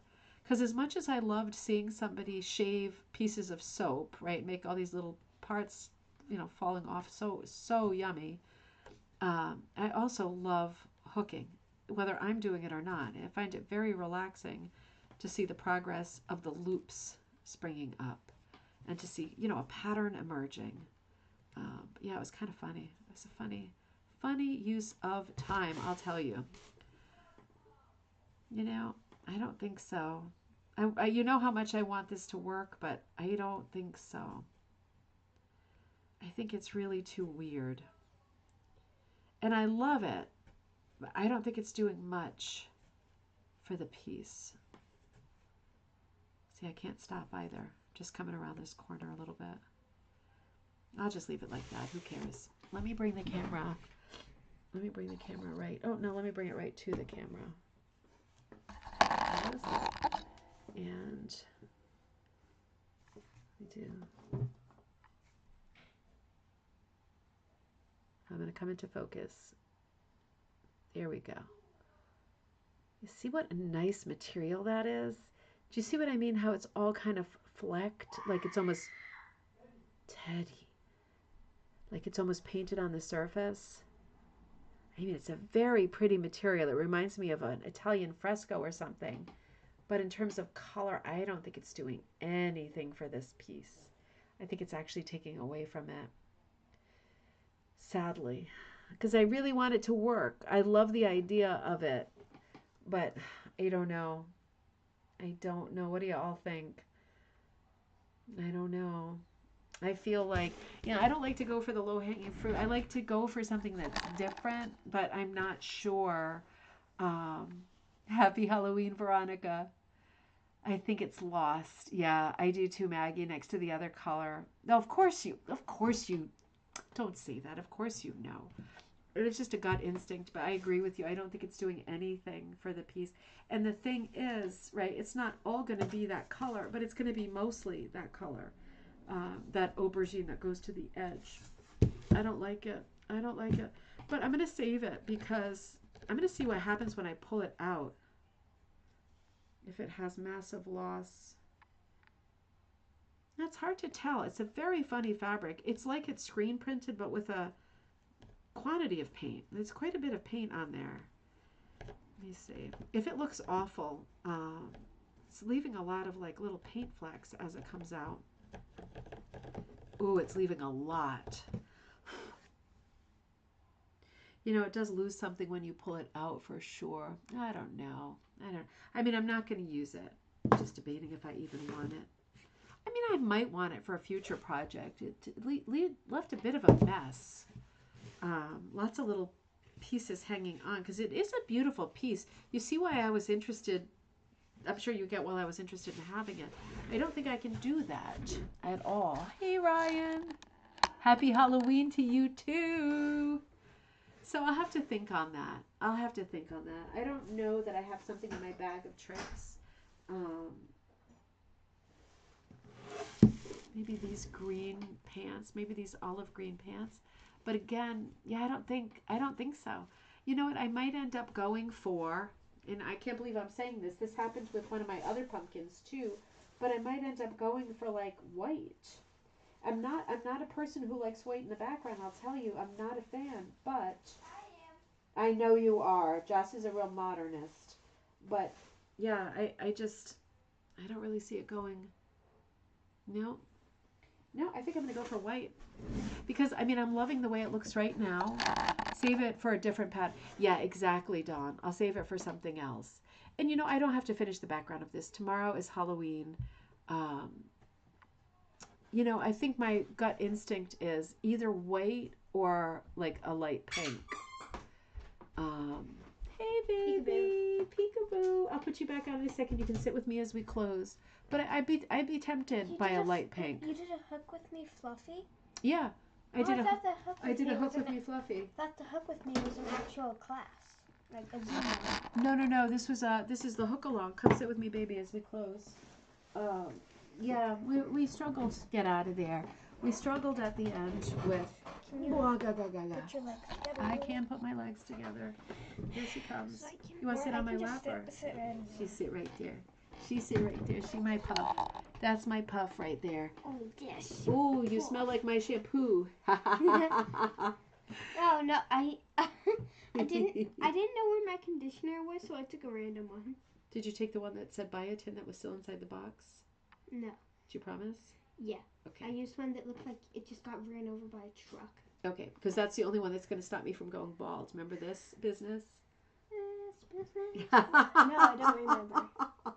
I feel like when Jessica did my hair that I maybe lost a little bit of hair right there. Oh, well, who cares? Since the kids' toothpaste doesn't actually whiten your teeth, I tried the mint, and I managed to brush for like a minute, but it was really disgusting. Well, I mean, I think it's time that you brush with mint toothpaste because you're getting to be a much older lady now. It's delicious, and you will grow to appreciate mint. It is delicious. And then I want to try the mouthwash also, because that's also like adulty thing. And the second it went in my mouth, I like yeah. It was the grossest thing in the world. Well, it's good to try that stuff because you're getting to be an older lady. I was like. Yeah, excellent. That's exactly what happened. Excellent. And is it all sticky in there now? No, I cleaned it. Did you? Well, there's a fruit fly on your can. There's a dog on your tail. Yeah. Let's say goodnight. I'm tired and I gotta do a couple things before we go to bed. I'm not gonna get any work done tonight, that's for sure. I think we gotta get you to bed. Maybe a cream color. Yeah, Dawn, a cream color could be good instead of a really stark white. Jocelyn, really? Yeah. Really? All right. So Ryan said, have a happy and safe Halloween. I'm going to second that. And Maggie says, hi, sweetie. Look, I'm hugging. How are you, my friend? I love your nightgown. Yeah, she's got on, what do you got on? She's got on one of Teddy's old shirts. No, I got my paint shirt. Yeah, this is your paint shirt now. This is some of the characters from Teddy's old favorite video game, Five Nights at Freddy's. But now you paint in it. It's very painty. Be careful what you show, honey, because it's a video still. Not that you got much to show, but yeah, it's very painty. You a painty lady. She a painty little lady. I have one more thing to show them. There we go. All right, so let's say goodnight to everybody because she knows it's time to get into bed, doesn't she? Happy Halloween. Happy Halloween to everybody. Have a happy and safe Halloween. What else should we say about that? Because I won't see you again until Wednesday.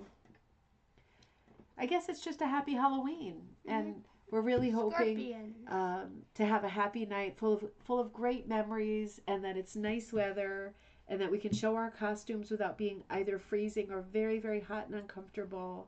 And I hope that you score as much candy as you would like to have. And scorpion. And score a peon. Scorpion. It's a scorpion. Good one, Jess. So I will see you on Wednesday when I come back for coffee time. And we will be together then at noon Eastern Standard Time. Yeah, I will see you then. Have a fun Halloween. And thumbs up. Yep, that's right. We did as well as we could. I have the crick in my neck. I have the callus. It was the best I could do. I have a cricket in my neck. Yeah, and a scorpion on my head apparently. So yeah, we'll see how that goes. I'm gonna think on it and think about the color for the background. But Dawn, I really like the idea of the cream. Makes the most sense. Happy Halloween, everybody. Enjoy. We are on our way next to American Thanksgiving, at least. I know Canadian friends already had that, but we are well into the holidays. Slow it down. Put it on pause if you can and enjoy. And I will see you Wednesday at noon Eastern Standard Time for another live.